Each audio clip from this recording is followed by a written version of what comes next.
Welcome back to Fight Night Legends EU. We are finally returning from our holiday hiatus, and we have an invitational hand-picked crop of players, the best of EU, for your entertainment today. I am Skarzig, and I'm joined by a new face today, Caster Gems. How you doing, buddy? I am doing fantastic. It is my first time here on the Fight Night, and what a pleasure it is to have this exact Fight Night as the one I'm here, because I've looked at this top 8 and it is stacked. And just for reference, guys, the format as well, we're going to hop straight into it, is the same as it's always been. It is going to be best of 3, 2 decks, 0 bans all the way through.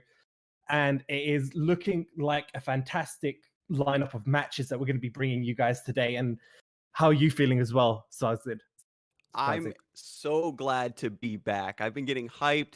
So many tournaments have been going on in the weekend, and in the meantime, these players, I want to see how the meta has evolved so far. Is what I want to see. The players have been preparing and they're trying to counter each other, you know. So yeah, it's been interesting, especially with the recent seasonal coming up. A lot of players have been testing different lineups, and I feel like some will be testing sort of tech choices potentially here today as well.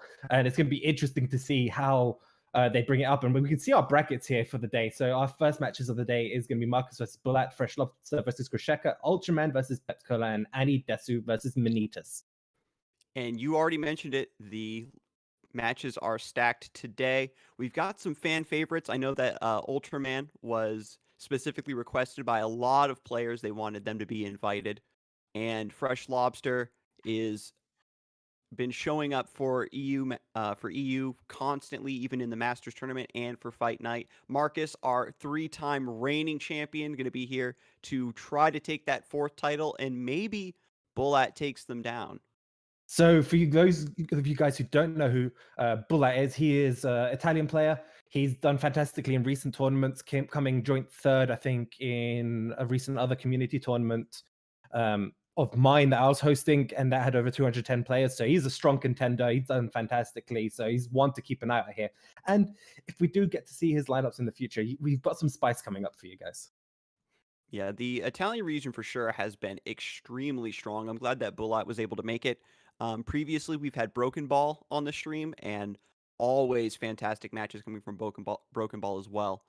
And when it comes to EU in general, just very stacked. We've got Marcus once again from Norway, and just the reigning champion, 3-time back-to-back challenger. It Yeah. just completely destroying the competition. Has not yet in all the fight nights even touched the losers bracket. I mean, what else is there really to say? He is the man everyone is looking to take down here, for sure. At this point, there needs to be some sort of extra bounty on his head. They're just waiting in the corner on the throne to take all comers. You love to see it. We're going to quickly as well take a look at the deck list as well. As we saw from the bracket, our first match of the day that we are going to be showing for you fine folks is going to be Marcus versus Bulat. So we want to take a look at the deck that our dark horse, so to speak, has brought to this tournament today to try to take down the reigning champion. It is an Elise Hecarim list with a deny splash. Good old-fashioned mono Shadow Isles with some new tools as well. We see the Doom Beast in here. Yeah, so it's kind of similar to the Mistrates list, but without Callista. It's running Hecarim, and it's running bits of a slower package with Vengeances, Denies, and also Fading Memories in there, which is a fun tech to have, especially when you've got cards like Rekindler and Wraithcaller in your deck. Those are the cards exactly. You don't care about them being ephemeral because you just want to duplicate them. Stalking Shadows has been such a fantastic card for Shadow Isles to get in the new expansion. And so I don't know how many times it's happened to you, but I've died to just Stalking Shadows duplicating a Frenzied Skitterer. Double Frenzied Skitterer in the late game is sometimes all you need to get that last little bit of damage through.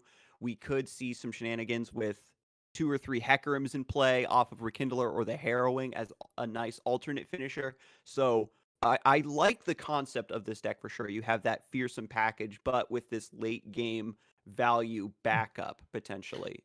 Yeah, and you also, because you have more late game, you don't have the problem of Harrowing summoning loads of Doom Beasts, which is a problem Mistrates have to be aware of quite acutely, is when do they play those Doom Beasts. So I'm liking it. It's going to be interesting to see if this stacks up a bit better against sort of the more control lists compared to the standard Mistrace list that we've been seeing. And it's, again, his second deck of the day, which we'll be showing later on, is obviously, he's also brought a discard aggro.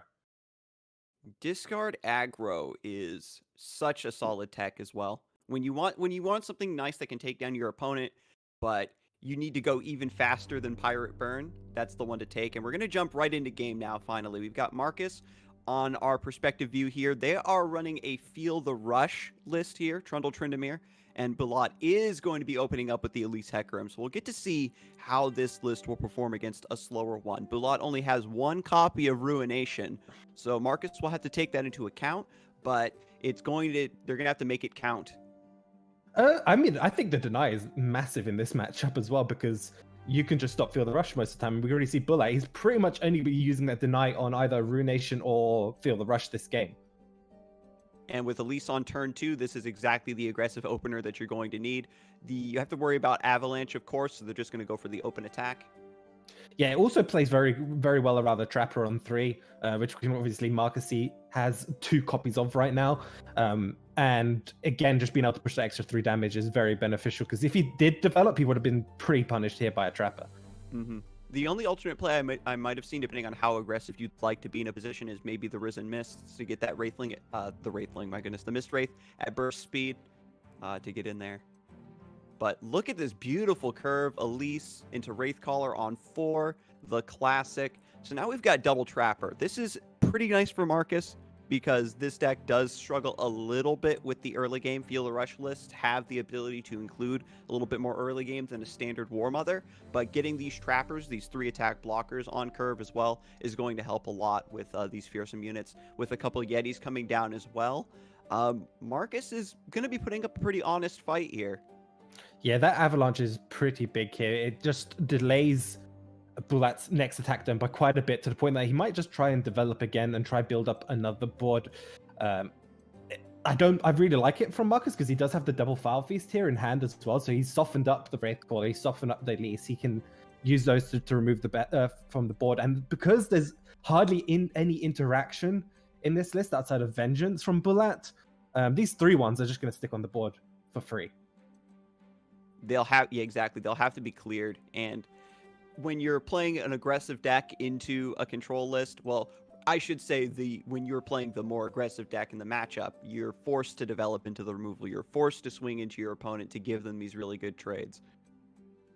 So for sure. Marcus going for the half and half. I do like this very measured play to keep this 3/1 in reserve to block something else that's going to be a bit spookier down the line.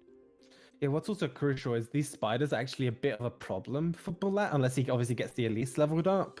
So just leaving 1/1s on the board later on can be a bit of a problem when you're trying to play cards like Harrowing and trying to develop like Wraith Callers that summon 2 units. You end up with a pretty full board of kind of useless cards, which Marcus can just stall for days with and not have to be worried.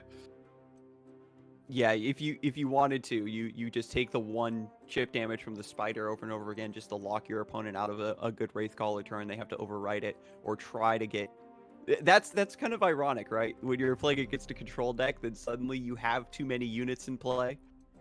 Yeah, it's definitely happened to me because with cards like a Doom Beast and the Spider, those can end up being a little bit of a detriment to you and against controllers because they can let a little bit of damage through because they usually tend to run a bit of healing, use some ramp. They're usually not going to ever be in a bad spot with cards like Withering Well, Catalysts, Vile Feast. They can take a little bit of damage. Yeah, so this list is definitely going to be hopefully relying on the Hecarim game plan. The Deny is still in hand, but you're just shutting down the Feel the Rush. You still have to beat the deck's straight up decent value, not like their over-the-top win con value.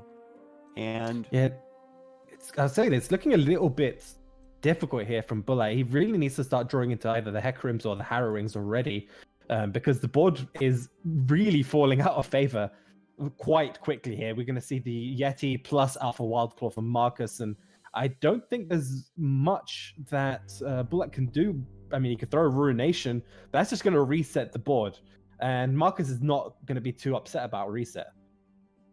And we're getting into that higher reaches of the mana curve here, where poorly timed Ruination from Bulat could result in Marcus just answering back with Feel the Rush.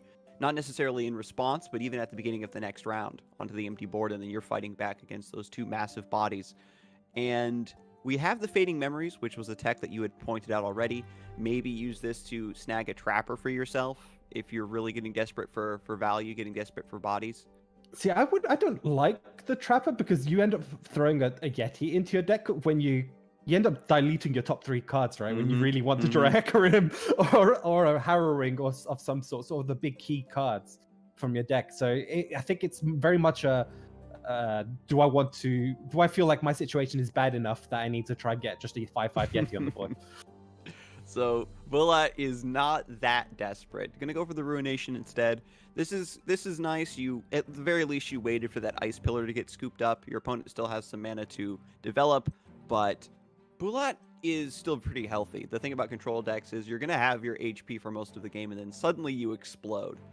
So taking 1 or 2 shots from this Alpha Wildclaw is not going to be too big a deal just yet. That's going to be the 3rd Risen Mists. So the Mist Wraiths are actually pretty sizable. If that Harrowing comes down and gets that Wraithcaller back, then we could maybe get that wide swing that we're hoping for on Bulat's side. Yeah, that Risen Mist was perfect here just to remove the Wildclaw. However, though, he still does take the overwhelm damage. He's getting put into a very dangerous health level where Atrocity plus Tryndamere is gonna, that's just gonna be enough. And that's something that Bulat's going to have to be very aware of. Luckily, he has those denies, but it's one of those things. If the Tryndamere just drops down on the board without Feel the Rush, you're just going to have to find a way to deal with it. I don't think there is anything he can really do. And yeah, Rekindler, we can see him just drawing this. That is not going to give him enough value here, I don't think. Just summoning Oni and Elise. The board is going wide, but Marcus still has such a good health total here. Ancient Yeti, even without the discount, you just slam it down. It's just a blocker. It's just a nice overwhelm unit. Marcus did cash in that Harsh Winds, which I believe is only a one of in this deck. So this could open up Bulat for that wide swing if it does ever come to that. We're hoping for harrowing on their side. Marcus right now pretty much has the game in the bag. Top deck Atrocity, as you already mentioned, would be fantastic. This particular list only runs 2. Yeah, that's normal, I think. I think 3 tends to be a little bit on the greedier side.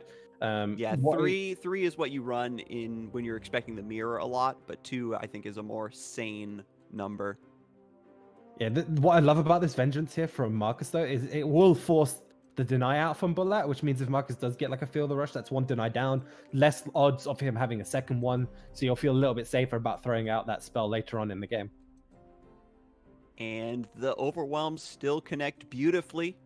3 HP left, and, you know, this is already lethal presented on board. There's nothing big enough in this list except Hecarim that really blocks these units effectively. Yeah, and if you're Marcus, honestly, you can just hit double pass here. You've got double Withering Well, which cleans up all of these Wraithcall Mistwraiths for free and keeps you in a nice, comfortable position health-wise. And this is such a shame. This is the sort of last-minute, 11th hour wide board that Fearsomes are capable of that can sometimes steal you a win, but Marcus already has the counter in hand and is just waiting to press that button. He even goes for the Avalanche here. Yeah, with this line, his thinking is, okay, let's just remove the entire thing. No risks. Yes, he loses the Alpha Wildclaw, but he's still got that Withering Well available to him to clear up the Wraithcaller. Still has a 5/1 that's going to pressure lethal through most units, I believe, on the side of Bulat. Yes, yeah, exactly. Which is fine for him completely here. Yeah, and the combination of Avalanche and Withering Wail to hit that 3 HP point is so important for wiping this board. And there's going to be the concede from Bulat. The board wipes were just too powerful. Pretty strong showing from the Feel the Rush deck. No threat of the Feel the Rush even coming down. It was just standard big bodies blocking out those Fearsomes in the early mid game and then into the overwhelm damage in the later stages of the game. Yeah, it just didn't feel like the Mistwraith / Hecarim deck really did much that game. It wasn't able to really get off its feet really at the beginning of the game. It got dealt with quite quickly by Marcus, and we can see already Bulat switching straight out here for the second match here to his discard aggro list. I like the list. I'm not sure how well it fares against Shen Fiora. I have to look at Marcus's exact lineup here in Shen Fiora to see how well it is teched against a more aggressive list. It's important too because of the format. Once you get that win on your deck, you switch to the other to get your win with your second deck in your lineup. So Bulat knew Marcus was going to be playing Fiora Shen, obviously, so favors this discard aggro potentially for this matchup over the Fearsome deck. Yeah, because the problem with Shen Fiora a lot of the time is you end up having no early game and you just have a bunch of spells.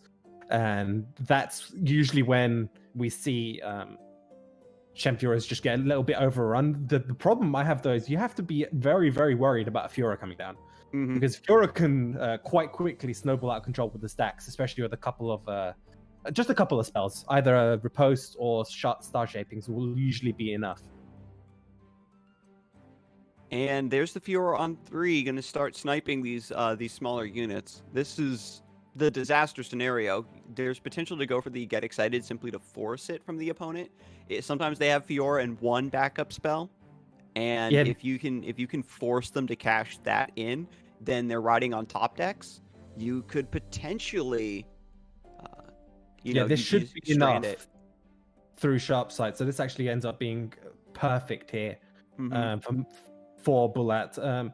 Maybe a little bit too greedy on the side of Marcus. He had double Riposte. He could have waited another turn on the Fiora thing on the Fiora stacks and removal. Now he's actually in a super bad spot here because of that getting excited.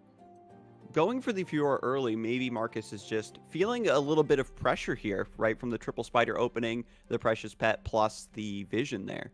And if we have something coming through, yeah, second precious pet, this is where things start to get dicey. We now have Shen in play, something that can actually block these fearsome. Screeching Dragon now coming down in the mid game.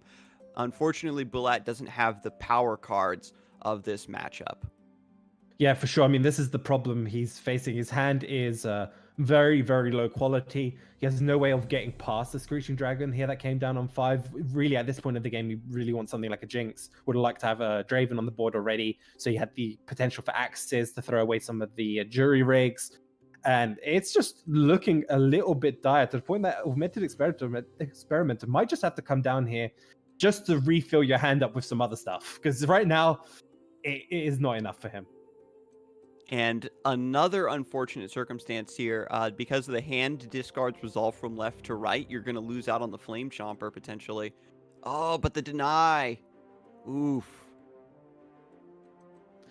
Yeah, that's a huge deny. I mean, in this matchup, the cards you're really denying are Get Excited and probably Experimenter, and maybe a Jinx Rocket if you feel like your health is being pressured enough.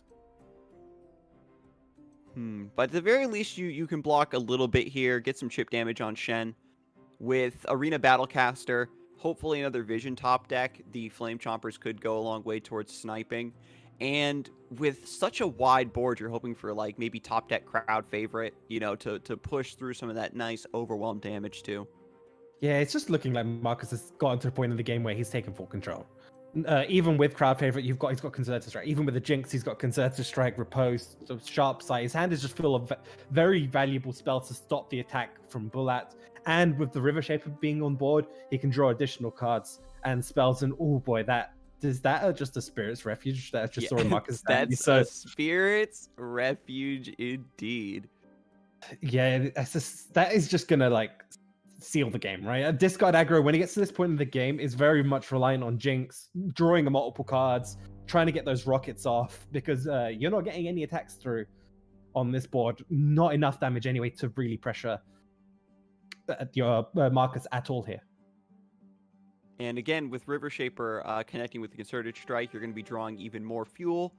And this is what you need to see with Fiora Shen, is you get these weird brick hands where you need units and you're drawing all spells, but once you get your board set up, you just want to draw all spells because it's all defensive combat tricks that's going to keep your board alive, and then your opponent crumples to the value. Arena Battlecaster going to be facilitating one last desperate attack to get some chip damage. We've already seen one copy of Get Excited, so a couple more of those. The Spirit's Refuge is just so unfortunate to see. You could maybe sidestep it, right? If you've got another Get Excited to pop the barrier, your opponent's still going to heal, but at least you get to kill the unit. But man, this matchup is very volatile. Bulat was going for a pretty hard read, I think, by queuing this into the Fiora Shen rather than attempting the Mistwraith deck once again. And we're just seeing the punish, unfortunately. Yeah, it's just not going to be enough damage at all here from Bulat. He's just, okay, well, I'll play Jury Rig, push 1 more damage, but you're only pushing 3 damage this turn. You're putting your opponent at 10. It's an extra draw as well off the River Shaper. Shen's on the board with triple Riposte in hand. This is looking pretty much in Marcus's favor. I'm trying to figure out, is there an out here for the discard aggro? Especially, I don't think there is now, especially with the Relentless Pursuit top deck. Just really, really unfortunate draws, too, from Bulat's end. Again, no Jinx, no crowd favorite. The board's actually been pretty respectably wide this entire game, so a back-to-back crowd favorite would have been a beautiful high roll that you would love to see out of this list. Because even with the barriers, you got to remember the Overwhelm is still going to go through, and that little bit of damage that comes through over the course of the game from crowd favorites could have sealed the deal. The deny on the Augmented Experimenter was also enormous.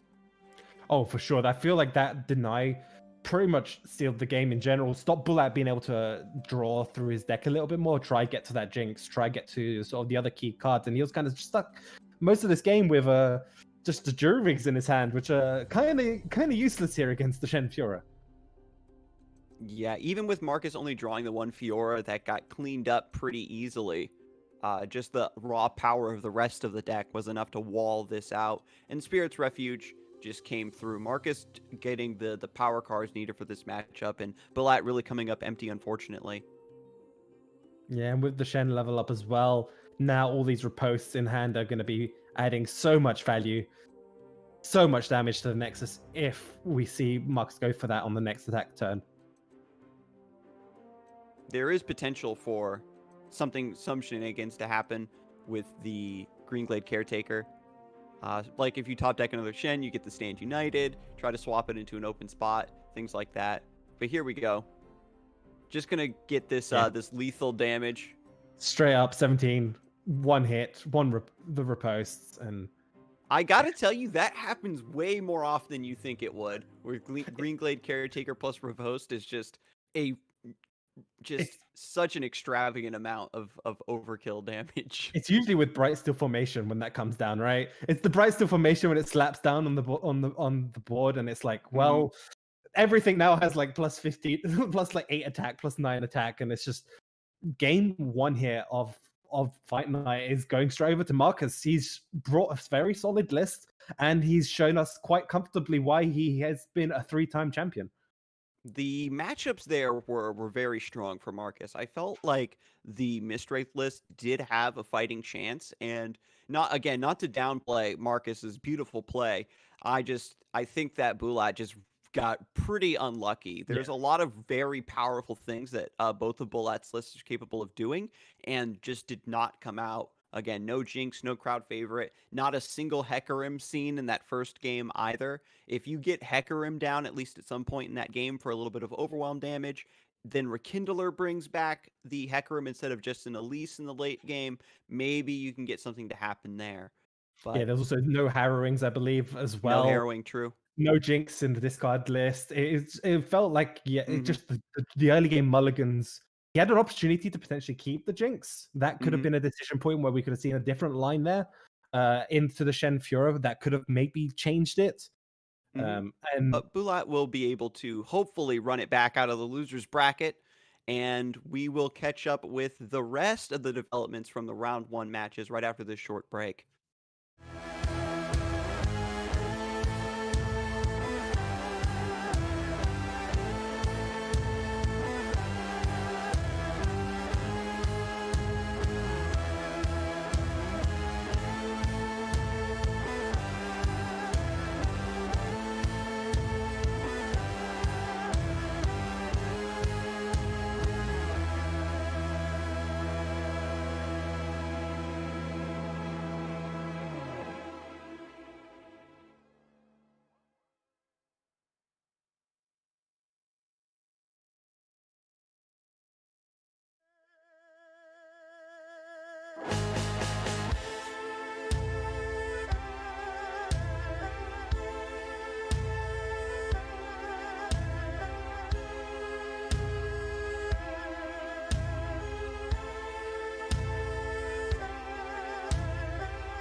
Hello, everyone, and welcome back. We are actually jumping into a game in progress. This is Pepscola versus Ultraman.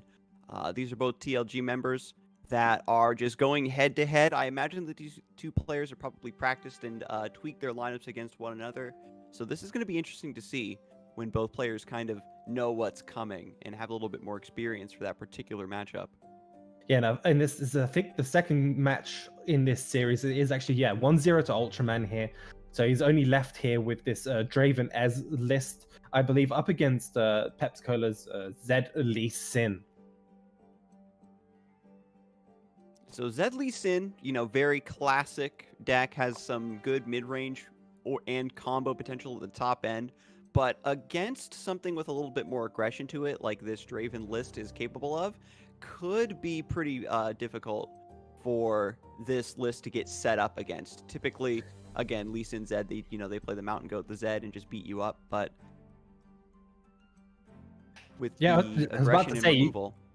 I was about to say, you called Zed Lee Sin classic. I'm like, has it been that long now that Zed Lee Sin is considered a classic list? I'm just like, ooh, how long have we been watching these matches that now that's classic? And then we have like decks like Ash Tejwani, which has been around for even longer. Yeah, Ash Tejwani is vintage, but okay. But Zed Lee Sin's definitely a classic. Okay, so this is. But now we've got the even more classic Draven swinging in with this 3/3 quick attack. You love to see. Yeah, and we're seeing the Pale Cascade coming out here on the go just to keep it to survive against Draven's biggest fans. But the problem with that is that your opponent has an axe. If they discard something, you're kind of going to be forced to throw down the second Pale Cascade. I wonder if Peps values you kind of want to keep the body alive. You know that your opponent has lots of removal anyway. So if you cycle the other Pale Cascade here, you are getting the card draw, which is nice. But by forcing the axe, forcing even more removal to get this body cleared, you are also running your opponent out of resources. Yeah, I mean, I'm just looking at the hand here, though, from Peps. It's pretty low value, whereas... There's not much to deal with the Draven on the board here. He can play Mentor of the Stones, and that's kind of about it. This Draven might just end up causing a little bit of a problem for this Lee Sin deck. And I was a bit worried, like, seeing the hand size dip so low. We do have the Rummage as a backup, but yeah, the Draven could be putting in enough work here. Lee Sin Zed historically has had somewhat of a weakness to these more aggressive lineups. No Eye of the Dragon coming down to shore up this deck's early game. So it's just going to be another really clean open attack. Draven once again swinging in, and a chump one besides. Potentially, you even try to go for, axe, discard a mushroom, put it on the Draven, try to get that Draven level up condition going, because when he's leveled up, he does get overwhelmed, which is going to be a great way to also push through some damage.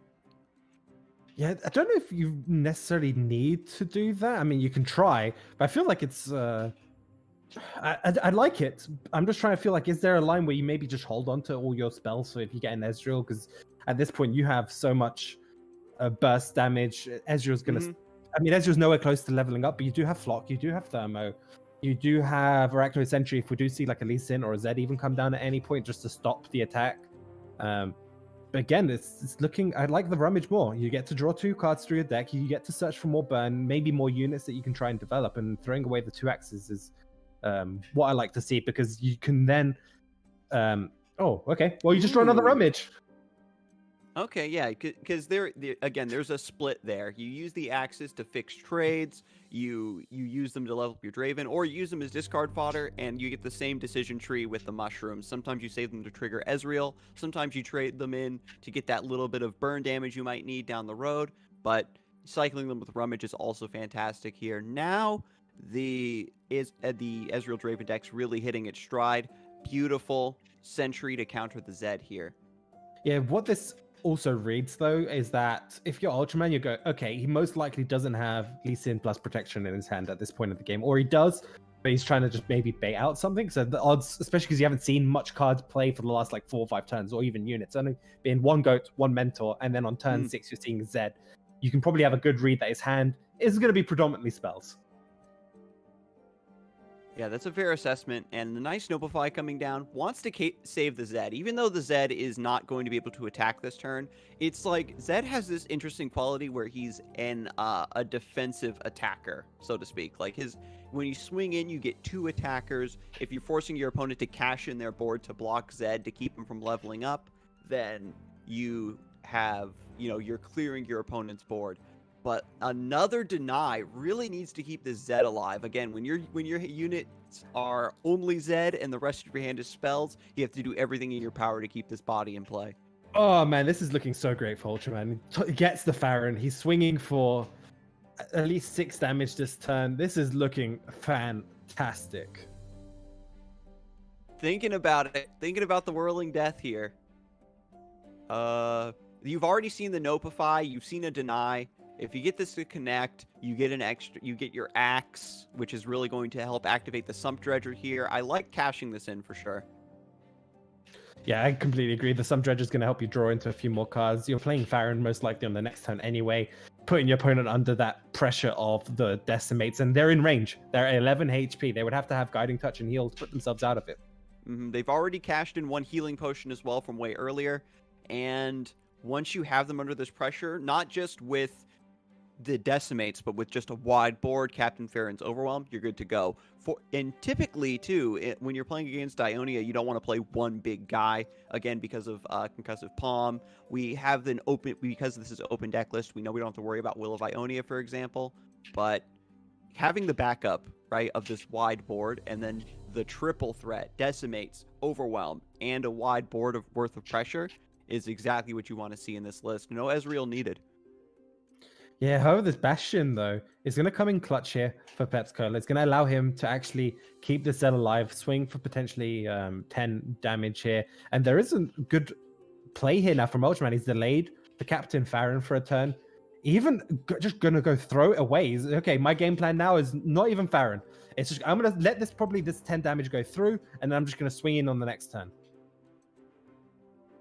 If you let the 10 damage through, I mean, you're only worried about a Lee Sin, crazy Lee Sin combo, right? And at this point of the game, it's a multi-stage combo. Your opponent has to play the Lee Sin, they have to play the slow speed Zenith Blade, and then try to somehow have enough resources to beat you down from there.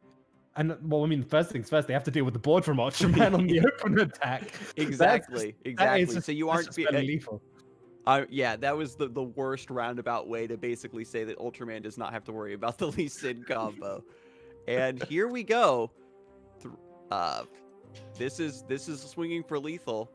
12, 20, yeah, 23, bada boom, bada bing. Ultraman, yeah, really got through the double rummage to just keep the fuel going and lay the beat down onto Zed Lee Sin. We again know that they do struggle against those more aggressive starts. No Eye of the Dragon, only the one Mountain Goat to even attempt to block that onslaught. And so Ultraman takes it in a nice 2-0.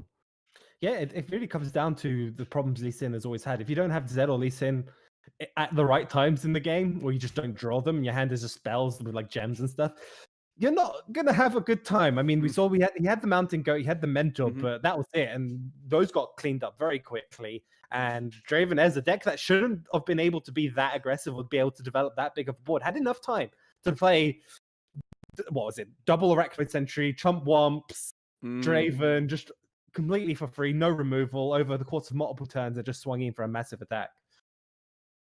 And again, no Ezreal, just pure beatdown, even discarding the Captain Farron. Now that's definitely a play that some players might shy away from, but because they had to spend that mana and didn't have the 8 mana to play the Farron on curve as was planned, they said, okay, well, we're just going to diverge from that plan. So being flexible there in the late game, even when you have a win condition present, to recognize that you have another line of play that might be a little bit better, is the mark of a great player. So Ultraman really showing us how it's done.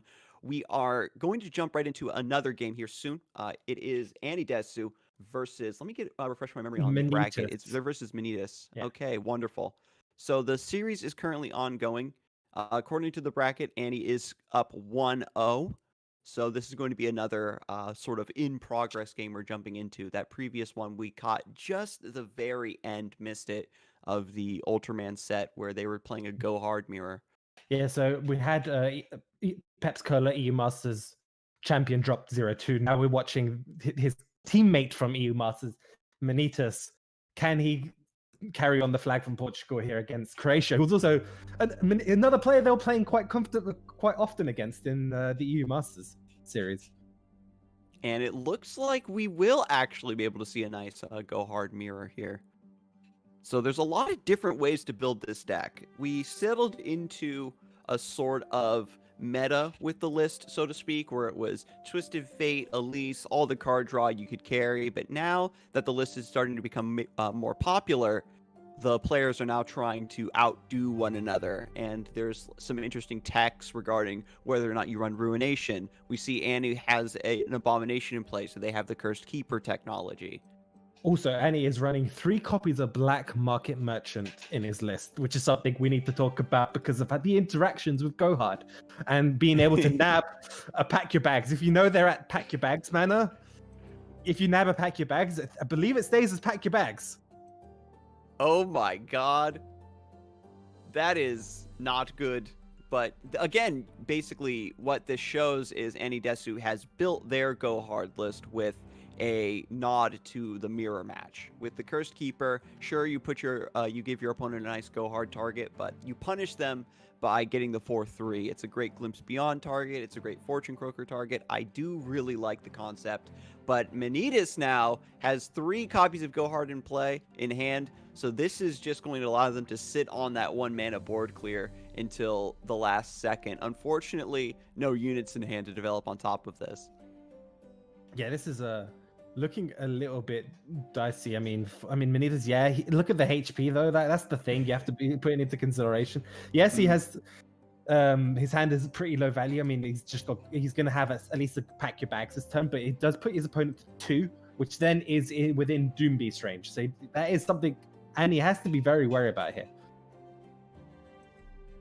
And yeah, you had the Doom Beast, so you're only thinking about yourself again at like 4 HP. It's rough. It's going to come down to the next couple rounds. And if you do get desperate, you can cast Go Hard on friendly units.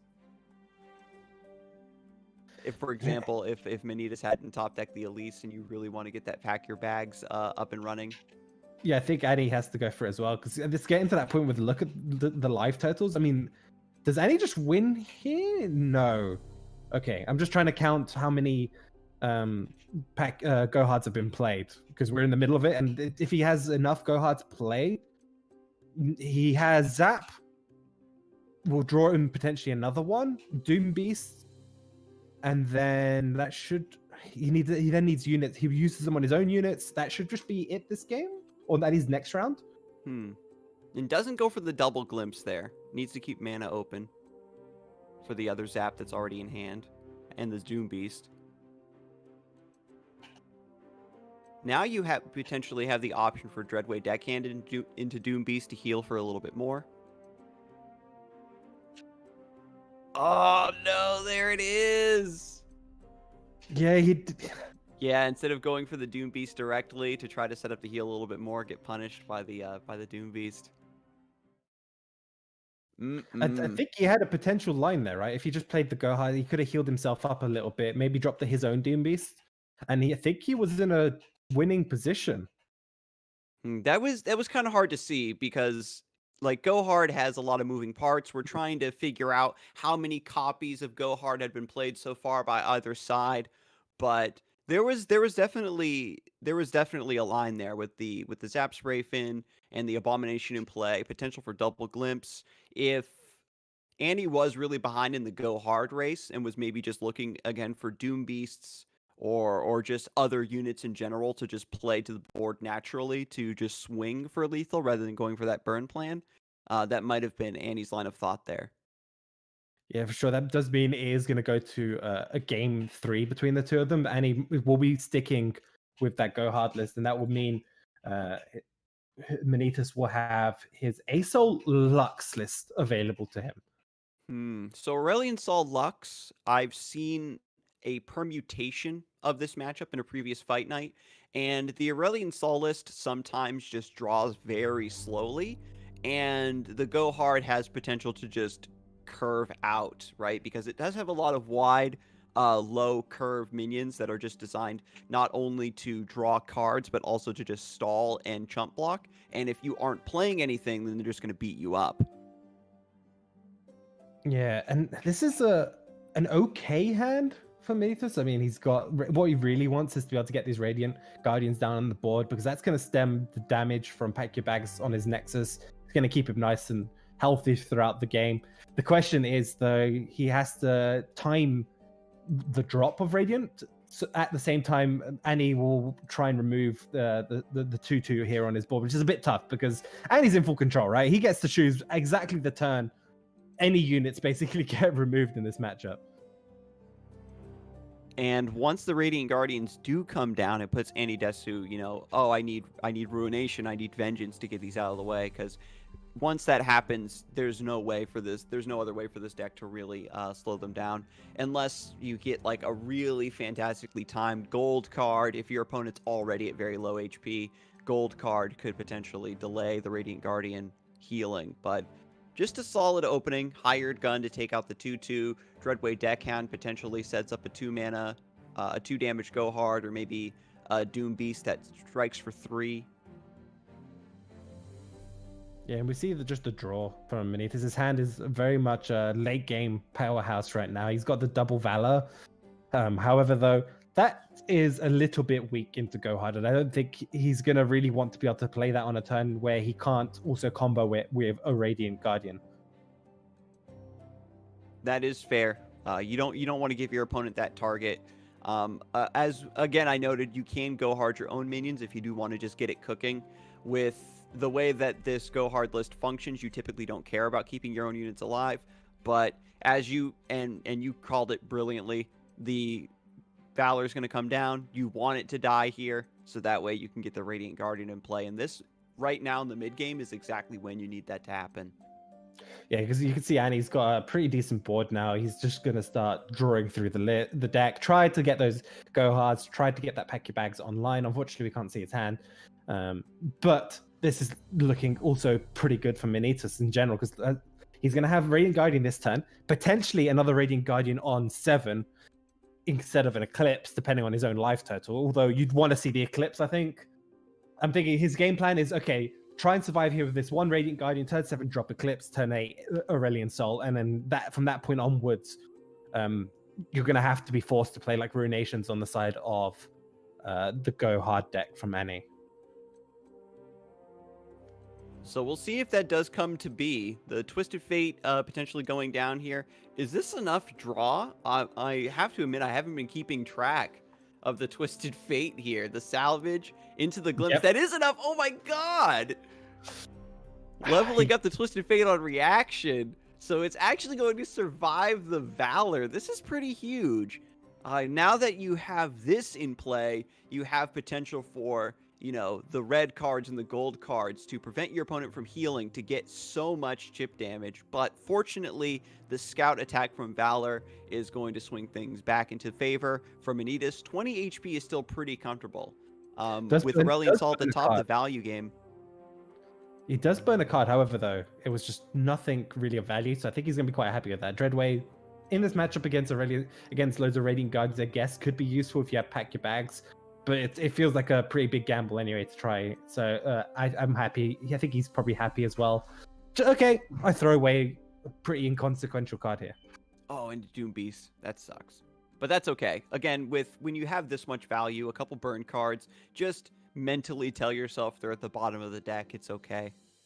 What you have to worry about here, though, is Manittas, outside of the Solari Soldier, the rest of their cards are essentially just big units on curve, and those really get abused by Gold Card and just the potential for this Twisted Fate list to go very wide. And now we'll see if the red card, gold card is going to be able to chip away at these Radiant Guardians. Yeah, it's very much getting to that point where we do need to see Pack Your Bags from Annie, or at least enough. Yeah, not a single Go Hard has been played yet. Ruination burn. Oh, this is so unfortunate. Annie is taking the time to play the matchup very slowly, not play too many cards, but you need to get some cards out of your hand so that you stop burning these really important pieces, because Ruination is so important for this match. Yeah, the one thing to note, that is the only copy as well. So Oh, that no. there's no more Ruinations here from Annie's list at all, and there's only, I believe, one copy of Vengeance. And now so that you Radiant Soul gonna be a little bit difficult to remove now. now that you don't have to worry about the Ruination, you just develop freely, because even when your opponent only has one copy, you know, you're always worried about it when they have 9 mana up when you have to develop. And so now you're free to develop. You don't have to worry about that mind game any longer. Yeah, I think your only worry is obviously Vengeance now, but if you see a Vengeance or Radiant Guardian, again, that's just another key removal gone. And one thing to know is also Go Hard here does nothing to Radiant Guardians. Yes, it will carry the stack and get the extra stack on to get to pack your bags, but in terms of drain, it does no drain, so your life total is going to be the same. You don't get to heal up even just that 1 HP, and on top of that, it's pretty bad. It doesn't even remove one of them. Exactly. You have to get the gold cards here are nice because they deal 1 damage through the tough. So that means that pack your bags will potentially be able to clear these. Yeah, this is looking a little bit dicey, as we can also see, there is a judgment in Manittas' side, and we've seen, as long as he knows like the last Vengeance is gone or something along those lines, that judgment becomes a free board clear. And if you're forcing your opponent to only attack with the Zap Spray Fin to play around Judgment, then that's exactly what you want, because you out-heal that all day. So Manittas, I think, with the combination of getting these 2 Radiant Guardians in play, with the combination of that Ruination being burned, I think is just going to out-sustain this Twisted Fate. And with the extra draw that Twisted Fate offers to the deck, we could unironically see Manittas just take a back seat and wait for this deck to like almost deck itself out, even with the go hards. I mean, it's never going to deck itself out, but it's more one of those things you do on Manittas' side. He does need to at some point commit to the Radiant Soul, because he has to attack. The way this deck wins is by attacking, right, with some big units, and that's a little bit tricky if you just keep passing, because then your opponent could just keep playing pack your bags over and over again. So there is a inherent timer here for Manittas that he has to be wary about.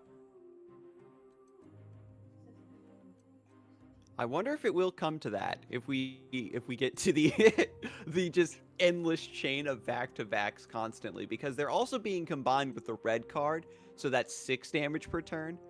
And what you hopefully want to see here is maybe try to get Lux in play, and then try to get the lasers down to try to start burning this away. By keeping the Twisted Fate in play, you're giving your opponent so much value and just cycle through the deck in general. But Yeah, and now, because we know that Annie's tapped out a little bit here, this judgment is pretty much guaranteed. yeah, very odd. Again, Desu, I think, probably just wants to test the waters. With the judgment in hand, you just take this swing, you get it out of the way, and then you try to redevelop. With so many cards in hand, potentially you just redevelop and pressure. It really stinks to sacrifice the Zap Spray Fins here. I think that if you really want to bait out the judgment, maybe you hold those back. As we mentioned, when you're attacking with just the Zaps in order to play around judgment, it's not really enough damage output. Yeah, I felt like Annie felt like he was under enough pressure now with these double rating cards. Okay, look, I need to just risk it and hope they don't have the judgment, because it is a one-off in the list, and it's like, okay, maybe he doesn't have it. Let's just go in and take and hope that we manage to actually get this attack through. But again, just ends up getting fully punished there.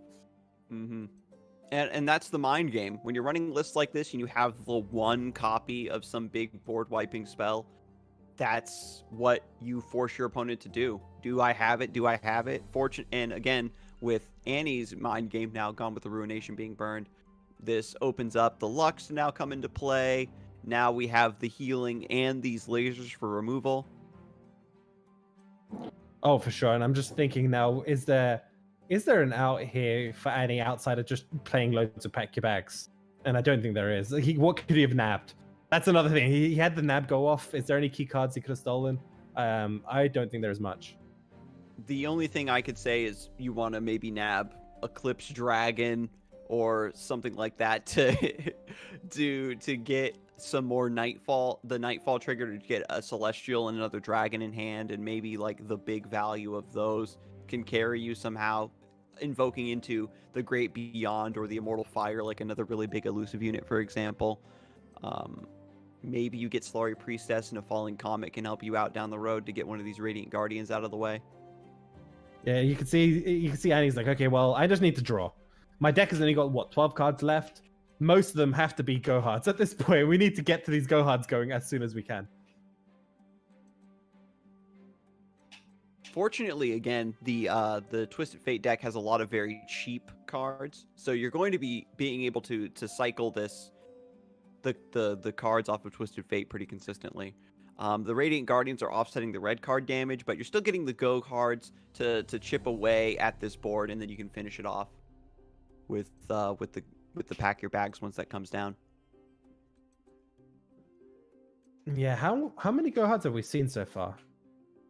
I actually only recall one, so I think that this is number 2.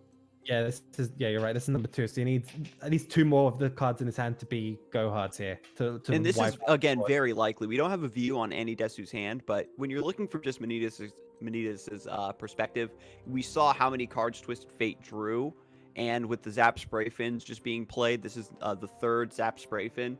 We know that Annie Desu's probably just been waiting for the perfect time to get these go-hards cooking, to sit on that pack your bags now that the Radiant Guardians have been, chipped away at. So we can see Manittas trying to force the Lux level up to get access to the final spark. Will allow at least to stop the zap hitting for 2. But this is, I mean, I feel like that might have been a potential overcommitment, potentially, because if we just see loads of pack your bags coming out here on this turn, that could actually cause a little bit of a problem, because he's now tapped out from an Eclipse Dragon. He has no more Ace Soul, and his board is going to get removed. This is looking a little bit dicey, potentially. Just wanted to get that last minute healing, maybe from the Radiant Guardians, but this is what you want to see. Typically, Radiant Guardian is protected from the first pack your bags because of the tough, but thank goodness Twisted Fate was able to put in that work before getting wiped, because now we have this nice AoE, clears the Radiant Guardians, clears the Lux, and we're at that critical mass that you mentioned earlier, where your deck gets run down so thinly through Twisted Fate, and the most of your top decks are going to be go-hards and pack your bags. That is the 3rd Twisted Fate already in Annie's hands. I feel like Manittas has to potentially even commit this single combat here to just remove it. Doesn't want to deal with this anymore. Remove all the Twisted Fates, no more draw via the blue cards here. Yeah, so there it is. So all 3 Twisted Fates down. Don't have to worry about the bonus value, but we're still in the same scenario where your deck is almost all go-hards and pack your bags at this point. So this is going to come down to Manittas getting the 3rd Radiant Guardian or some star shapings out of the list to try to stall. The Aurelian Sol could even be a big enough play here. Yeah, it's going to be crucial as well what Celestials Aurelian Sol offers, and what the random ones at the end of turn could be as well. If you get something like Great Beyond, obviously that's going to be fantastic. That's I believe we were calling the Invoke deck the other day with some of the other tournaments and stuff with EE Masters. It was like, it's just the Great Beyond deck, right? Because we see it win so much just from getting Great Beyond and hitting with an elusive spell shield. And that could, and even without the bonus attack, right, just getting that out of it is going to be fantastic. You can't really go wide, so you don't worry about Scourge. Something like Golden Sister could also be pretty strong to get just that chip damage. It's the 3-turn clock, and you get some lifesteal. But look, even out of thin air, this deck has such a wide board, and now you're at 5 HP. Yeah, that is not a health total you want to be sitting at. if you're Manittas, because that is the pack your bags range that can come out on this turn. Because you have to remember, and he's got what, less than 10 cards left in his deck right now. He's been playing go hards this entire game. I'd be really surprised if he doesn't have another pack your bags available this turn already.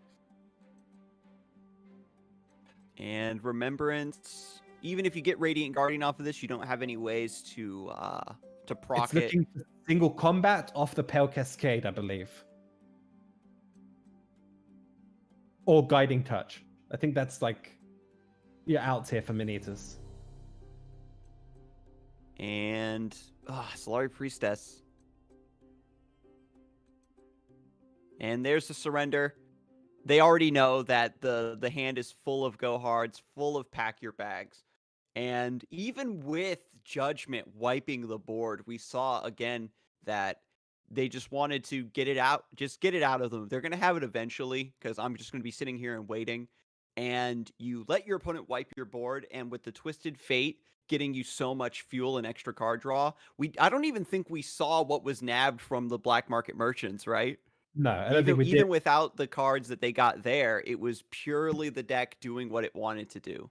Yeah, and the crazy part is it did look like Manittas was in a good, comfortable position in the mid game. He did have the double Radiant down. He did have the Eclipse option into Aurelion Sol, but again, it was just pack your bags, basically. Just do pack your bag things, just wiping the board. I think what really sealed it too was that turn where they went to go kill the Twisted Fate with Valor, and they were able to level it up on reaction. Because outside of that, it became so awkward for Manittas to develop, to like get the Lux down to try to laser it away. The list overall doesn't have a ton of interaction outside of like those very specific Demacian spells, or when you get the Lux down and just start lasering the opponent. Once the pack your bag sort of hits its stride and gets to that critical mass of go hards, it becomes difficult to set up your board and actually start doing what you want to do. Only one Lux laser was generated the whole time. And looking at the bracket here, just to give everyone a quick update, we have Marcus again 2-0 against Bulat. Freshlobster should Somehow be in the losers bracket. I think has actually flipped the script, but I think that's probably just a typo.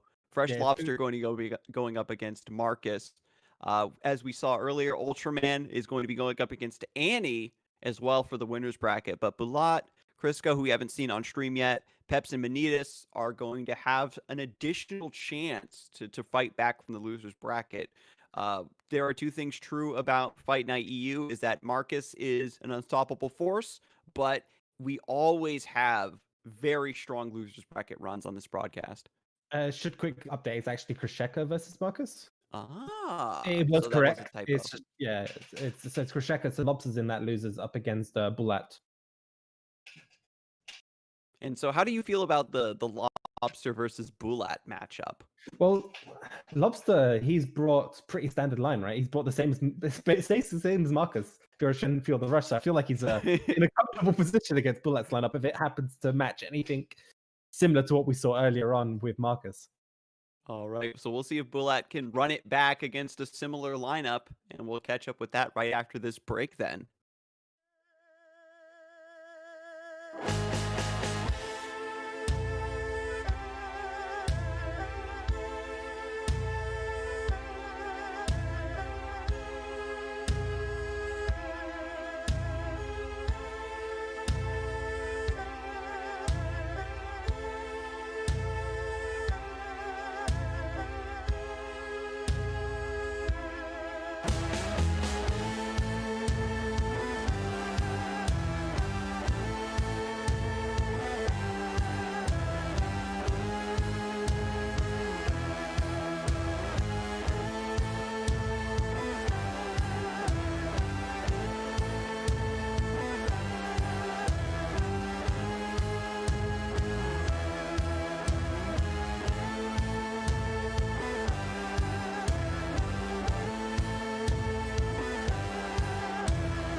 Hello, everyone, and welcome back to Fight Night EU. We are just getting started on today's broadcast, and the next game we have selected for you fine folks today is going to be Marcus, the reigning champion, versus Krisheka. Yeah, We have their I'm deck list super, as well. yeah, I'm super hyped because it's the first time we're seeing Krisheka today. Krisheka, for those of you guys who don't know, very strong tournament player. He has done insane in tournaments over the past couple of weeks. Even I think in some of the community tournaments, nearly always top 8 in general. He averages, I think, usually in the top 8s. It's insane how consistent this guy is in tournament plays, and also known as Mezume, as we've been seeing him throughout the day. And he's up against the leading champ here. So this is a time for him to show his aptitude and how well he can do here up against Marcus. And notably, both players have brought Fiora Shen, so this is going to be a really interesting mirror showdown. But Krisheka has brought Ezreal Draven too, which is again just a nice meta call, just a great deck that's been developed, once because this was a pretty old archetype. It ran sort of alongside Karma Ezreal back during the height of Ezreal's power, and now that Ezreal has sort of been buffed and reworked and reintroduced to the metagame, the Ezreal Draven list has been the one that's really taken off. And again, just backing that up with another just solid mid range in Fiora Shen. I think is going to be really great for the tournament. We're going to take a closer look at Krisheka's list now. Yeah, he's brought a very interesting tech choices here. We were looking and discussing about this just through the break. He's got that Laurent Chevalier in there that we've seen Portugal running. He's also got a single copy of Tiana Crown Guard in his list. Very much favoring. Okay, I'm expecting a much slower list. This is very much teched for sort of more mid-range matchups, more slower lists. Which I really like because that's actually what's happened here in this tournament. There is a lot of other Shen Fiores. There's a lot of Feel the Rushes, a lot more slower lists in general. And having that Tiana just for an extra rally effect, having Laurent Chevalier just generating a unit, and you can see where they've cut it out. So we've seen the Fleet Feather, there's been a cut there. Green Gate Caretaker has also been cut down to 1 copies of each. And on top of that, there's also only 2 riposts in this list, opting for 2 riposts, 1 Spirit's Refuge here. So the loss of riposte is going to take a lot of pressure off the opponent potentially. I feel like a lot of the power of riposte is just sort of forcing your opponent to play around it, having that 4 mana open, and then because you're just waiting for the perfect opportunity to like get a really big face hit, maybe have Fiora trade up into something really important. So when you first mentioned that they had cut a riposte, I was kind of taken aback, but I can kind of understand the logic. Putting Tiana Crown Guard in here over, say, an extra copy of Relentless Pursuit. You want the rally, but you want it in such a fashion where your opponent can't deny it or nopify it. So, arguably, against other Ionian lists, this could be pretty favored as well.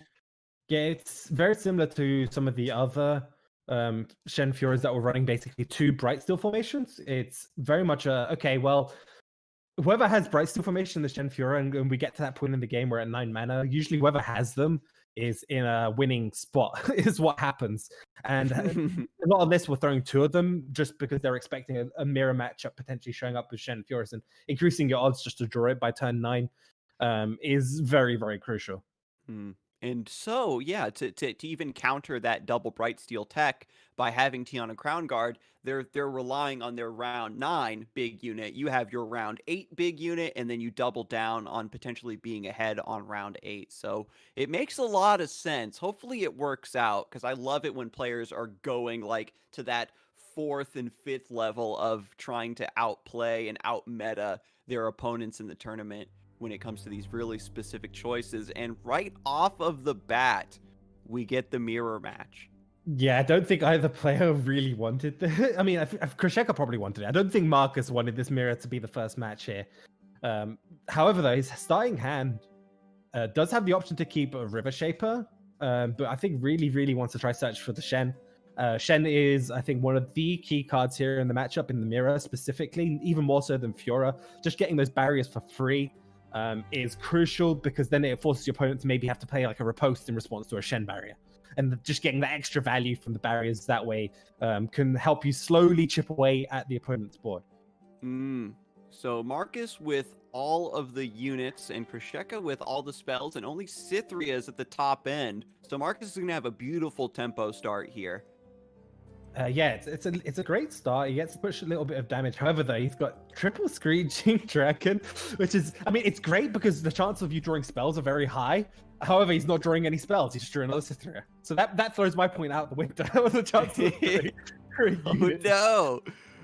And we kind of saw it in the previous match where Marcus had already got the board set up and then began to draw all spells. But now it's just all units. Krisheka taking a very risky attack there into so much mana to just clear one of the fleet feathers. Yeah, the thing is, though, that gives you a really, really good read here that Marcus probably didn't actually have a riposte in his hand because he would have just loved to take that free riposte. And now, even with the Sharp Sight in hand, setting the Fiora down to 1 HP, you're basically gambling against just the Fleet Feather Tracker being the sole remaining threat. And so Krisheka now still in a pretty awkward spot, has some combat tricks, but not a lot of mid-game in this deck, in this hand right now. Yeah, and Marcus either himself can't really afford to even attack here. He'd just be throwing away the Fleet Feather potentially into a barrier effect. It doesn't really want to trade Fiora into Fiora. Luckily, his saving grace here is he's got They're the three. just passing back and forth. The pressure of Fiora Shed combat tricks is so high. You can't do anything until you have a big board set up and like 10 mana to back up your plays. Yeah, I mean, it's super risky in this matchup. And Marcus now, obviously, with the floating 4, he's going to feel so super comfortable because he has an option here of the Spirit's Refuge or the Deny if we do see a unit plus, I think concerting was a possibility he might have been worried about. And let's see here. So now Fiora is, again, very confident to swing in here. Screeching Dragons going to be coming down on both sides. Finally, Krisheka is going to be getting to these Cythrias. I was a little bit worried that Marcus's opening would force them to be more aggressive, but they are perfectly fine with playing the matchup a bit slower, just to guarantee that these trades go the way that they want. Yeah, Marcus's hand is just slow, though. That's the thing. He's got this triple Screeching Dragon is actually going to come in a little bit clutch here in this matchup because it's going to potentially get the buff from the Fury. It's going to get up to 5 attack. Potentially even 6 if there aren't enough spells on Krisheka's side. And it's actually a really tough unit to deal with on a Shem Fury list without having to expend riposte most of the time. And here we can see we see the Sharp Sight coming down here. Yeah, just wants to trade 1 for 1. Knows that Fiora is not the main win condition, as you already pointed out. Just wants to keep the board from getting too far away from them in one direction or the other. Let the Cytheria, the Bolds, do the work. Let your Tiana and your Brightsteel do the work at the top end. Yeah, it's actually a really, really close matchup purely because, as we can see in Krisheka's hand, he's got double Cytheria, right? Double Cytheria will do much better into double Screeching Dragon. Just stats, just plain simple 1 + 1 mathematics there, and it just looking through the hands as well. Marcus's hand is he's got single combat, but that doesn't feel great. Spirit's Refuge again doesn't really achieve much in the mirror. What you really want, like I said, is that riposte, because riposte gives you that plus attack damage. It would allow you in this situation to pressure or put Krisheka in a position where he might have to play his own riposte or a Sharp Sight or a single combat in response. Yeah, Krisheka, again, as you mentioned, it was around turn 3 when they played their Fiora and they got that read of no riposte and is just maintaining that. Swings in on the Fiora, says, I know you don't have riposte. I'm trying to get something else out of you. The way that these attacks are so high pressure, but also very, very exploratory and almost surgical in what they're kind of searching for. I'm taking this attack specifically because I'm testing to see if you have riposte or this card or that card. It's really exciting to see. And look at this single combat coming down. The stats. The 6 + 6 is higher than 5. Let's go. Yeah, I mean, it's. I love that single combat there because it recognizes, look, Screeching Dragon on the next turn, Marcus could have a riposte. He could have drawn it. He could have another Sharp Sight. You could have some combat tricks here to stop the single combat. However, if you do it there, it's free. If you get the trade pretty much guaranteed, and there's nothing there to stop it. And now with the other Shrieking Dragon coming down, Cytherea also going to be getting pulled by the Fiora. This is where you could almost let this combat go through. The Screeching Dragon is worrisome. You have the other Cytherea in hand, but with no other units and only reactive sort of low impact spells, you are more incentivized to preserve your board. So Krisheka is very hesitant. I think if I'm Krisheka, I just throw Sharp Sight and Spirit's Refuge here. Your opponent has 4 mana. They would have to have exactly riposte. And we know, as we've been seeing in the last like 4 or 5 turns, there just hasn't been a riposte. It would have had to have potentially been a top deck. So it goes for the half measure, keeps the Cytherea alive. That way you have the mana open to play the second Cytherea here. And this is great because the Cythereas will buff each other, give each other fearsome. The buff of the HP from Cytherea will be a sort of pseudo heal. And you have Spirit's Refuge to back up your weakened Cytherea when you're going into the swing. So Krisheka really managing the mana quite well. Yeah, it's forcing Marcus into this single combat. You can see he's not actually happy about it at all. He's like, oh, damn, do I really have to single combat here? If I don't, next turn they might have mana to play something like a Spirit's Refuge that we can see in hand to protect that Cytherea. Krisheka taking the free 6 damage here. Both players, honestly, despite their hands being somewhat awkward in very different ways, have gotten to this late stage of the game at a pretty stalemated, I would say, board state here. Yeah, it's a stalemate, but Marcus has the River Shaper now. And that's a River Shaper plus if he can get down the barrier on it this turn.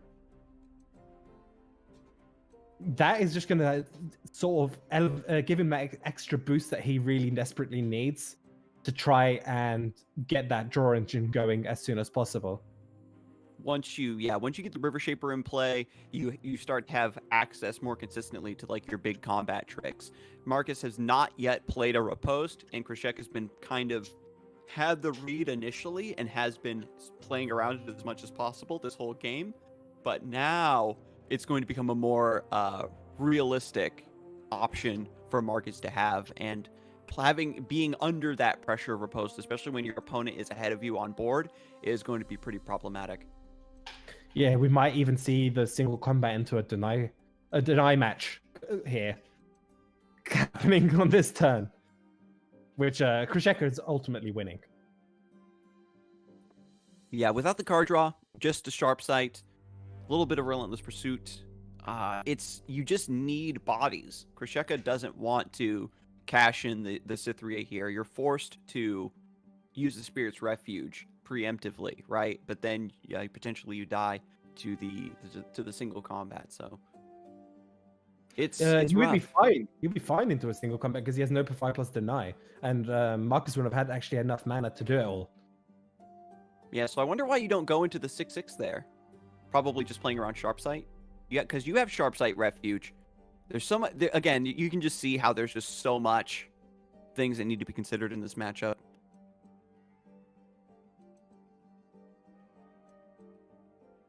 Okay, goes for the Sharp Sight instead of the Notify.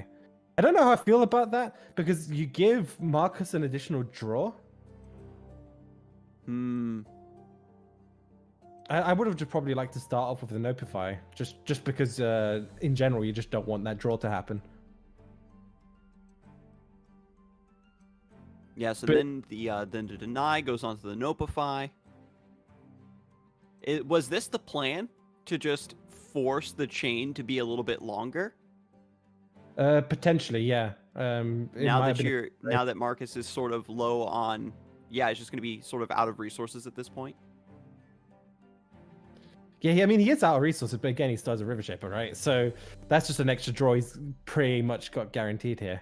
And he has to hope that it's something like a Concerted Strike to try start cleaning up this board. So let's see how this goes.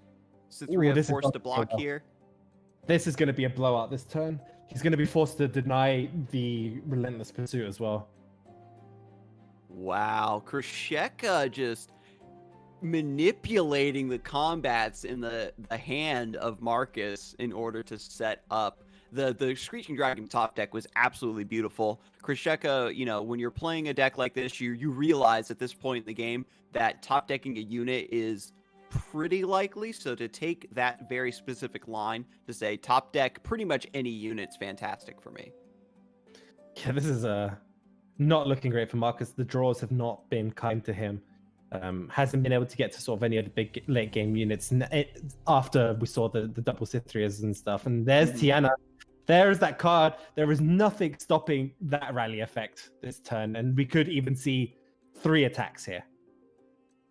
So the Fearsome is fantastic onto the Screeching Dragon. The Greenglade Caretaker needs to get buffed in order to trade up here. There is potential for... yeah, you could just let Cythria go down because you have the Tiana backup.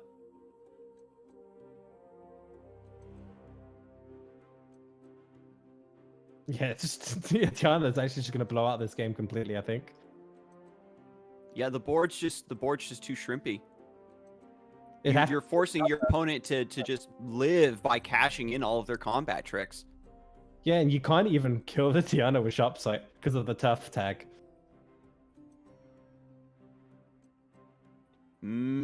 Yeah, so this goes through. Now Marcus is forced to tap under 4 mana so you can Relentless Pursuit for free. The +1/+1 buff from Riot Games coming through hot. 8/8 Tiana is back on the menu, and there's the Relentless Pursuit. And again, Krisheka was very patient. They could have pursued it last turn, but didn't want it to get denied. Waited for the board state to be presenting a true lethal before going for that triple rally effect. The Tiana Crowd Guard technology ends up paying off there for the mirror match. Very well played by Krisheka for sure. I mean, that was like precision. That's exactly lethal, right? It's just, that is what you want, right? It's exactly, there's nothing sweeter than having the exact damage you need to finish your opponent off. And Tiana, that +1/+1 buff, proving that it's perfect amount. Honestly, both players drew pretty well. Marcus ended up running out of gas there towards the end, which is, you know, happens all the time with Fiora Shen. You need to have a very specific draw, a very specific setup in order for the deck to function properly. And Krisheka was able to just sort of manipulate things in their favor over the course of the match. But now we get this Ezreal Draven versus Feel the Rush. You'd think that a combo deck like this with Ezreal would probably be able to get Ezreal leveled up and burst it down. But with Marcus potentially just underplaying and then having huge overall units later in the game, it could spell trouble for this list. Yeah, it's got healing in there as well. It's also a pretty heads-up play. I mean, Marcus knows the Shen Fiora matchup's pretty tough, so he's like, okay, I'm going to switch, try get this second game here with the Feel the Rush. His hand, though, he's going to have a Trapper on this turn into potentially Yeti plus more Yetis plus more Yetis before you get the bundle down. So Marcus again getting blessed by this Feel the Rush deck, giving them the early mid-game power, pretty much the most powerful early mid-game that it's capable of in order to keep this aggression at bay. We saw from the earlier in the broadcast, Ezreal Draven, there is potential for this list to just draw all of its early mid-game units and beat you up without Ezreal required. Well, it draws the Yeti on 4 right off the trap. After the trap. The problem here, though, is does you want to play the 1-cost one or do you want to play the 4-cost one? I think you actually might want to drop the 4-cost one potentially because you're not really going to play Vengeance if you drop the 1 anyway. Your mana pool, I mean, I guess you can potentially bluff things like Avalanche. He's running? Yeah, he's got Avalanches. So I feel like that's, if you're worried about cards in that sort of sense, you can bluff Avalanche by playing the 1-cost. And then next turn, they cost 3. So you still can't play both. That was my reasoning. If you want to be able to play both on the following turn, you drop the 4 this turn, and then you have a double Yeti on the next.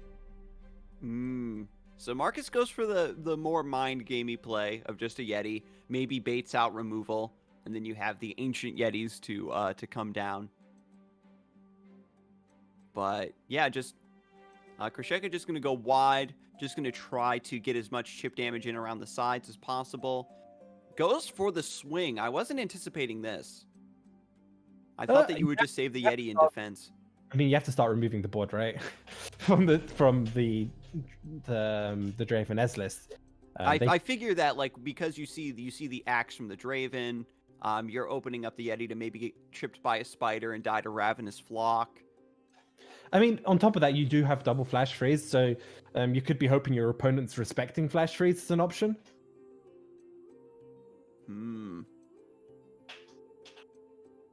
But again, it's still a 1-mana card that you cash in there. Just by getting that, we talked about it a little bit before, where it's like it's a offensive defense. You're getting an extra trade with the Yeti by forcing your opponent to block it and then just blocking with it on the turn after. Okay, so Marcus is gone for the Trundle line instead of the Yeti line instead, so he's going to try to get the Yetis on 6 most likely. Yeah, double Ancient Yeti in the opening hand means that you can just sit on them and they just kind of get better and better. You're gonna hit that critical mass where you're going to play some huge unit like a Tryndamere or an Alpha Wildclaw, that you have the 2 Overwhelm Yetis to back you up, and then suddenly swing for lethal. I think that maybe that's the sort of slow play that Marcus is hoping for, to catch Krisheka off guard. One thing to speak about, we haven't been talking about this, is that Tri-Beam Improbulator in the hand of Krisheka. I don't think it's gotten any stacks yet, but it's one of those cards that can sometimes bring out the RNG in Runeterra and provide some hilarious moments. I think one of the funniest I've ever seen is an 8-mana Tri-Beam just summoning another Farron. Oh no! And then you get the axes off of Farron. Yep. That is something we're going to be looking forward to. But right now it's nowhere near that. So he's only on, what was that, 3? It's even hard to see. It's like with Go Hard, where the little numbers are printed on the card you really want to see. But Krisheka shaking his head at the double Ancient Yeti play. This is the power play that I was sort of alluding to earlier. Now you have all this overwhelm damage coming through. You're worried about, you have to go for the Thermo here because you're worried about the pillar coming down. You're worried about, and then you have to worry about like Troll Chant. It's a mess. Yeah, Troll Chant. I mean, there's a There actually my mistake. There's actually no Troll Chant in this variant. Yeah, I was looking. I was like, Troll Chant. Where's the Troll Chant? I'm so that's how you know I'm traumatized by that card. I mean, that card has just caused everyone pain, right? It's just such an effective unit to it basically trade up towards like 2-for-1s, right? Or 2 or even 3-for-1s potentially. So the Chump Wump is going to get buffed by the axe. Fortunately, Krisheka hasn't been in that really awkward situation with spinning axes where sometimes your hand is so good you don't want to discard anything. Has a lot of fodder here with the mushrooms to get this up trade. Yeah, this is a pretty good position here for Marcus. He's got, on the following turn, he has, he's 2 turns off Feel the Rush. There's nothing that stops it in this list. From Krisheka, the only real answer is Noxian Guillotine plus 2 spells, right? To do some damage to what comes out. However, though, one of them is Tryndamere, right? So you don't even get a great way of killing Tryndamere. Just really unfortunate overall. The removal is here, but just doesn't line up against these really big bodies. Noxus goes a long way towards shoring that up thanks to Guillotine, but you need things like Thermo at this point in the game. The double Ancient Yeti to give such a huge mid-game tempo boost on your way to the Feel the Rush here is so important for the deck. And at this point, Krisheka just needs Ezreal to come down so that you can get the damage off of these Mystic Shots and the mushrooms. And I wonder if that's the line that Krisheka is going to try to take here.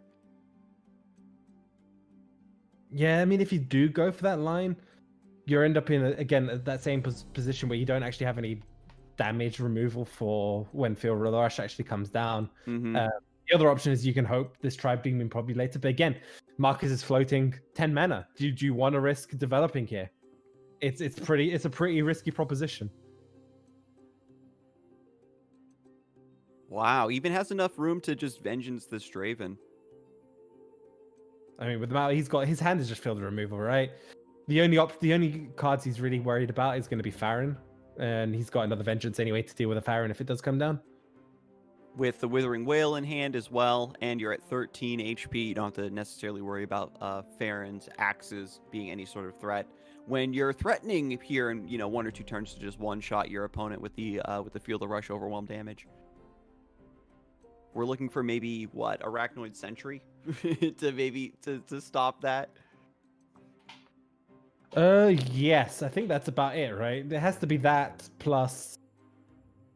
That's not even enough, right? That just stops a little. That just delays the inevitable. You need to then you need to then have a way of dealing damage to the unit so you can set up the guillotine before you die. And we can already see there's a Ledros there plus Atrocity in hand of Marcus. He might not even just bother with the Field of Rush. Yeah, I like how Ledros is just barely almost cut off. It's just peeking over the corner of the screen like, oh yeah, I'm also a win condition. So Marcus now has this game wrapped up in 3 or 4 different possible ways, and Krisheka has not seen a single Ezreal. There was potential maybe in the early game for Ezreal to get some really cheeky hits, the extra Mystic shots to chip away at the Yetis or chip away at the Nexus. Could have been very nice. See, I would argue Farron is what he's really looking for more than Ezreal. Even if like Farron gets removed, you just want triple X, right? You just want to be able to threaten 12 damage over a few turns. Threaten removal options here from Marcus. So he's forced to use like a vengeance. So this is a 4-cost unit from the Tri-Beam Impropulator we just saw from the quick hover, and you get Laurent Chevalier, which it could generate something useful. Let me see. You get another challenger unit from your regions, so Is it there gets Glory Seeker. Yeah, Glory Seeker, which is pretty bad. I'm trying to think. Is there anything else? Is there another option outside of Glory Seeker? I don't know. I don't think. Oh, you can get Flame Chomper. Oh god, yeah. Oh man, Flame Chomper. Poro, yeah. Poro? Oh, Affectionate Poro. Oh my god. Yeah, there's the Glory Seeker. Oh no. Out of 3 trash options, that one's probably the least trash. I'm trying to think. Is there any actually high value challenger? And I really don't remember any. Oh wait, Noxus has Savage Reckoner, I believe it's called, the 7 cost. Yeah, I guess you can. I guess you can get that. Yeah, the 7 mana. Yeah, I picked up on it just before Twitch chat. Nobody remembers that card exists. But here we go. We're going for the Shrimpy Weenie Rush strat. Krisheka backed into a corner here against the Field of Rush about to come down. And luckily 2 HP.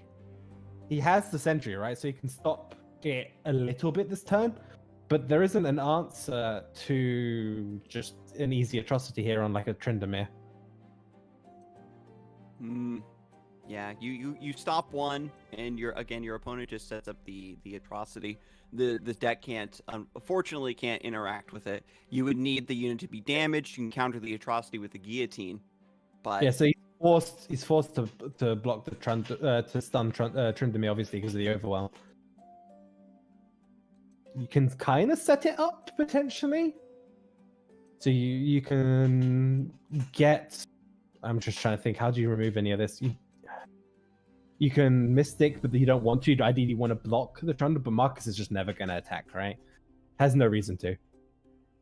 Yeah, you just wait for the pillar to come down next round, as a blocker against this wide board, and then next round you have the Trundle leveled up with also Overwhelm, and then you get to pick your target. And plus, I suppose if you attack in, then you're also giving your opponent another card off the Chevalier. So let's see what we get here. The Shrooms are not doing anything. I was about to say, Shrooms they're doing a little bit. They're doing their work. You're going to push some damage this turn. You're going to push some damage. You've got Static Shock to get a little bit more chip damage and draw. You have Static Mystic, so that's another 3 damage. But you just throw Vengeance out. Marcus is definitely on the just try limit any damage coming down to my Nexus, so there's no like Ezreal plus a bunch of spells. There it is. Savage Reckoner. The Reckoner. Okay. I mean, it doesn't do a lot in the situation, but we get to see it. Can remove both Tryndamere this turn and Trundle. Yeah, so you can guillotine, then you guillotine the Tryndamere, and then it levels up, and then you can Mystic and then play third guillotine. Or rather, no, you can static shock and then guillotine if you don't want to float mana, because then Yeah, you're you drawing can't. a card. You can't static, right? He's got tough. No, he doesn't have tough anymore. Old days, he doesn't have tough. You can just static. This is the problem. Do you guys remember when Tryndamere had static? I mean, tough. Sorry. That Oh was, my god, that was a nightmare. Tryndamere just never died. It was just a wrap. Yeah, And so yeah, we get Rummage. Okay. It's getting there. I mean, he just needs a little bit more damage, right? We need Ezreal. Yeah, Ezreal is leveled up. Krisheka's getting excited here. And Thermo. Okay. No, I mean, you're gonna rummage, right? You rummage. What do you rummage? The Savage Reckoner? Do you summon? Do you? I think you do, right? Because the thing is you can rummage the Reckoner and the Axe. You can play Reckoner here if you feel like you need a bigger blocker, but Feel the Rush, it's like there's nothing you can do against that. Yeah, at this point you have to pass against Feel the Rush so you can 10 mana Thermo the Trundle down. Yeah, I think you're right. But it's a little bit difficult because you're basically hoping your opponent doesn't have it. I mean, he's holding in the case that it does. But what happens if just like Ledros comes down? That's probably what Marcus is considering right here. But decides to just go for Feel the Rush anyway. Says, you know what, if you 10 mana Thermo, some overwhelm damage is going to go through, and that still sets up Atrocity. You can remove the Tryndamere at least. So you stopped all the overwhelm because Trundle's not leveled up yet. Oh yeah, that's right, because it needs to come into play before a pillar. True, very true. So yeah, Krisheka's still hanging in there. Just needs to draw, right? I mean, he's got that rummage for the next attack at least, and then that's just going to be like his hopes and dreams. Like, do I get Ezreal? Do I get maybe Farron's too? Because top deck Ezreal, and then you do Mystic, and then rummage away the Axe and the Reckoner or something, or that's almost enough damage. I don't think the Savage Reckoner is enough, to be quite frank. You're going to just see Pillar come down here, level up the Trundle, and then you maybe you don't push anything. Yeah, the Reckoner can kill one of the pillars for 1 damage or something with the Overwhelm. Yeah, I don't know if that 1 damage really matters here. And you can even see there's a flash freeze as well. So if Marcus really wanted to, can just flash freeze to keep a pillar alive. This is honestly, Krisheka is hanging in there, putting up much more of a fight than you think they'd be able to at this stage of the game. Second Feel the Rush came down, is still kind of holding the fort. No, not a single Ezreal seen. I don't think we've seen an Ezreal Draven list play Ezreal yet today, or even draw it. Yeah, it's been a little bit of a problem, I think, for this list. I mean, we haven't even seen Farron, right? That's another card we haven't seen being played, and some people aptly name this deck just a Farron deck. It's not even a Draven Ez deck, it's just a Farron deck, and Draven Ez are just there to like help the Farron win condition get activated. And there's 2 copies of Captain Farron as well. Krisheka is just like, where is it? Finally we see Ezreal, but now Trundle is swinging in on you, and with the extra Beholds on the boosting this Trundle up, no blockers, put you down to 1 HP, and then you have Atrocity. Yeah, so Krisheka's just going to go ahead and throw in the towel here. That was really unfortunate, to be honest. For all of the turns and time that Krisheka was able to buy, not getting the Farron, not getting an Ezreal in time, which is so unlucky, but really, really fun game overall, though, with the Chevalier generating some hilariousness with the Improbulators. It was very close. It was closer, I think, than Marcus would have liked. But he was in control for most of that, right? He had options. He threw out Vengeances just quite comfortably. And this the problem now, though, is that Marcus now has to play the Shen Fiora into the Draven Ez, which historically isn't a great matchup. He does, I believe, have no Nopifies, which some lists have been running. Some of the Shen Furies have been throwing Nopify Mhm. against As that does help quite a bit because they do like to play Mystics. They do like, you know, just the standard. They have a lot of less than 3 cost spells in their list. And what it also does is, you know, if you want to like value trade your Fiora into something, you're opening her up to Ravenous Flock. There is again the Arachnoid Sentries to stop some of your combo-oriented attacks, forcing you to open attack a lot, and maybe your opponent just keeps your board clear. Yeah, that definitely could happen. I mean, what we're gonna have to see here is, can Marcus get the key cards like the barriers onto the Shen? Can you keep Shen alive? Because that's gonna be one of those cards where if you can get Shen sticking on the board with some barriers for a couple of turns, make it as difficult as possible. Krisheka will have to dump a lot of resources into it to try and remove it, which in the end will end up being in your favor. And you love to see the Draven on 3 here. You want to curve out. You want to have a decent mid game with the spells to back you up. Because of Sharp Sight and single combat, etc., you ironically don't really want to see Ezreal in this matchup very early. Yeah, it's just not. I mean, Draven's fantastic to see. But I also really just like this Mystic Shot because it will force potentially this single combat from Marcus if he wants to try and draw spells. The problem is, if he does that and there's a second Mystic Shot, you get slightly blown out here, and it ends up trading single combats, which you could use later on for more favorable trades. So it does get the spell, cycles the single combat, essentially turns it into a riposte. That's going to be one target for Ezreal as well. Mystic Shot lining up against the River Shaper there. Very, very solid. Yeah, and this is looking like still a pretty okay turn here from Krisheka. He's still got the axe available. He's probably not going to attack this turn with the Shen coming down. But again, just goes for it. Just gonna just say, okay, I might have a removal here for your Shen. Do you want to risk it? Yeah. No, I love that too. And because there was no hesitation on the attack, you aren't giving anything away. You're on 1 mana. What do I have? Another Mystic Shot? Oh, I love it. You love to see plays like that.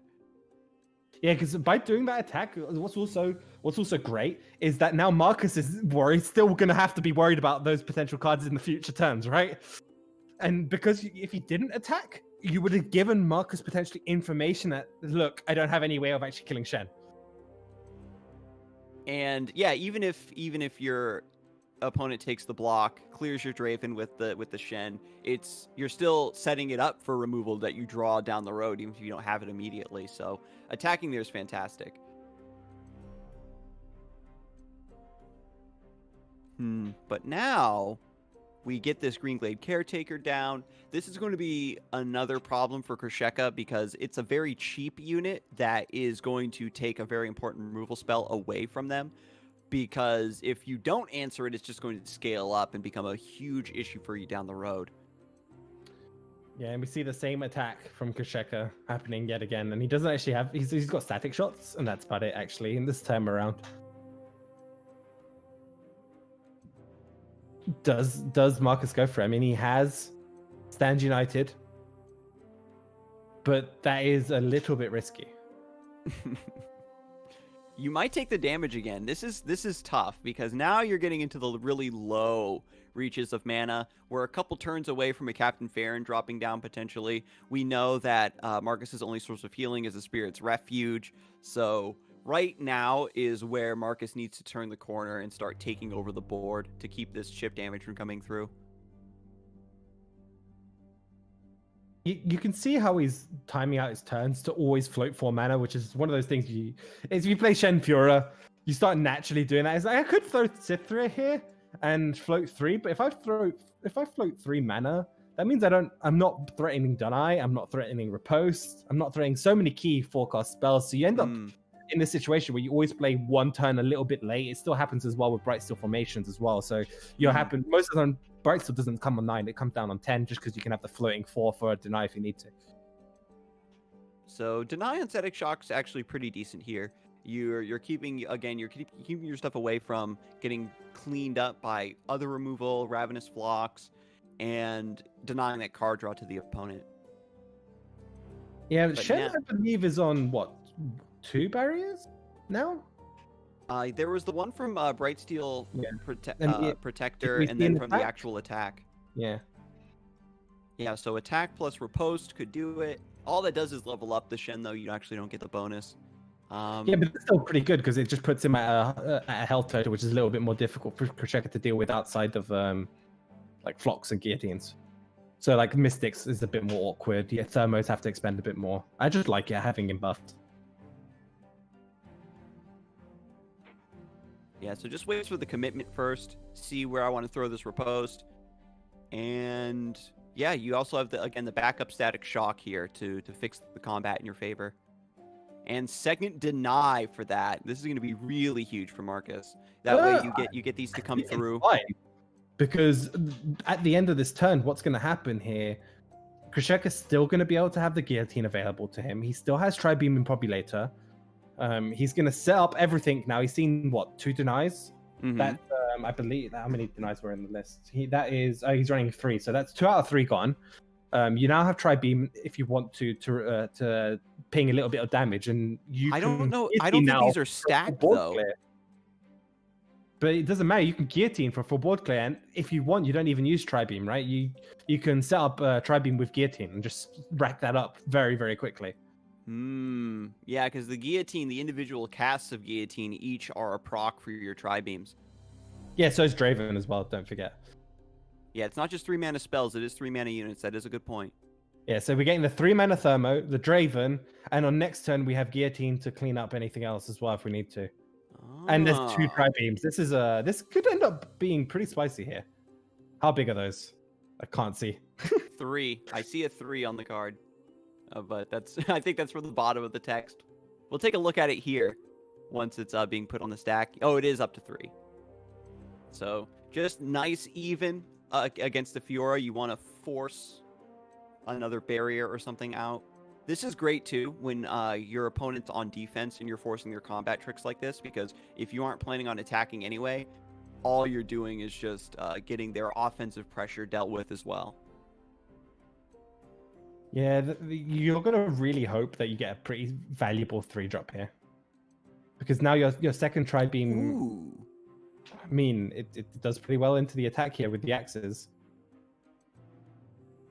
Oh, and Marcus actually playing that green glare. Okay, Marcus playing that means that this attack from Krocheka is pretty safe. Yeah, gets that into play. Wants to just keep. I think what they're doing now is, you see that Krocheka's down to 8 HP. You get the caretakers in play because it gives you the option to just chump block with a really small unit if you want, or you keep them up and you let them scale up with the Shen barriers and try to get a lethal around the sides with the Stand United potentially. Yes, I think it's going to be 100% trying to go for the Stand United play. But we can see there's guillotine, right? So if Krocheka does throw guillotine this turn, just to remove the Shen, that should keep him alive, hopefully? Potentially. Well, it depends on the blocks.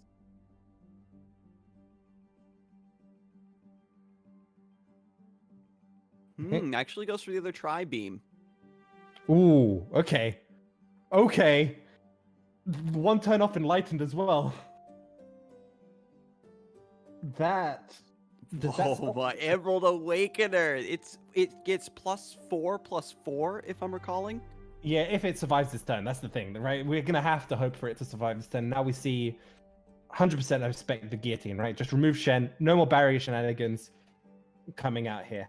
Yeah, and then you're at unit parity. He has to do it like this now to fizzle the Noxian guillotine.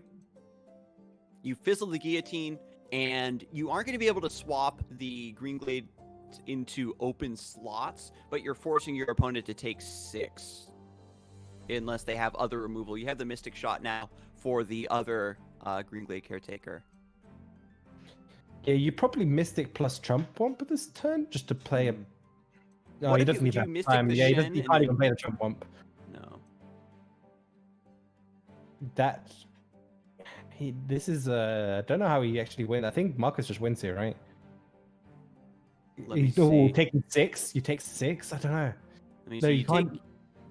No, you can't. You just die, right? Because you the can't Emerald block. Awakener, yeah, can't block because of the other units are going to get fearsome. So you have to take the 7 from Shen, and then That's it, right? oh yeah, because Shen gets buffed up as well. Oh my goodness.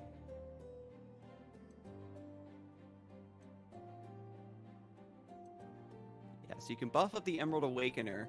It doesn't heal you because of the barriers. So you cash in your board and then you take 6.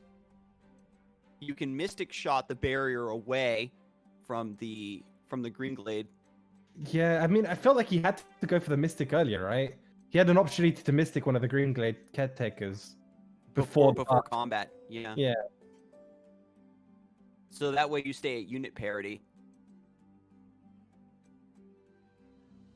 So now you get to clear that, you heal for 3, and then Cytherea still hits you for 6. However, though, there's Farron, right? Mhm. In Grisheka's hand. This is too close for comfort. Yeah, Farron this is plus spooky. Maybe that's not enough. Yeah, floats the mana. Oh, Ezreal. How close is Ezreal to leveling up? Ezreal, let me see. There was a Mystic Shot. There Two was 2 Tri-Beams. The Static Shocks got denied, so I think it's only 3 or 4 out of 6. So now we have Farron plus Decimate. By floating the mana, you're setting up this attack. So Cytherea blocks, you go down to 5.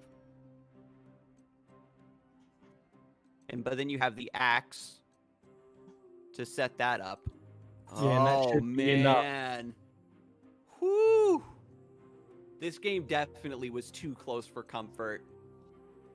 Yeah, Marcus had an opportunity, right? I felt like there was a line where Krisheka, we felt like potentially could have given Marcus the opportunity there to take it back in there, but with the axe plus the Farron, and that match was really close. That match was just closer than it needed to be. The whole set was so close. Even in that match with Draven Ezreal versus the Field of Rush list, it came down to like such specific top decks at the end. But when the Fight Night EU bracket is this stacked, you know that these players are going to be battling each other down to the nitty gritty, down to these crazy drag out stalemates. And when your back's up against the wall, when you know that your opponent has lethal in hand, when you're scrambling with whatever cards that you've been given by the RNG gods, that's when true champions are forged. But that was, again, a fantastic set. And this is going to be the first set that Marcus has lost in EU, the Fight Night EU tournament. So we're going to get a quick update on the rest of the bracket here as well. Yeah, so in that winners final, we see Ultraman taking the win against Desu 2-0, throwing that there. And looking at the losers bracket, though, Bulat's already out at 2-1 against Freshlobster. That lineup potentially just didn't work for him, up against the same lineup as basically Marcus twice in a row. And then we'll see Pepscola knocking out fellow teammate Manittas here with a 2-1 victory. So the matches coming up are still going to be pretty volatile. With Marcus in the losers bracket, that's going to throw a whole monkey wrench into the situation. When you're playing Fight Night EU and you get sent to losers, maybe you're breathing a sigh of relief, like, okay, well, I don't have to worry about Marcus coming down here and ruining my day. But now we're flipping the script on you here in Fight Night number 4.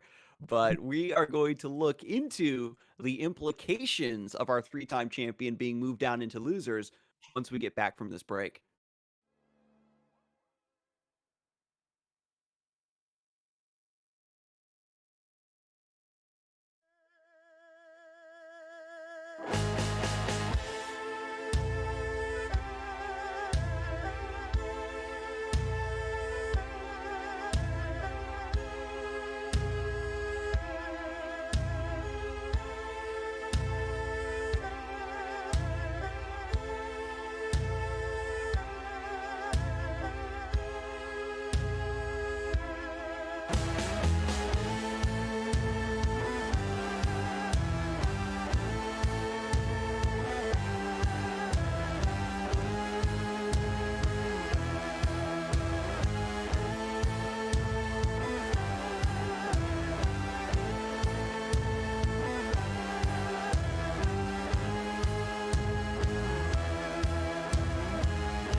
Hello, everyone, and welcome back to Fight Night Legends EU.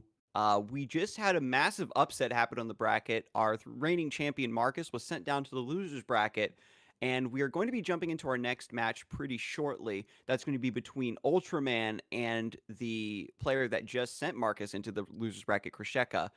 Both players brought Ezreal Draven to the lineup here today, which has been a pretty popular deck to counter most things. Nice combo finisher, nice ways to generate tempo and just burn you out at the top end with Farron. But Ultraman's variant has a little bit of a different take.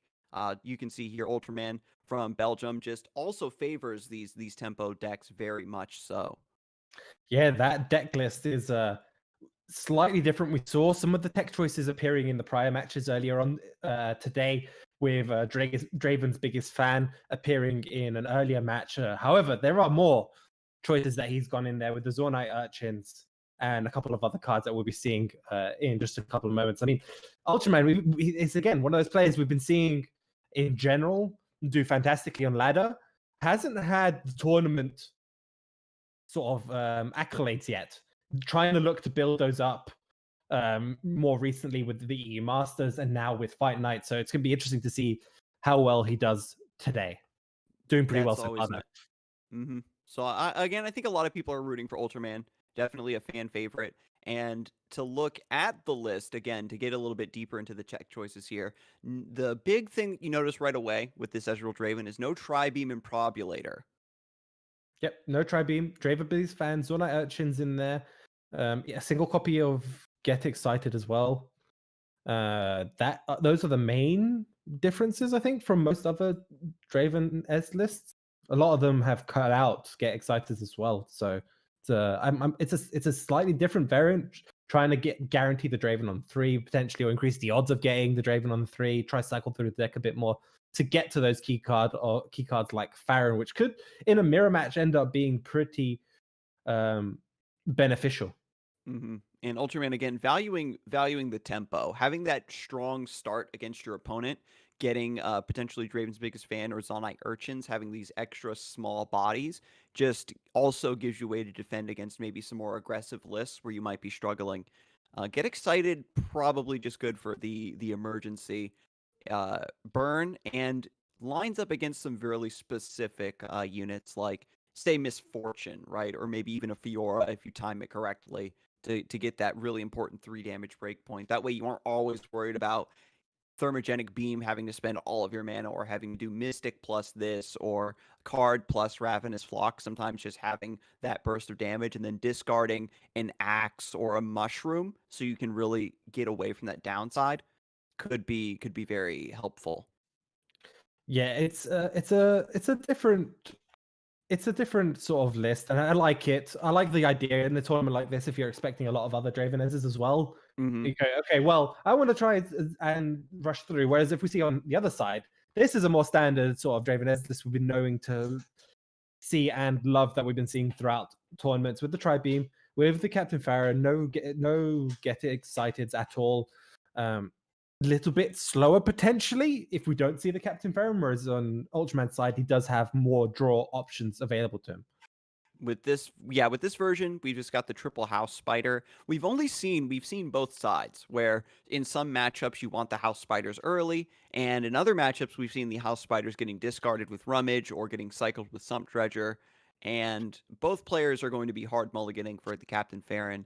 It's going to be close because again, Ultraman's list is getting a little bit more draw, a little bit more cycle to get to Farron, whereas Krisheka's list with the Tri-Beam Improbulators, you have more removal and ways to have that spike of removing your opponent's unit while also summoning a big unit of your own. Sometimes that tempo swing can be enough to swing things in your favor as well.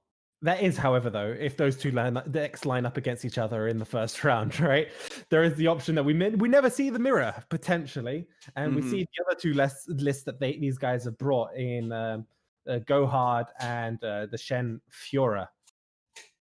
Now, Go Hard versus Shen Fiora, I've seen it go both ways.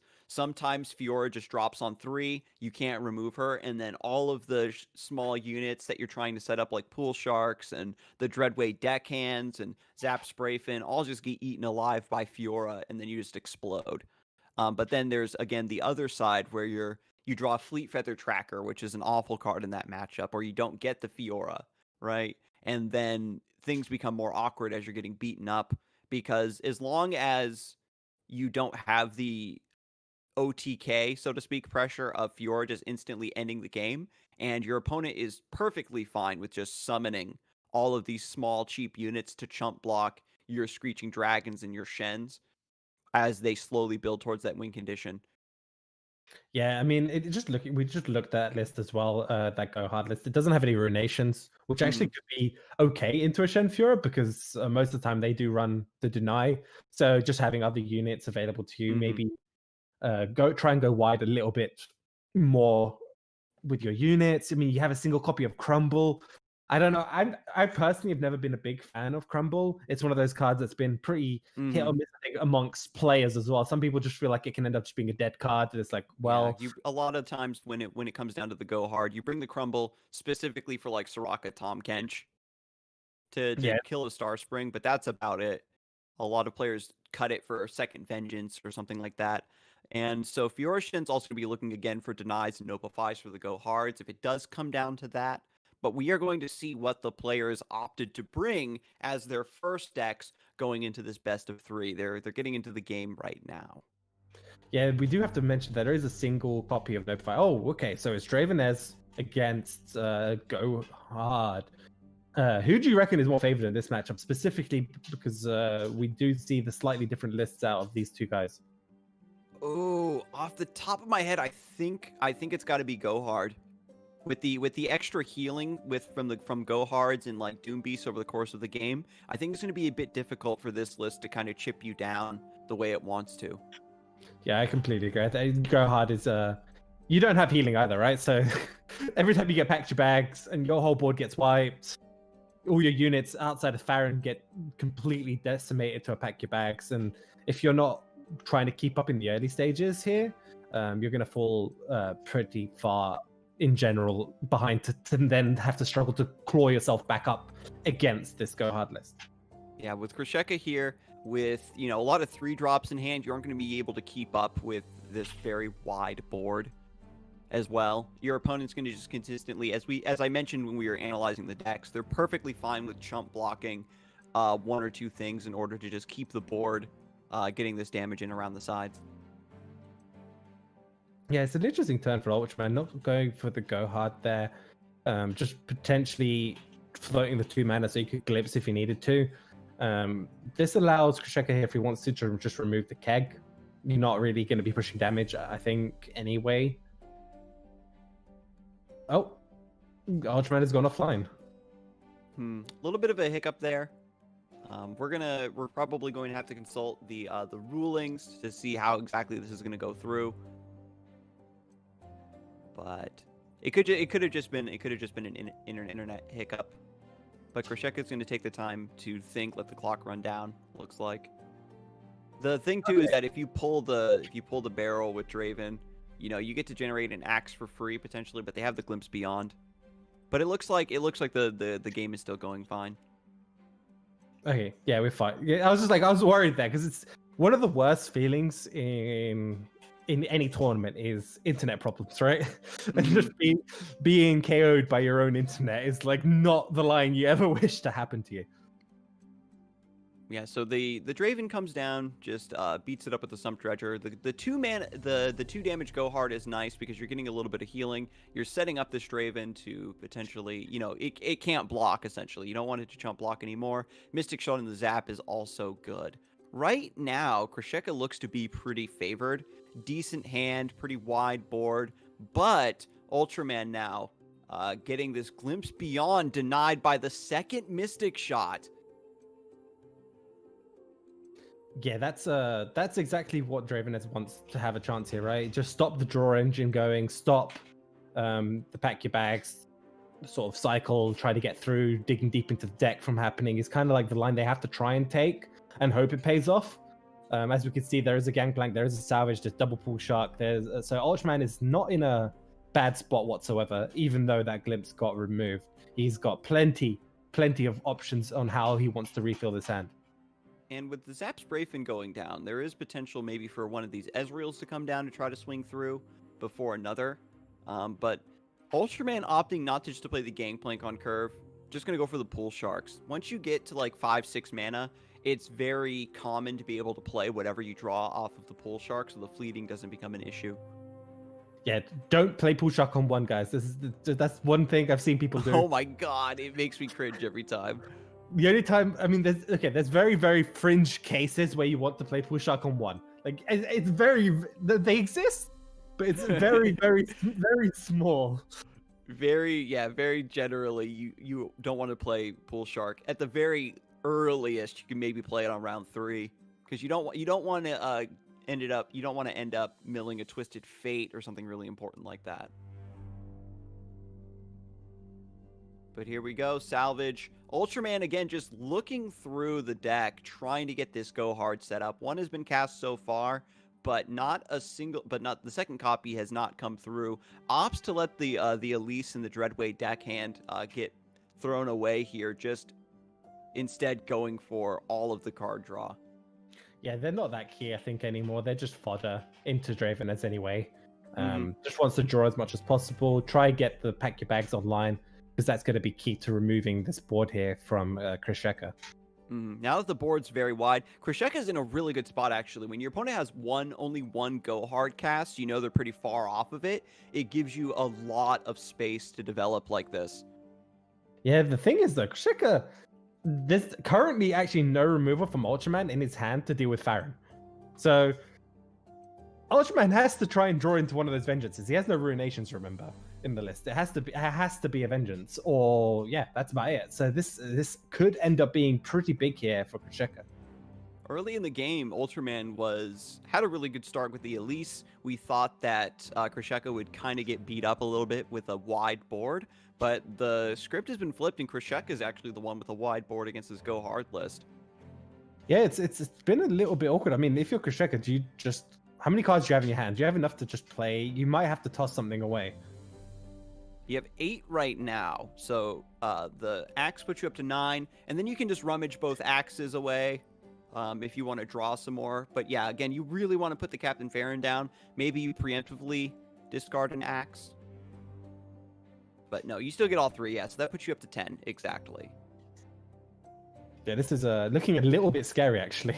Ultraman needs to try and find one of these Vengeances. Because I don't think you want to take 6 damage, potentially, from a Farron. Yeah, so you attack in here, you mill the axe, but that's fine, because you were gonna rummage away the axe anyway. And Ezreal is, let me see, we had the Mystic Shot go through, and then that's pretty much it. Ezreal is not very close to being leveled up. Don't forget we have the Draven spell, so that can guarantee Farron potentially hitting for 8. Oh, that's right, the Whirling Death. Whirling Death, yeah, exactly, can potentially be pushing here for another 2 or 3 damage, another 2 damage if he wants to with Farron. Yeah, because you could Whirling Death, and then you still have the Spinning Axe to push 1 more damage on top of that. And if you attack with the Ezreal, you force the Zap Sprayfin to block, because if you let it through, then you have just mana for Mystic Shot as well. But Krisheka is kind of playing this pretty conservatively. Despite looking so far ahead, they want to preserve some of their board to block. They're putting just enough damage down to make these Decimates present lethal next round.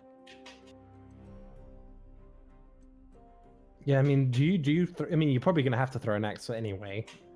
You could... Flock achieves the same thing. You could axe plus... No, there's no line. I think, yeah, just letting it go through is okay as well. Yeah, the Withering Wail was really good there. A lot of these Go Hard decks are starting to tech it in, because it helps in the mirror match a little bit, helps against some of these wider boards that are threatening you. right? And because you develop so many chump blockers, and because Go Hard is such good chip damage, the Withering Whale gets a lot more value over the course of the game. Yeah, I mean, probably going to even see the 1-mana Thermo here. Just to slot that in into your curve. It fits into your curve. It's kind of, you're right, you can play things like the Flock mid-combat anyway, and your Ezreal's only on 2, right? So maybe you just want to level it up. So Krisheka goes from having a really devastating swing there to things sort of just fizzling out. Captain Farron is still on the board as a big threat, but Ultraman now sitting at a decent 15 health with a Doom Beast in hand and another Withering Whale. So Krisheka still has a lot more tenderizing to do before the Triple Decimate can close out this game. Yeah, I mean, this is pretty risky on the side of... I mean, Ultraman's hand doesn't have any go-hards, right? So that's kind of thing. He's got a lot of draw. The problem with the draw is that it's very conditional, right? He has to hope that there isn't a spell from Krisheka stop it. We've seen, I believe, 2 Mystics. One of them, and then the third one was an Ezreal. So there's a potential of another Ezreal being a Mystic shot, as well as... static, right? Plus Mystic to stop any draw from Glimpse. That is fair. And remember too, we still have the Rummage in hand. So Krisheka could on reaction draw 2 cards if they're looking for a very specific answer to things. So going for the Ravenous Flock here, just trying to stop as much damage as possible coming through. By blocking with the Farron, you are maybe opening this up. It's already at 5 HP, so it's going to die to pack your bags regardless. So yeah, you're conceding it to pack your bags anyway. If they have it, they have it. The difference between 5 and 3 is pretty small, even because you know they have whales, so it doesn't matter. Like 3 is still at a pretty decent spot. They'd have to have 3 more whales, or 3 more whales, which can't be possible. And the only downside though is obviously because there's a keg on the board that could actually cause a little bit of a trouble here. Actually, Krisheka's been doing such a good job of stacking the removal against these Glimpse Beyonds to slow down this draw engine as much as possible. This has been one of the factors that has made the game seem so close. Despite our initial reads that Go Hard was very favored, if you're able to slow down that draw engine, they do struggle a bit. We're finally seeing the first Twisted Fate as well come down out of the deck, being drawn into the hand there. Yeah, however, no more go hards, right? So it's still looking pretty good overall. I mean, this next open attack from Farron's actually going to put quite a bit of damage down. Yeah, so I like the Thermo here. You know that your opponent has some mana still to develop blockers, but you're just going to use the Thermo in order to get more progress on your Ezreal and put them down to, do you have this? Look at that. Because the keg's not a real blocker. No, the keg is completely useless. So what happens is you just pull keg with Farron, right? So they have... Ultraman had to potentially use a spell there, so he can actually stop the 3/7 damage going through, potentially. I mean, if he draws... He has to block here with... Yeah, he has to block this way. And then Whale and Hope. Yeah, Withering Whale clears the Ezreal. He's at... With the Ravenous Flocks going through, I think it's at 4 out of 6 right now, maybe 5 out of 6. If you're able to level up here with the... No, so that doesn't level up the Ezreal. I was going to say you could level up Ezreal and maybe have it survive this. There is potential, right? If you... They're checking the math right now to see, do I let this combat go through and just clear... yeah, you finish off with the Decimates. It's the same thing. You push 2 more damage, I guess. And you keep your Farron alive. So now you're on Triple Decimate. Yeah, how much more healing there is there? I mean, obviously every single pack your bags is going to be another one. The Gangplank is actually going to set up a drain for 2, so it's going to put him slightly up to 11, or at least up to just outside of the 7 HP. So he's still going to be in range. Actually, it's actually really close. It needs another one, right? And or maybe another Whale. Yeah, or I think there's only 2 copies of Whale in the deck, but you could top deck a Doom Beast here very easily. And just gonna cycle. Doesn't want to float the mana. Is committing to the double Decimate line.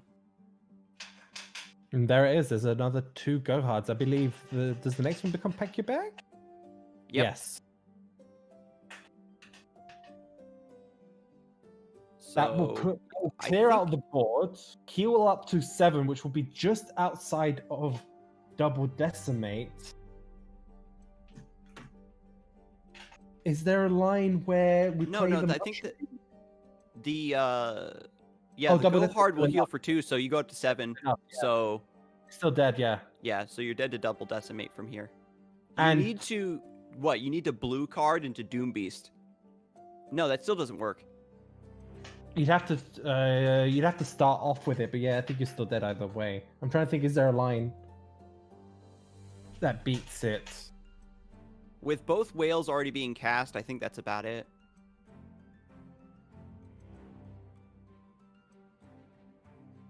There is a potential line here where if you weren't about to die to double decimate, you can, red card to get a 2 damage AoE to wipe your opponent's board, and then damage the Nexus. You set up a wide attack and then into pack your bags for lethal. But I think that just in terms of, because pack your bags is a slow speed thing that gives your opponent so many chances to react and play cards, I think this pretty much just goes over. Yeah, Krzyzek is just going to go for it, and that will put him up 1-0 here. There is a line, obviously, where he doesn't play it, and he plays Thermo instead, but I think you don't give them the time. And so there it is. Krzyzek pulling out a miracle, essentially. This was a matchup where typically you're supposed to be very unfavored. Your opponent's just drawing so many cards. They don't really necessarily care about their board being removed because they're all just shrimpy death fodder units anyway. And yeah, so pack your bags coming down here, and the final decimate going to close this one out. Yeah, and blue card wouldn't have been enough, right? Because obviously it would only have to have been. It would have had to have been Doom Beast here instead of pack your bags, right? But that's still not enough damage, right? I mean, enough healing to get out of this decimate range. I think it puts you at 4. No, so you would have healed. You would have been at 5. He has no more whales, so it had to be. It would have to be drawn to Doom Beast. Yeah. He dies in 2 actions. Yeah, he can't even do it. Yeah, so I don't even think there's a line where he survives there. Yeah, so it was, again, really, really good game. There was when games have so many branching paths and lines of play, and your deck is based around drawing so many cards, you have to play more into predictions and outs, right? It's not just about what cards are in my hand, what's the board state like, but it's I'm going for Rummage here, I'm going for Glimpse Beyond here, because there's very specific cards I'm trying to draw in order to move things in my favor. And as we saw multiple times over the course of that game, Krzyzek was able to use the Ezreal and the stacked removal in order to deny the Glimpse Beyond or to slow down that draw. Because when you force your opponent to use the second Glimpse Beyond in order to guarantee the card draw, they have less mana left over to then use the cards that they drew. So good job there to slow down the Go Hard engine just enough to get the lethal with Farron. And what's crucial here is that Krzyzek, because of that matchup, he has basically both his decks do pretty unfavorable, I think, the Ultraman's list. So he now has to play Shen Fiora into Go Hard, which again, I mean, he has teched in a Nopify, which can kind of help a little bit. But it's again one of those matchups that could end up being very difficult, and he gets 2 attempts now. The Shen Fiora now, what he's happy about is he gets 2 attempts with Shen Fiora here to take this completely for himself. So Ultraman getting the start you want. I think I mentioned this specifically in the analysis. The Fleet Feather Tracker gets cleaned up by Go Hard until your opponent gets their engine up and running and they're off to the races. Yeah, it's definitely I feel like Shen Fiora's lines have to be okay. You get Fiora, you get the trades, and then especially though in Krzyzek's one though, he has Tiana, right? So Tiana could also just be a big blowout card because Go Hard. How does Go Hard deal with a Tiana? Right? Mm-hmm. They have to commit. They can vengeance, but then you've already gotten the rally effect. So if your board is wide enough to warrant a Tiana, then it probably means you're sitting pretty. It's dies as well just to stop that and just blow you out. And so the go hard, this is go hard number 2 already. So getting this set up so early is really important because as soon as Krisheka maybe gets the board to stick or tries to pull ahead, you have potentially the pack your bags to go. This is very risky, of course, because you want to try to get these set up early, but you're worried about things like Nopify to slow you down. Yeah, this is a little bit scary, right? If you're Krisheka and you're seeing already 2 go hards played by turn 3, and they haven't really got their draw engine going, it's yeah, you're going to be panicking because that pack your bags has to be notified, and then the problem with notifying or denying a pack your bags is just like it doesn't stop the next one being still a pack your bags. Mm-hmm. And it's 1 mana. It's still a 4 mana spell or a 2 mana spell for just something that costs 1. Yeah, Krisheka really needs a Fiora right now. Fiora exactly is the breaker in this matchup. All of these small units like the Pool Shark and whatnot just die to it for free. I mean, again though, Ultraman's hand is also a bit lackluster. It can will be holding on to these glimpses for like single combats or responding. Okay, and the Pool Shark into Pool Shark, that's pretty valuable here. Just to try and draw through the deck. You've got how many go hards now in your deck? We've seen 2 of them played. There's quite a few there, so just trying to draw through is going to be pretty valuable. And again, Doombeast, again, it's just one of those units. It's just a 3/2, kind of okay into Shen Fiora because you can block Fiora, I guess, with it and force a barrier. Yeah, and the healing is nice too. If we get another Dreadway deckhand, dealing the 6 HP swing, right, of dealing 3 to the opponent and then healing yourself for 3 is very valuable too. Opts to just float that mana because you have the double glimpse in hand, you have the salvage. By floating the mana, you just, again, you're keeping your options open. Krisheka doesn't have a lot of pressure right now, no Fiora, no Shen, and you have a wide board to chump block these 3/2s, so I think the pass there is fantastic. Krisheka is literally 0 pressure. This is like one of the weakest boards coming turn 5 for a Shen Fiora's triple. Oh no! This is so low impact. You need these barriers to go on your other units like Greenglade Caretaker or Screeching Dragon or Fiora, and to just draw 3 of them like this is just so disheartening. And here's the red card. It's going to clear that barrier, going to soften this board up. Now the 3/1s can't even swing because of the 1/2s cleaning them up. Yeah, this is not ideal at all. I mean, there was a potential for Sharp Sight, but like that Sharp Sight feels so bad, right? At that point, you're just like, oh, do I want a Sharp Sight just to trade in with a Dreadway?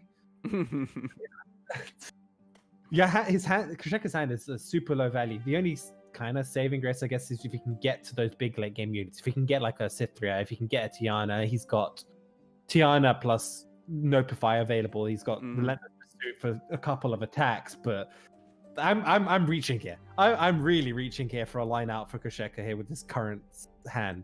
Yeah, this is outside of I'm drawing all spells and have no units. This is probably the most awkward I've ever seen a Fiora Shen draw. And Fiora finally comes down. No attack token just yet.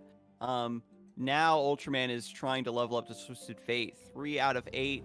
Pick a card would do it if you want to go for that line. It's risky because of single combat, of course. Yeah, the problem is now, obviously, because we can see Ultraman's hand, he's got double glimpse, right? So anything Fiora tries to pull, it's going to get glimpsed. We see single combat or Nopify a second glimpse. And that's going to be most resources gone from Krisheka's hand. And the other thing, too, is you might want to use, like, Nopify for the Glimpse Beyond to deny that draw. Because 2 Gohards have already been cast, right?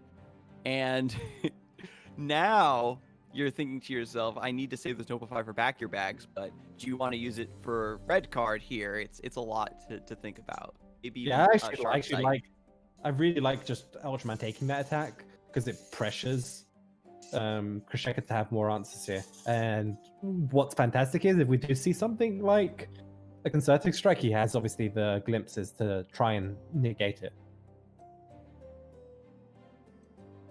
So I have to see how this lines up. Ooh, yeah, so goes for the Concerted rather than the Sharp Sight. Wants to just cash in the value on this Fiora before the red card connects. It has the Nopify now, cashing that in against the Glimpse. And now you Sharp Sight? No, you can't. That doesn't do anything. Single combat. Do you single combat? That's still. You have to do it on your 3-1. That doesn't work. So if you sharp sight the Fiora, it'll survive the red card. You still don't get the attack to connect. Ooh, okay. Well, Fiora's slowly going to be removed here over the next 2 turns, right? This is looking a little bit scary. Yeah, so this is the third go hard. So now there's 5 in the deck, or no, 6 in the 5. Yeah, there's gonna be 5 total in the deck if my math is correct. And now we've got Zap to Tutor, and what comes out? There it is. Pack your bags. And so now with the attack token, this gives you the opportunity to develop. You have 1 mana, deal 5 damage to just wipe your opponent's board. Even if they have Shen, even if they have Screeching Dragon, they still get wiped. And yeah, just really awkward draws from Krisheka, forcing some very, very risky plays. The resources that you normally want to save for later in the game are being forced to cash in early. And so you just don't have a way to stop pack your bags anymore. Yeah, Fiora would just drop down on the board as well. Just a little bit too late at that point. Ultraman had way more than enough mana and resources to just remove it or put it in a position where it was completely ineffective. And I really just like the play of just letting the Twisted Fate die as well, right? That was a line I really liked, because then it just allowed Ultraman to just play another Twisted Fate for the red card. Sometimes that's what you want. We saw a lot of resources going into leveling up the Twisted Fate, but to cut off that value and say, you know what's better than a leveled up Twisted Fate? Red card, or sometimes gold card to stop like a Fiora trade. But Double Glimpse Beyond definitely was so good in that matchup because it takes so much pressure off of Ultraman. But now that they've gotten the win with the Go Hard deck, they're forced to switch to their other list, Ezreal Draven versus Fiora Shen now for game 3. Yeah, should have a bit of a better time here, I think. He's got the Notify as well, which is crucial for things like Get Excited, Guillotine, Mystic Shot. Most of Ultraman's current hand, basically. Yeah, so the Fleet Feather actually does get to live this time. A nice 2 damage opener. With the way this matchup goes, the win condition of Fiora is going to be harder to pull off. You need tons and tons and tons of barriers to reliably get it to connect. So you want to just preserve your HP total and probably build towards like Bright Steel formation. Yeah, the question here is if Ultraman wants to try and throw this Get Excited into Fiora, because that's going to just get notified, which means you're then forced to play double Mystic, which you can't even do, right? You'd have to do that over the next couple of turns. You're going to feel in a really bad spot, especially when the Shen drops down. Yeah, so Shen comes down, then you're setting yourself up for, maybe Sharp Sight to counter that line. So, I mean, yeah, this is a like very Ultraman good Notify. I feel like it's Ultraman had to go for it because obviously there's only a single Notify in the list. Mm-hmm. But the problem is you can deal, I guess, with a Sharp Sight, right? So you're assuming there is no Notify because you can handle a Sharp Sight with a Mystic Shot. Yeah, even clears, instead of taking the damage, decides to clear the Fleet Feather Tracker. If you Mystic Shot the Fiora there, maybe you set up Guillotine, maybe you set up like Ravenous Flock. But Ultraman's showing that they aren't really afraid of the Fiora. Is confident that the deck is going to give them the tools necessary to clear it. Cool, this is a interesting turn here from Krisheka. He just passes, because with passing, Ultraman's going to be a bit worried about Sharp Sight, because Sharp Sight can come down. Allows Fiora to trade here with the Ezreal. Ooh, but attacks in. Yeah, just attacks in anyway. The hand, pretty low quality from Ultraman. So you're forced to try to get the Mystic Shots and get the value where you can. You can complete the trade with second Mystic Shot here, and as you already mentioned, because Fiora just didn't block free, there's no Sharp Sight to punish this. Yeah, because Sharp Sight would have been 100%. I think you would have used Sharp Sight instead of single combat there. Just because it keeps your Fiora a much healthier life total. Shen just on an empty board though, however, not the biggest threat. Yeah, Krisheka hesitating right now, even thinking about it. With all the removal that I've seen come down so far, I could probably get away with River Shaper. You'd get punished with a Thermo potentially here. Just for 5, just to straight up remove Shen.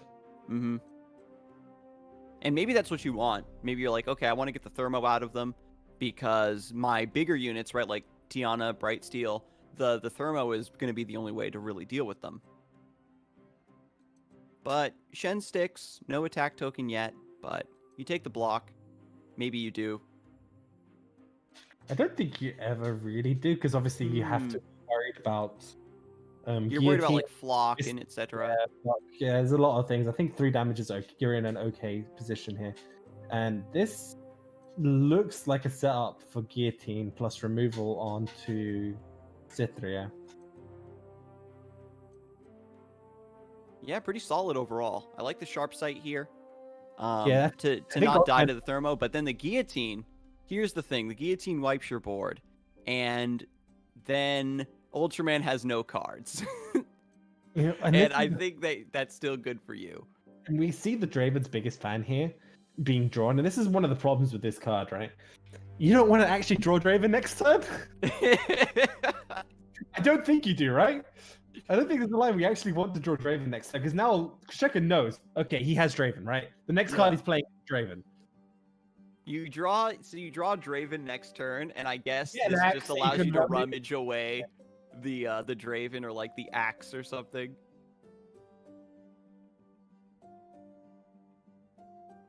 And there's the rally from the Tiana. On 8, the thermo's already down. Heavens to Betsy.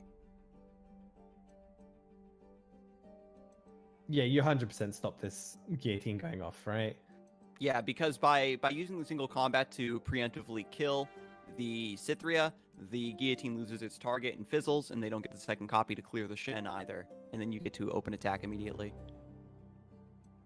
Yeah, this is a little bit disgusting, this Tiana attack. And then you get the barrier on the River Shaper in order to start drawing cards. Oh, really? Wow, okay, yeah, just put some barrier on the Tiana. Because if they don't block the Tiana, they just get one shot. Did they have to rummage again?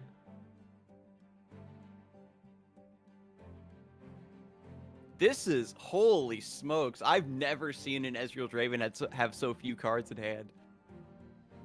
Yeah, I still feel like you don't shield the Tiana, right? I don't know, just having a little bit of fun time with it.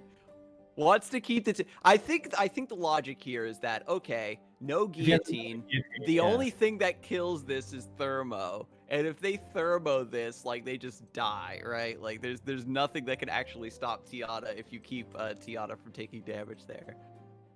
And Kersheka there taking that in 2-1 up against the Ultraman, throwing him into the losers bracket. And wow, that was a fun matchup, to be honest. It looked like at the beginning of the sort of series in general that Ultraman was in a pretty good spot. But Kersheka, that Shenfura, in that second game, he just whittled down the resources. Ezra Draven didn't have the draw until later on. It was sitting on Rummage for ages. No chump womp. Nothing to cycle through with not enough access to really cycle. It came way too late.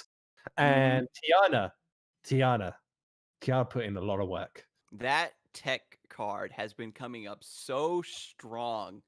And I didn't believe it at first, but that rally is amazing. We're taking a quick look at the bracket here as well.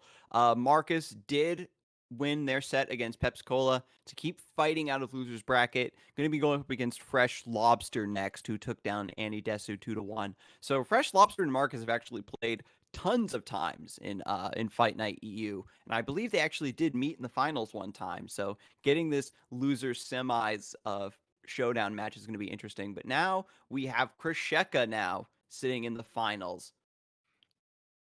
Yeah, can Marcus do it? We're going to hop to a short break. When we're back, we'll find out if he can do the run back. Can he hold onto his title? Don't go anywhere.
Hello, everyone, and welcome back to Fight Night EU. We just saw a really fantastic match in the bracket, but we are going to be getting shortly, into the losers semis. Marcus, the reigning champion, was sent to the losers bracket and has been slowly fighting their way out and is now going up against Freshlobster. Now, these players have met before several times in Fight Night EU, in fact, and so they have brought basically very similar lineups, the same archetypes. Each player has different takes on those archetypes, however. We know that both players have done very, very well, especially representing their countries in the EU Masters tournament, and at this point are just mainstay names for Fight Night in general. Oh, for sure. I mean, this is a tale as old as time, these two guys. These guys have been around the block, playing in tournaments left, right, and center, winning tournaments, both of these guys. And for sure, they've played against each other. They practiced together for sure. They've just done, there's so much history between these guys. And they're in the losers here, semi-final. One of them has to, unfortunately, lose and be knocked out. And we're going to find out, hopefully, in just a minute. But before that, we're going to be looking at these lists, and this is Freshlobster's Fiorashen. We've been seeing this throughout the day. We've been seeing different techs throughout the day as well with the Tianas. But look at this one. We've got the Laurent Bladekeeper, Laurent Protege teched in here, and the Swiftwind Lancers for Freshlobster. So the Swiftwing Lancer, I think, is what draws my eye first. And you get another big challenge unit. Typically, this would kind of crowd your 5-mana slot with the Screeching Dragons, but by having the Swiftwing Lancers, you have the same level of like high attack challenger threat as a pseudo removal, but it's also drawing you cards. This is something that we've seen Fiora Shen struggle with several times, where you sort of just run out of gas. You don't have units to combo with your combat tricks, or you have all of your early game units and no spells because you're relying on River Shaper. So this could give the deck a little bit of that extra value you could be looking for. Yeah, the problem I have is the cards are like Lauren Bladekeeper is quite slow, right? It's a 4 mana committal to the board to give something else +2/+2. You need to have something else on the board prior turns. It's great on a Fiora to push it up to 5/5, but against decks like Go Hard, against decks like Feel the Rush, I guess you can Trundle. I mean, Trundle will still block it with Freeze, maybe, or Vile Feast or something along those lines. It feels its potential to be a dead card in the hand is quite high, I think, against other lists. The only thing for Bladekeeper, I imagine it's like having a fourth really slow copy of Sharpsight. The extra bonus stats could maybe act as a pseudo heal on an injured unit. There's potential to boost like a Swiftwing Lancer up to 7 attack if you need to snipe something really big. Maybe if you're playing against a slower list where you're more of a beatdown style, perhaps it just curves you out and those extra stats let you just beat down. It's really hard to say. I know that a lot of players are experimenting. They use Fight Night Legends not as a way to get some prestige, get their name out there, but it's also a nice testing ground where you know that because it's an invitational tournament, the players are already tried and tested and good players. So you have a way to test out some of these maybe oddball picks or maybe a deck you aren't sure about to get it to test it in a competitive environment. So we'll see if Laurent Bladekeeper might actually be the tech, because so far in today's broadcast, Tiana definitely is going to be deserving of a slot in Fiora Shen going forward. And this is a pretty nice opening hand here from Marcus. Caretaker into Brightsteel Protector. You're going to be quite happy because you're attacking on the evens side here from Marcus, which is what you really want usually in this sort of curve. Is you don't want to be on the odds, right? You want to Caretaker into Brightsteel Protector, sets you up for a fantastic turn 3 attack. And then if you need to, you have Sharpsight and single combat for later on. I mean, this is looking okay. It depends what Freshlobster has. And okay, Freshlobster, he's going to be dominating in the mid game unless Marcus can draw into some more key cards. And this is the sort of hand where, you know, if you draw Laurent Bladekeeper, you aren't too happy about it, right? Because you have just a bunch of other heavy units that you can't really double down on the early game. I suppose the dream is like River Shaper, have it stick, and then if you can boost it up to a 4/4, it makes it pretty awkward for your opponent to remove it with single combat. But this is just a strong opening, right? The Greenglade Caretaker into Brightsteel Protector, you get the 6 damage right off the bat. So here comes the River Shaper. We'll see if this can maybe fix the curve. Yeah, the thing is, Lobster, though, has way more value right now in terms of units on the board over the next couple of attacks. He can drop down Shen. Shen plus River Shaper is going to start the inevitable card draw that I don't think there's a good answer for Mark. I mean, he can risk throwing the Sharpsight or a single combat combo or something along those lines. I don't know. It's just none of it feels great, especially when your opponent is always going to be floating that crucial 4 mana. Mm-hmm. You get your strong opening, but your opponent has the Shen in the Fiora Shen matchup, and in these mirror matches, the power cards are so much more important. And yeah, again, Shen with River Shaper getting this early engine started up. You're drawing the spells that are going to shore up all of the great units you already have in hand. Double Screeching Dragon, Swiftwing Lancer, and then Cythria. Yeah, I think honestly, you just throw down Shen here because you have a second one, right? I feel like if you're a Lobster, because you have that second one available to you, you're not going to feel too bad here if your opponent, let's say, does Sharpsight single combat, right? Mm-hmm. Or just Sharpsight. The other thing too is Freshlobster's list does run 2 Nopify, so the single combat's actually pretty risky. Yeah, because I wouldn't mind just blocking with Shen here on the River Shaper and just force. I mean, you're worried about. Okay, so you're worried about Riposte, which is kind of the big card, but do you want to risk taking another 8 damage here?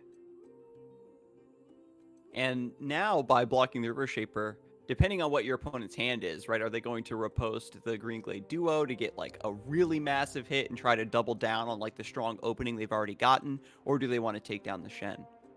Yeah, because Lobster's hand is leading its way to be playing the Dragon or the Swiftwing Lancer, which are, again, also really, really strong cards in this matchup. They just provide so much pressure.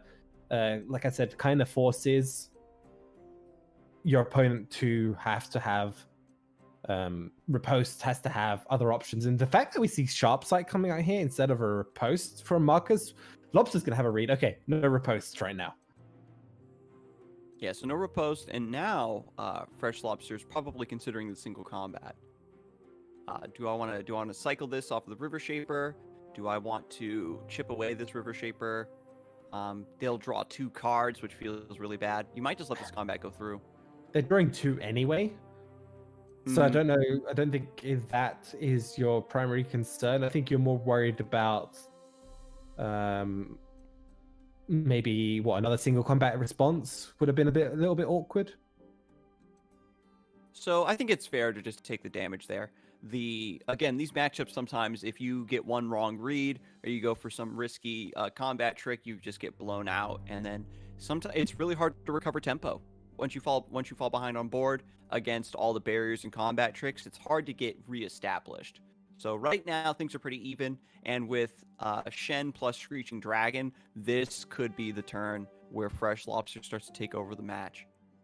Yeah, this is a little bit scary. You might be forced to use your own riposte plus single combat. There's also just the line, yeah, Freshlobster just hits pass. I like that. Honestly, I really like that because he just blows so much mana away from Marcus. The problem is we know Marcus's hand is actually pretty low value.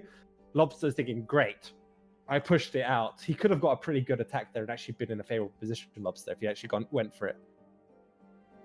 And that's just one of those things where you have to assume that your opponent's hand is good, right? Yes, exactly. The only read we knew that Lobster had was, okay, no riposte, but you can't assume that their hand is terrible. You're like, okay, well, I'm going to force them to float mana because I want them to not play their Screeching Dragon this round. I want them to not play their Fiora this round. Yeah, they're floating because obviously they want to play stuff like riposte when we attack as well. How do I deal with this? Best answer is honestly just to let it go through, I think, still. There is an option here just to block with Screeching. Oh, are we going to see Stand United thrown out? I was thinking too, yeah, because Freshlobster quenched the numbers. If you don't block, you take away your opponent's window to stack any buffs or do any reactions. So then you just go down to 6, which, again, the battle is lost on board. It's not really a you get burned out suddenly type deck. Oh yeah, that. I don't know how I felt about that line of blocking because this kind of forces you to use Stand United, or single combat instead, denies the draw. Yeah, how's this going to line up? This is going to be super interesting, right? Because we have deny here, we have our own single combat in response as well. It really does depend what Marcus tries to go here. I mean, if you go single combat, you put yourself down to 3 mana, so that means you don't have an option. This letting it go through seems like the safest line.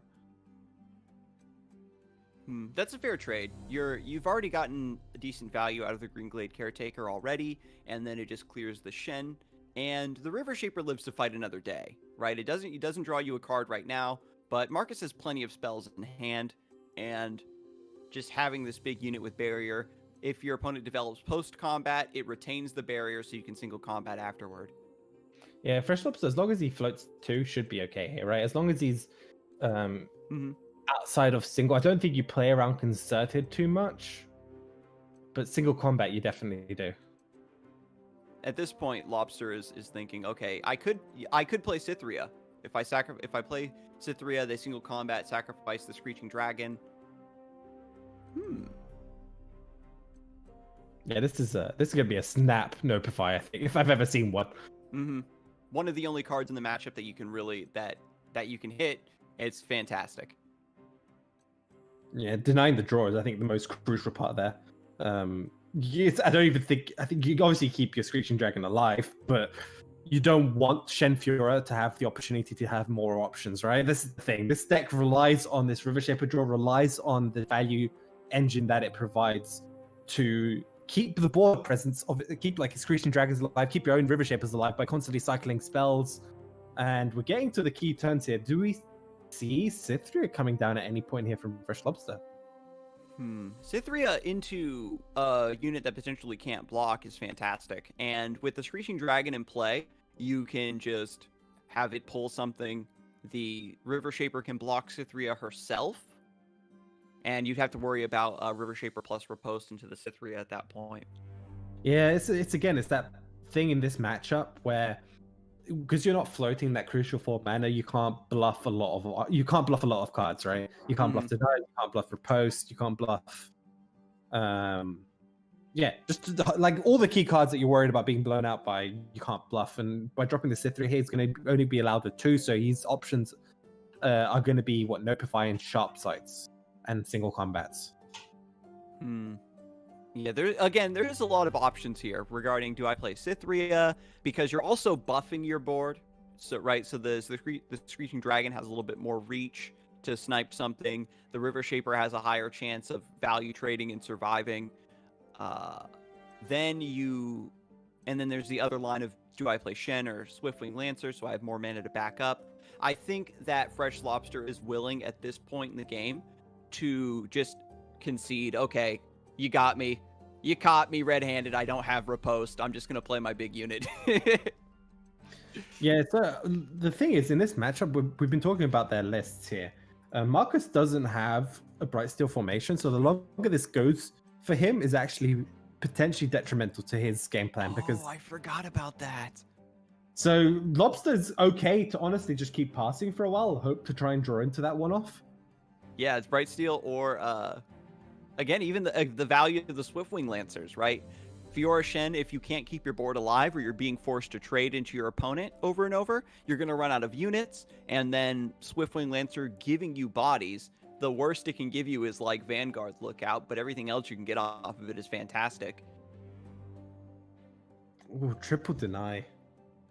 That is not. You can see a Marcus is that's a yikes for sure. And that's another sharp sight from Lobster. Okay, both of these players just holding multiple copies of the exact same cards in their hands. Again, though, do you risk playing Shen here? You can, because you're floating that crucial 4 mana, so you can bluff a couple of cards. Your hand is pretty good against denies because it's all burst spells. Your Shen doesn't necessarily die on board right now outside of the Concerted Strike. So if you play the Shen, you have to commit to trying to force the board back into your favor, right? If you don't play the Shen, basically what you're doing, what Marcus is thinking, I'm continuing to bluff because I'm trying to keep my opponent from attacking me. But as you already mentioned, the longer the game goes, the harder it's going to be for Marcus to win. Right now, you're just playing to survive. I think if you just continuously float 4 mana over and over again to threaten Riposte and make your opponent's attacks kind of bad. Now, with the River Shaper in play, it's likely that Freshlobster is going to start drawing a lot of spells that can counter a Riposte anyway. You play Riposte, then they Riposte. Freshlobster eventually gets their Spirit's Refuge out of the deck, offsets all of the damage that you've done from your early game advantage. Yeah, and this is the thing. I was mentioning it a little bit earlier, the pressure for Marcus to try and take control back here might end up costing him a little bit as well, because he knows there's an inevitability, because Bright Steel Formation is one of those cards you have to expend so much removal, so much as a Shen Fiora player to try and remove it, to the point where you end up with no hand. And this attack here could be sort of a symptom of him being worried about that being a possibility. And with 8 mana up, there's so much potential for your opponent to have things to blow you out here, and they're just going to go for it.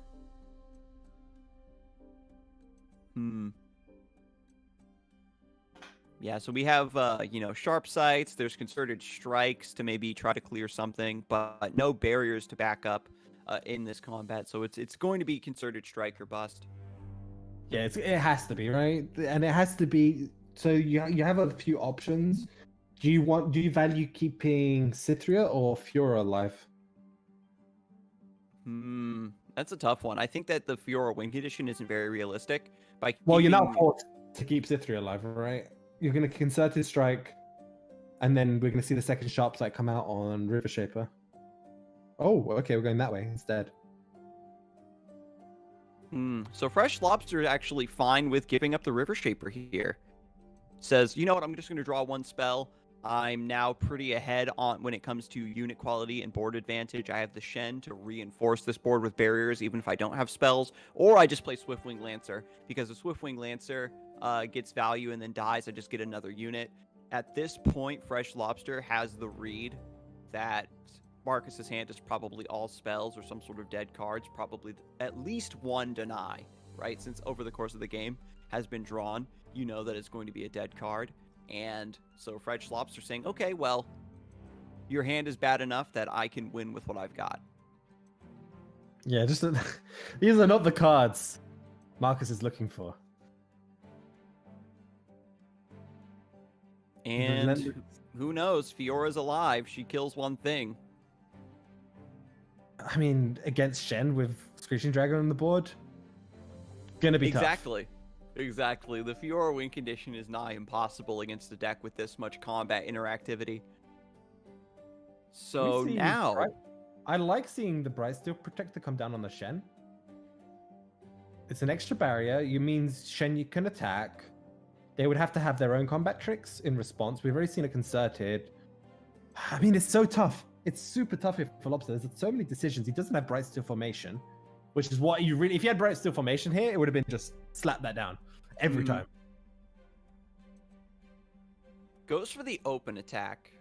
Marcus doesn't want to give the opportunity for Marcus to develop, looks like, but reconsiders. Again, you pointed it out. There's so many things to weigh and consider in this mirror. Even when you're ahead, if you make a mistake and your opponent can get a really nice combat trick or some sort of trade off on you that you weren't expecting or you didn't account for, then things can go very, very wildly back out of your favor.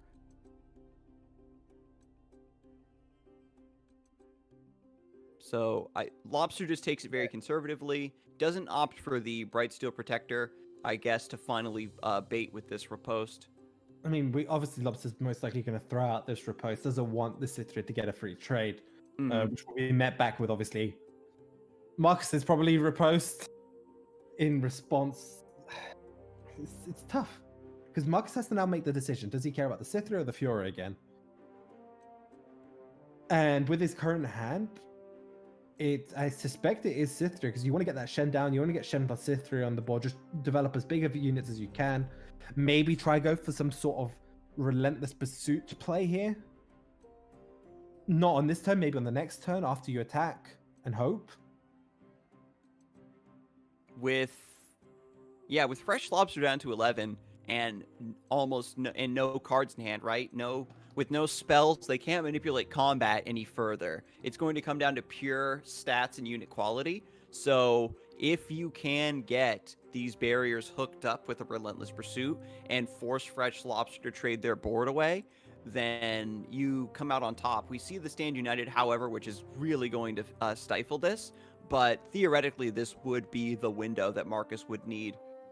Because again, at 11 HP, it's hard to safely take this damage from anything because of riposte, because of potentially a Stand United swapping something into an open spot.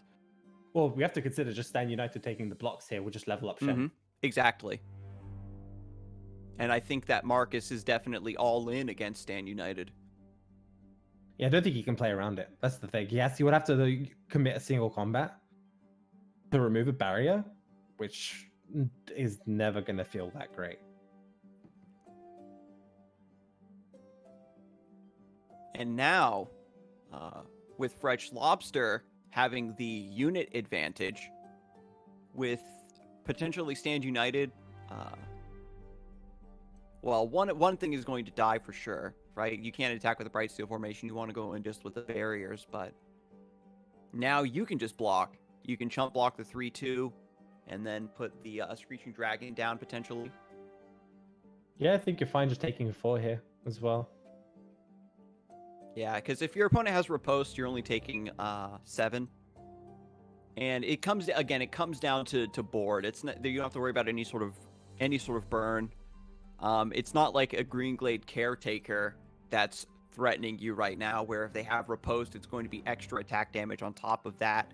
Marcus's Shen this is only 2 out of 4 barriers to level it up. You don't have to worry about anything ridiculous like that happening. So I guess the worst case scenario is Stand United plus Sharp Sight, you know what I mean? Yeah, the thing is, you already know Lobster only has 1 card in hand. What card are you really worried about as if you're Marcus? What's the card you're trying to play around? Precisely. And at this point, you're like, okay, that's got to be a riposte. Is it single combat? Did they draw their Nopify? That's why I can't Relentless Pursuit. So they're just going to go for this. I like Relentless Pursuit instead of single combat first if that last card is a Nopify or a deny. Because you don't necessarily care about the rally, but with the single combat being cleared away, the barrier on the Shen could slay like the Screeching Dragon, for example. Yeah, the only consideration is that Lobster might have to commit the Stand United this turn. Mm-hmm. He could, especially if we see a full attack from Marcus, he needs to have 4 units left alive, so he might have to block that way.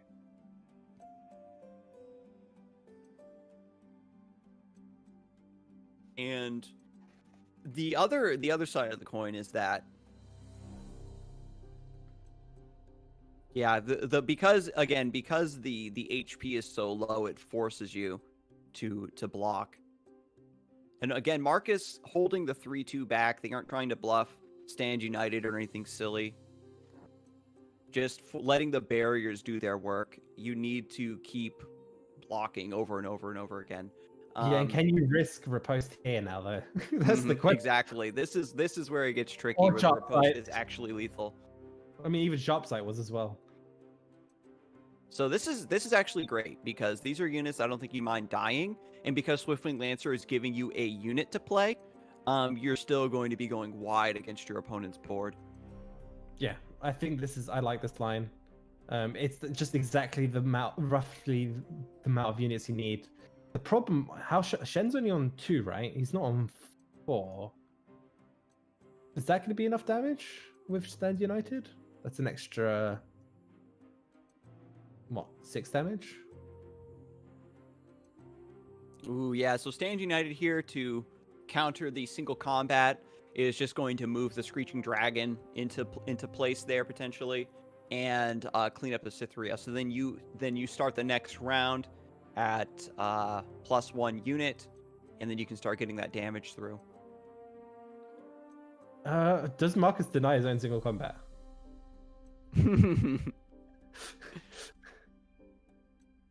I didn't even think about that. Yeah, you could deny the single combat now in order to save your Cytherea, so that you don't just die on board. Yeah, it saves you from dying, right? It's such a bad, like, you don't expect to do that to stop your own spell, but in this situation, I think you really did have to go. You say, never mind. All right, so now, Freshlobster has mana to play both of these units, and if you want to take that risk of my opponent has no units, then you can still go wide against them. Having a second challenger is fantastic. You probably develop you got to remember the Green Fang Warden has barrier, so that's going to get buffed up by Shen when it comes into play. A card that nobody remembers. I'd never see that card. Like, I've played that card once. It's trying to run it. I'm proud of myself for even remembering what it was called. But yeah, Green Fang Warden. So now you're like, okay, I've got +1. It's a scout unit. So now it gets to swing in. And Marcus not giving up any information, just snap passing there. I mean, even if he didn't want to give, he doesn't really have much to give. He's sitting on 2 denies. He's kind of hoping. Freshlobster knows. Freshlobster is Maximilian Pegasus right now. Just sees the 2 denies in hand.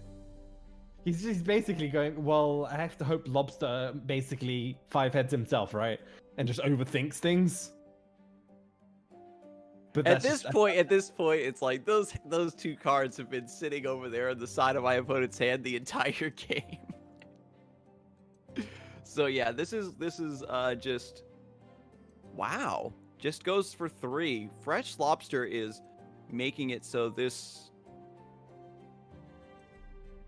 Oh yeah. Oh yeah, okay. plays if you're. I was gonna say is taking a weird like small attack in order to force the trades of Marcus, in order to set up like a 2-round lethal where your opponent's just out of resources and can't block you at all. But just plays another challenger unit, and that makes it so there's no way to block the lethal damage there. Yeah, Marcus going down 1-0 here in the losers bracket up against Freshlobster. Is this the day? Is this the day we see the champ? Finally, I think the thing is Marcus is 2 of their championships that they've taken for Fight Night EU has been with Fiora Shen, and now the rest of the pack is starting to catch up. Not only are they adopting Fiora Shen, it's a deck that is not just good in tournament, but kind of decent on ladder. It's also a good ladder deck. And now they're taking this innovation and they're optimizing it even further for the tournament meta. And so now Marcus maybe just getting left in the dust a little bit, not having the Bright Steel formation tech for the mirror match and some of these larger, greedier units. And we'll see how Fiora Shen will do now into Feel the Rush. Yeah, again, it's the reason why I see so much Fiora Shen, especially in a tournament format like this with no bans, is that its matchup spread is pretty even across the board. And that's kind of what you want, right? You don't want to be playing into a tournament where you don't know what other people necessarily are bringing, and your matchup spread is, well, if you fall into this one lineup, you just lose. Yeah, having that adaptability is so important, and Freshlobster just mulliganing, looking for that ramp, looking for some removal to not get beat up by Fiora Shen. Just gets the heavy units. Trundle could be nice, though, at turn 5 as just a decent blocker, but it might be too late. Yeah, it's a pretty decent hand for Marcus. Doesn't have the 2-drop, which is the Bright Steel, which is might have been happy to see, but he's got the perfect 3. He's got River Shaper, he's got Shen, but the only thing is, can he risk just throwing those down? The answer is usually no, because of Avalanche being such a key card.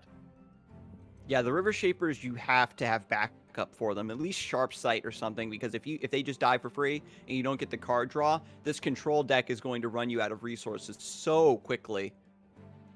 Yeah, this is going to 100% force a Sharp Sight out of Marcus here. Has to try to keep this River Shaper alive, try to get through the cards in the deck. Really wants... So in the last matchup, we saw 3 denies. I think you would like some of those denies this time around.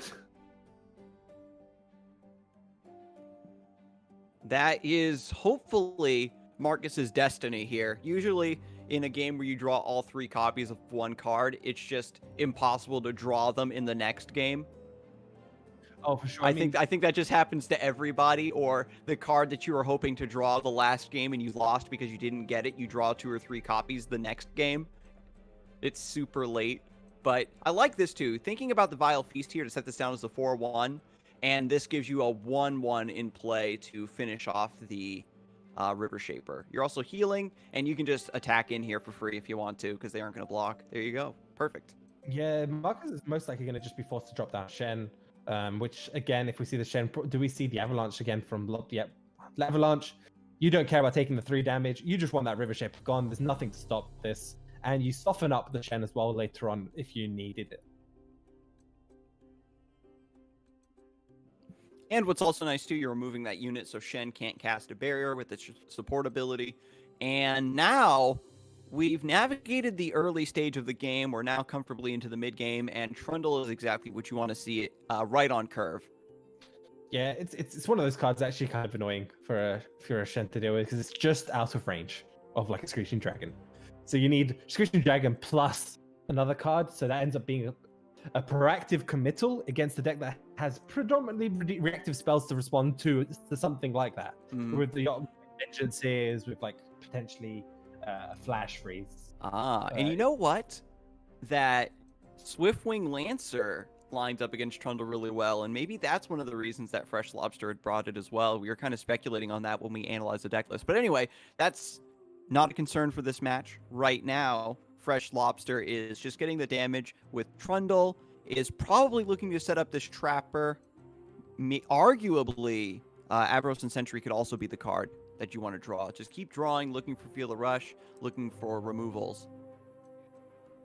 Yeah, but the thing is on Marcus's side, he has no time, right? He's going to have to take risks, I feel like, in this matchup.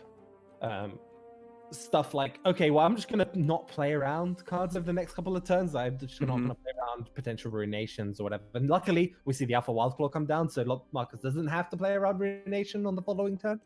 But this attack turn, looking a little bit scary. You get double barrier. You still push for about, what, 6 damage or so? You play Fleet Feather plus Bright Steel here. And the other option is you play Bright Steel plus single combat and then try remove a unit. Or no, it's Fleet Feather plus single combat. But again, that doesn't feel great. So yeah, it looks like Fleet Feather plus the 2-drop might be the play. You cash in the Shen maybe to give barrier to the Screeching Dragon to chip away at the Wild Claw or something. And then you just have the Fleet Feather drag Trundle to the side, get 7 down. Yeah, I think that's the line, because you just want to try push as much damage as possible with your hand. You've got the Relentless Pursuit to try cause a blowout turn on the following attack, I guess, is what you're aiming for here. If Freshlobster takes a slow development, can't deal with your wide board, then Relentless Pursuit could let you double down, triple down. You're just dragging these units out of the way, and really nice hit for 9 damage. And don't forget, this is a decent amount of barriers that goes towards leveling up Shen. Yeah, 100% feels like Marcus is all in on this potential Relentless Pursuit line. Because if we see Lobster just develop anything this turn, if he goes Trapper or something like that, that means, okay, out of Vengeance mana, you're out of a lot of options here. We've seen 2 Avalanches already, and the deck has 3, so do you even play around the 3rd Avalanche? No way. You've already sealed your fate with this line, and the one of Relentless Pursuit is something that you have to consider. Freshlobster knows that it could be a possibility, but you know that, yeah, I have to go for it here. So there it is. Freshlobster, unfortunately, his hand is stranded, so now we've got Avros and Sentry as one more blocker. So Alpha Wildclaw gets dragged to the side with the Fleet Feather Tracker. Fiora drags the 3-3 potentially, or the 2-1, yeah. And then with a little bit more damage around the sides, or with a single combat potentially to get at a stronger unit parity, a stronger unit advantage, you maybe could try to go for lethal here. Yeah, Screeching Dragon obviously could... Ooh, I like Screeching Dragon potentially pulling Trundle. Because you're trading away the Bright Steel or the Shen anyway. And they would just bump into each other and survive. You'd be punished by Valfeast, but I think you're okay with that. And the other caveat too is you really just want your board to survive as much as possible, because with the Relentless Pursuit, it just sets you up for a stronger open attack. Now that he's forced Freshlobster to spend all their mana developing against this Relentless Pursuit swing, it makes your open attack that much more threatening. Yeah, and the only punish I think here would be a Valfeast, I believe. So does Marcus play around that here, or does he just hit? Does he just even try it? I mean, you could single combat the Fleet Feather. Yeah. Oh, we're going that way to get the kill. Ooh, I like that. The Fury procs on the Screeching Dragon so that it goes up to 5/6, and then it has the attack power necessary to clear Trundle. Fantastic. And you're saving the Shen with the Fiora, so your open attack is going to be so strong here. Ooh. No, Marcus! Pulling it off. No way. I mean, there's literally nothing to stop this. This Vengeance is just not enough. Oh, what do you got? Top deck Harsh Winds? That's still not enough. Oh, He baby. does that. Is he alive here? Frostbite plus Top deck, no, top deck Riposte. No, he's super dead. Marcus has got this. The one of Relentless Pursuit, that's exactly what it's in the deck for, allowing this beatdown deck to double down on any sort of early mid-game advantage you can get for yourself. And it just comes up huge here. Unfortunately, the slow on-curve plays, big Alpha Wild Claw just don't matter when your opponent can just drag them to the side with challengers. Yeah, for sure. I mean, that brings our score to 1 apiece. We were saying, is this Marcus's time? He's telling us no. He's like, I'm not yet. I am going to claw my way back through this losers bracket and make sure I set history and win 4 times in a row. And it does mean, I believe, that we're going to see what Feel the Rush mirror now. Yes, Marcus now, both players have their wins on Fiora Shen, so it's going to be a Feel the Rush mirror. If we quickly refresh our memories on the deck lists, they're pretty similar. Notably, Marcus's version does have the just 1 harsh winds and 2 atrocity, and I believe Lobster's version has a little bit more tech for the mirror match, right? Oh, it has the box, was the interesting tech. The box not going to be, I think, too impactful in this mirror match. Might remove a trapper, basically. Yeah, and notably too, Marcus has the Ancient Yetis, which provides some fantastic tempo. Honestly, it's hard to analyze because both players are obviously teching these decks for specific reasons and against different things. And if I were to make a guess on which one has the advantage in the mirror, it's still a tough call. I would say maybe Freshlobster just because of the harsh wind. No, they both have harsh winds. What am I talking about? It's hard to say. Well, it's going to be who gets the tempo on the Yetis, I think, to sort of get the early game damage chip in if they can do it. And at this point, I wouldn't mind seeing an attack here potentially from Lobster. You're not bothered if Sentry trades unevenly. You get 3 damage through. It's super close because it's the key card's obviously going to be Ruination, Feel the Rush, because neither player can stop it, and the freeze effects to delay it. Mm-hmm. And you have to remember too is one thing that I've been surprised by in matchups like this and past EUs is you focus so much on Trundle and Tryndamere and like big on-curve plays or Feel the Rush. Sometimes the game just comes down to Ledros, right? Lobster has 2 copies of Ledros. Maybe that's the break for the mirror.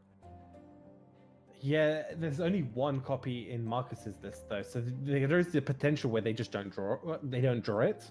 Mm-hmm. And there's also the problem is around turn 8 or 9 when Feel the Rush is now active, but if one player has it and the other player doesn't, that could also just be a complete blowout. And I've seen that's kind of been the case a lot of the time because the answers to Feel the Rush is Ruination, and what happens is obviously Tryndamere just still survives and then hits you for like 10 damage or 11 damage or whatever when he levels up, and then you're dead to Atrocity for the rest of the game, and you have to have 3 mana open at all times to flash freeze the Atrocity, and then when you are forced to play at -3 mana against your opponent's late game, you just eventually lose the value game because you can't use your full resources available to you.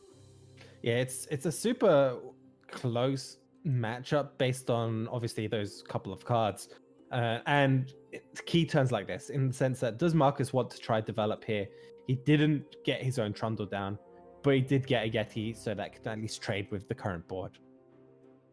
And the Yeti's fantastic too, right? The Ancient Yeti tech, having these 5 attack units to answer Trundle in the mirror match. Freshlobster does have a 1-of Troll Chant, and you can tell it's not a card that they're looking to abuse significantly. It's a card that's just in there to force your opponent to hesitate.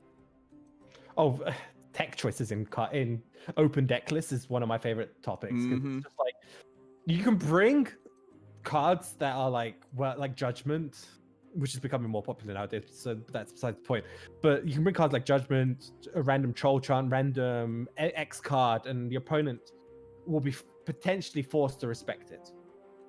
And sometimes they're forced to not respect it, and you have it in your hand. Oh, I know, like Troll Chant here would be superb. Would be absolutely superb. But Freshlobster does not have it. And so now we're thinking about flash freeze. Do you want to flash freeze to try to go for a value trade to build mid-game tempo? Or are you concerned enough in this matchup where you want to 100% save it for countering a Feel the Rush overwhelm?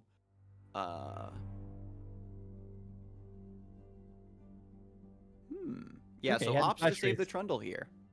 With the large hand sizes, it's a bit difficult to know you even had a flash freeze there. So flash freeze brings down the Ancient Yeti. And then you just have your 1-mana 5/5 trade into theirs. And Marcus may be considering the Vengeance. If you float here, you have... It doesn't really matter if you float here. You need to float next turn so you can feel the rush on curve.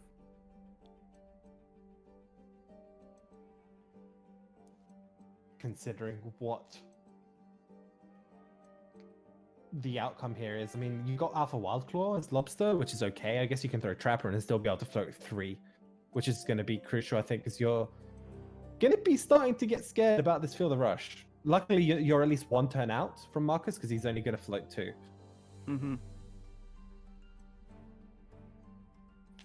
So I think that you could go either way for sure. The Avros and Trapper is going to, because you have the Feel the Rush in hand, it's not going to mess up your draws too much to put that Yeti into the deck, which is a consideration later in the game when you draw Trapper and you're like, I need Ruination more than a Yeti. I need Atrocity more than a 1-mana 5/5.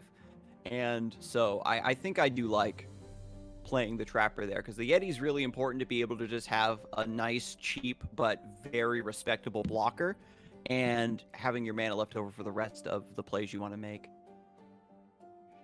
Yeah, this is the second Trundle is also fantastic here for Marcus. He gets to set up the pillar on the next turn, which will level it up, and then on top of that has Feel the Rush. So that's going to be key, right? He can pillar to pass priority back to Lobster if he needs to, and then he can just play Feel the Rush. And Marcus, again, being able to play Feel the Rush on the attack token turn is so strong. I mean, it's going to force a Ruination, right? And then Lobster's going to have to take the damage from the Tryndamere. Is the thinking the line I'm thinking is going to actually happen. Is just considering the next couple of turns is what does Lobster do to deal with it? Yeah, that's the worst case scenario. Is you take that hit from Tryndamere, then you just die to Atrocity. I think that the best case scenario is maybe you top deck Harsh Winds to stop the attack, and then the script is flipped in your favor, where then you get to feel the rush with the attack token. Yeah, because the problem is, as we can see, there's not enough mana, right, for Lobster to play his own Feel the Rush. He's one off. Because that's what you do, right? You just play your own in response. Double Ruination, however, though, is fantastic. Yeah, first Feel the Rush. You can't really play Ruination because you're still going to take 10. This is feeling a little... I mean, you can play Yeti to stop a little bit of the damage coming through from the... You could play the Yeti just to... But right now, you could pass. Yeah.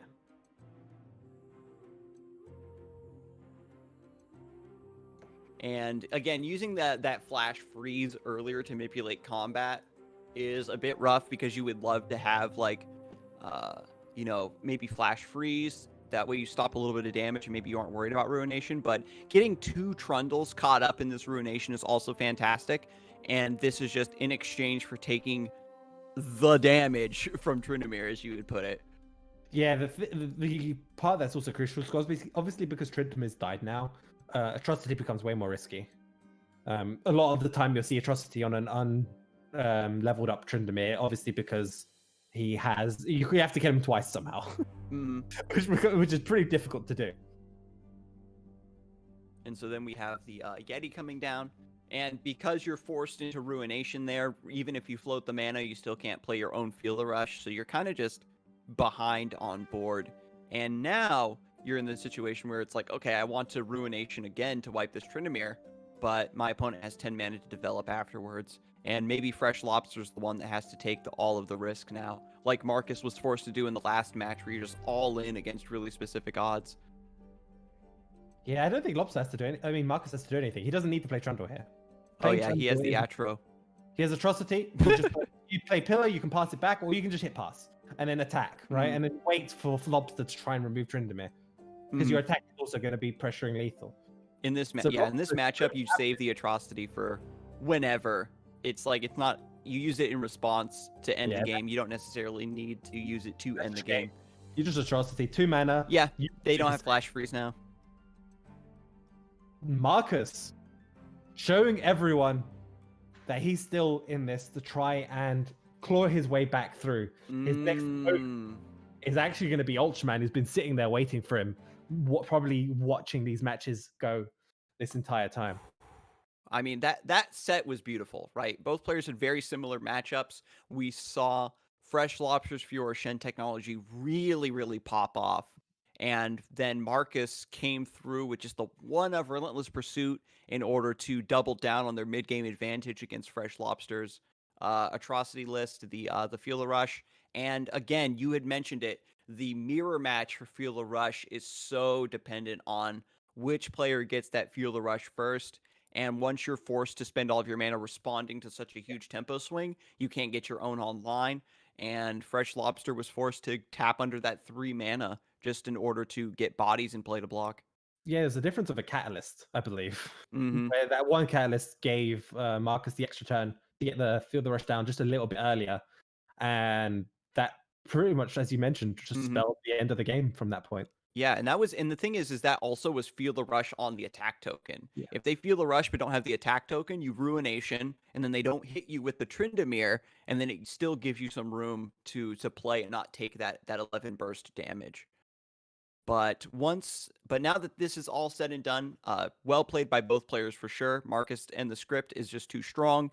Getting a refresher on the bracket, we still have Krisheka waiting in the winners finals, but now we're going to have Marcus versus Ultraman now for losers finals to see who gets the gets to fight Krisheka, because they're both actually looking for their run back now against him.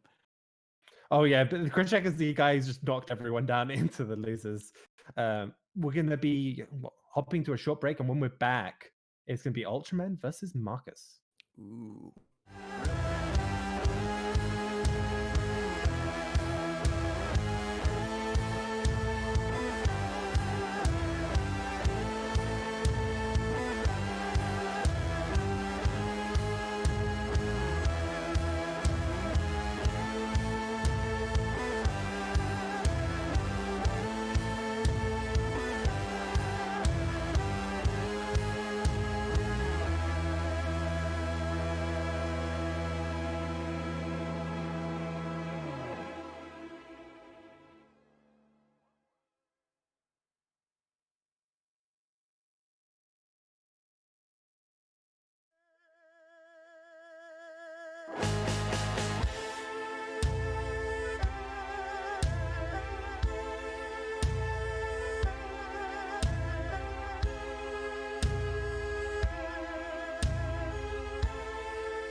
Hello, everyone, and welcome back to Fight Night EU.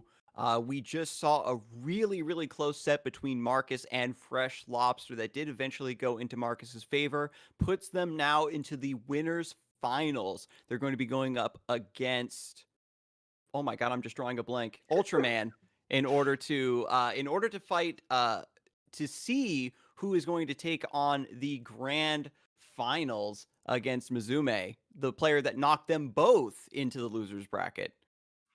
Yeah, he's now the final raid boss, so to speak. He's knocked these guys down. They have a second attempt. They've come back. They've gone, okay, hit the raid button again. Let's go. We're beating him again. We're trying this time.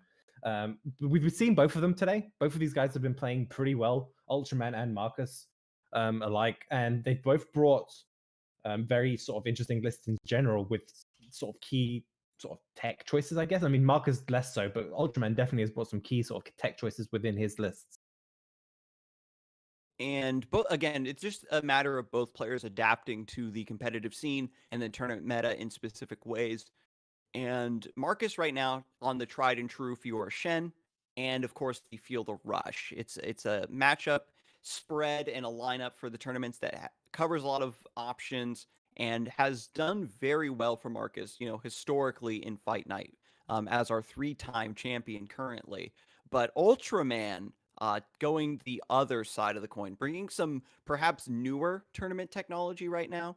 And going into their first deck is the Go Hard list. We've seen tons of permutations of this list slowly creeping into the metagame of the competitive scene and also on ladder.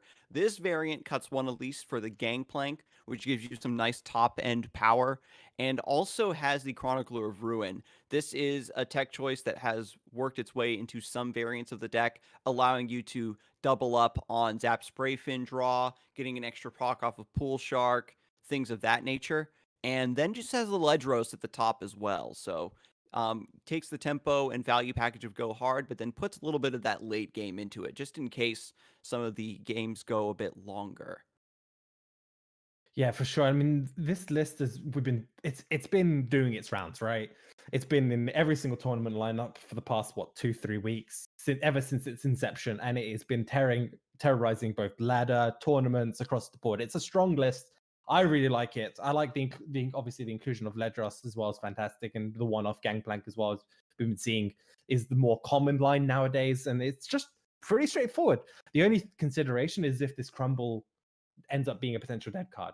That's like the only thing here. I think everything else is fantastic. And even despite the deck being so powerful, it has a lot of flex, and it's Yeah. still very hotly debated around players what you even want to bring, what should be included. No Ruination, notably. But going into Ultraman's other list, again, just to refresh you all on his lineup, because we haven't seen them on the broadcast for a little bit as we've gone through the losers bracket, is Draven, Ezreal. Now, this version is also a bit odd in that it doesn't run the Tri-Beam Improbulators, which has been, I would say, a pretty tried and true inclusion in the deck at this point. Opts instead to have a little bit more early game with the Draven's Biggest Fan and Zonite Urchin. Yeah, we saw it in the last match where we saw the Draven's Biggest Fan coming down a little bit too late in the game, which kind of gives your opponent a very huge amount of info, especially if your hand is like 2 cards and you're saying, okay, well, my next turn is Draven. Mm. Your opponent has now way more free reign to do whatever they want because they know exactly what one of the cards might be in their hand. And we'll see if that same scenario ends up happening. We have now, going into game, Ultraman about to play the Draven's Biggest Fan to get the Draven into game pretty early. Marcus getting the fortunate opener of Trapper on 3. I don't think Marcus has missed out on Avros and Trapper on 3 yet on this list so far. No. I mean, it's one of those things. A good player can play Trapper on 3. They also get Yeti on 4. Yeah, either you get Yeti on 4 or Ancient Yeti on 4. That Ancient Yeti has been so strong for Marcus over the course of today. Just gonna thermo to get that body out of the way, trying to set up for just a nice open attack here. Typically, you don't really want to think of Ezreal Draven as an Ezreal combo deck. It's just a chip and burn deck, and you want Farron to be the finisher, not really an Ezreal combo. Yeah, it's just get the tempo where you can, try sneaking some damage here or there, then slap down that Farron, which is, I think, more often than not, Farron is sort of one of the main win cons in the deck. And Ultraman, even though they had played the Draven's biggest fan to get the Draven, they're opting again just for that open attack, get that free damage, and then play the Draven. Yeah, I like the just playing the Yeti here. It's fine. I mean, Marcus has Whale, he has Vile Feast, he has Avalanche. He now draws the next Yeti. He's got 2 5/5s on the board, which are going to be fantastic in sort of stemming the damage output from the Dravenez. And both, again, this deck, this Feel the Rush, is pretty strong against both of Ultraman's lists, just because of the huge amounts of damage and the really big bodies that you can get into play quickly. And so I like that Marcus is just opening up with it. Going to get this win to set themselves on the best foot forward for a best of 3. The Fiora Shen might be a little bit more hit or miss against this lineup, depending on draws. But Ultraman right now is just trying to survive. Looking for the burn, looking for the removal. Has decent units in play, but when you're up against Yetis, it's harder to push through the damage that you want. Yeah, the saving grace though, obviously, he's got double Chump Womp, which is going to generate a lot of shrooms, and then he's got ways of cycling that, which he can try and use to try and get further through into his deck. If he gets a Rummage, he's got plenty of fodder here to now discard as well. Going to be very much reliant on this Farron being able to come down to the board and also stick, which right now it will, because Marcus hasn't got any removal options for a Farron in his hand just yet. And again, I love these open attacks. It's not about maintaining board. It's about just pushing through as much damage as possible. You're forcing these Yetis and these spiders to trade. You're getting them out of the way. And now we have Sump Dredger can cycle this axe potentially. Because if you cycle this axe into Rummage and then use the Rummage to get rid of the shrooms, then you are in such a good spot in terms of just refueling here. Yeah, it's still looking a little bit dicey because Alpha Wildclaw is just a big unit. Obviously, that's just going to hit for a lot this turn. Marcus debating about it. He's like, do I just not do it? Because you do get blown out a little bit by the Get Excited here. Yeah, you trade up with Get Excited, or you just trade and then Flock to clear this. Ravenous Flock still one of the greatest removal spells in the game. It was on the chopping block for a little bit. The player base was really debating about whether this card should be nerfed or if other removals should be buffed in compensation. Big shout out to Black Spear, for example. But again, the fact that Ravenous Flock it takes 1.5 cards. I think it offsets the lower mana cost.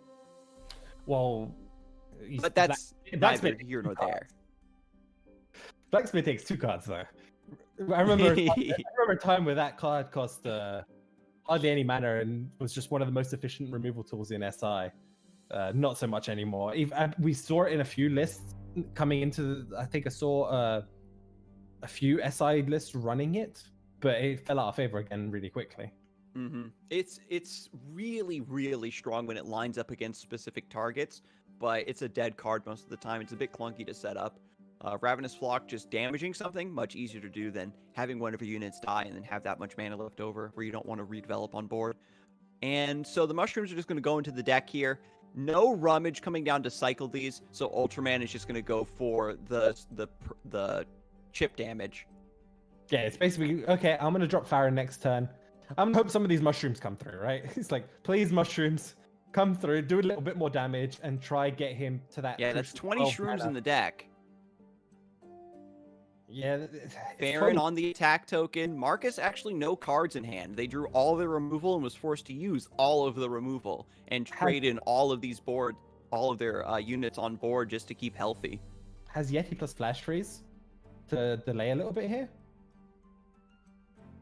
Yeah, so you don't take the overwhelm damage from the Farron. You retain the Yeti as a blocker. This is pretty good. And, top deck Feel the Rush is still not going to be a consideration because you haven't had a chance to float mana. You've been worried so much about your life total, and you're just spending everything you can that you can't float mana. So here we go, Harsh Winds to take down the Captain Farron. Very cleanly executed, so now you're left with a 5/5 in play. Yeah, this is Marcus is getting dangerously close to this atrocity on a Yeti being enough. That is a consideration because now that you're swinging back in, you get that overwhelm damage.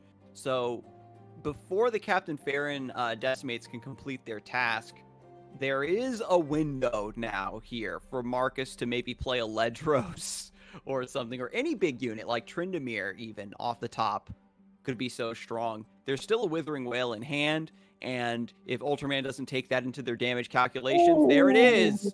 Ooh. That was probably one of the best turns for him to draw the Feel of the Rush, because that's going to just generate 2 blockers here. That you couldn't have been happier to see that here. The only thing he has to really worry about is maybe another Arachnoid Sentry coming down. And they just used the first Arachnoid Sentry to stop that blocker to set up the lethal. And at this point, what are you going for? Just double decimate? It's You not just enough. die to the overwhelm. Yeah. Oh no! You just try to Atrocity next turn. And there's nothing you can do to stop the Atrocity, just a straight up Atrocity. Yeah. It's just straight up 10 damage Atrocity. So Ultraman is 1 off lethal this turn with 1 blocker. That's 6 damage going through.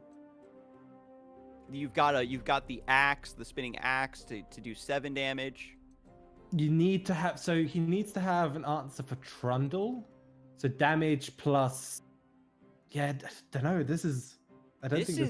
Hang on. Is this enough? They block with 1. They have the axe.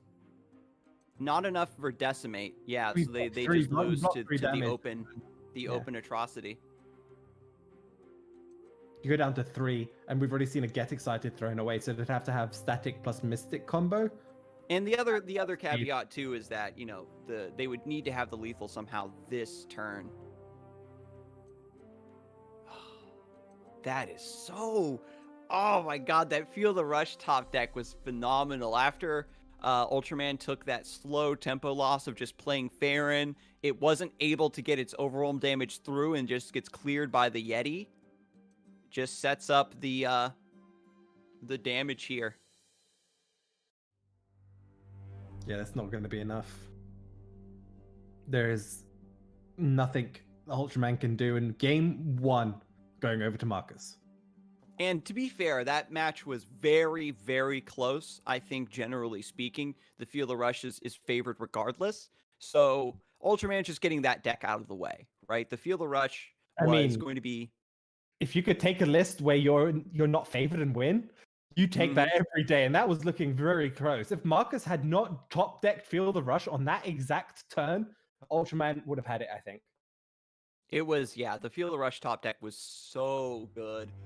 And to be in that moment where we didn't know if Feel the Rush was going to be castable because so much mana was being spent on defense, to have it pop up in that exact moment where you had a turn where you floated all that mana is fantastic. And so now Ultraman going into Fiora Shen. Potentially, the Ezreal Draven has so much removal that Fiora Shen just can't get set up on board the way it wants to, and then you just die. That's the dream. Yeah, there is a very strong position here for Marcus to get himself into the finals once again. And he has 2 attempts now, which is also crucial with Fiora Shen here against lists, which can be a little bit tricky. He's got the Shen. That's fantastic. Just really, really needs that Fiora now. And just goes into... I like just going right back into the Ezreal Draven. It's a small consideration, because you're going to have to get wins with both decks anyway, but just stick with this one, that way you don't have to shift your mindset right away. You're already in sort of Ezreal Draven mode. And now you've got the Draven's Biggest Fan on 1, so that technology finally paying off for Ultraman. That's just when you have to tempo out a Bright Steel Protector, is one of these saddest turns, right? You play it because you know you need to play the second Bright Steel Protector on the other one just so you have a decent blocker this turn. And so notably, Marcus's Fiora Shen deck does not have Nopify. So it's going to have a harder time fighting against a lot of this removal, like Ravenous Flock, etc. And also that does carry over to the Go Hard matchup as well. If Ultraman can win this game and set this Fiora Shen deck into the Go Hard. But now we're just getting a wide board set up here, just cycling. And Captain Farron's in hand, and Ultraman is almost there. Just needs to theoretically deal 6 more damage. The only healing in Marcus's list is that one Spirit's Refuge. Yeah, and this block here from Ultraman is just setting up this guillotine, softening up that Shen, so whenever he needs to, can just throw it out. Open attack here as well. I like it. It just sets up more guillotine targets potentially if we see like the Bright Steel Protector blocking one of the Spiderlings.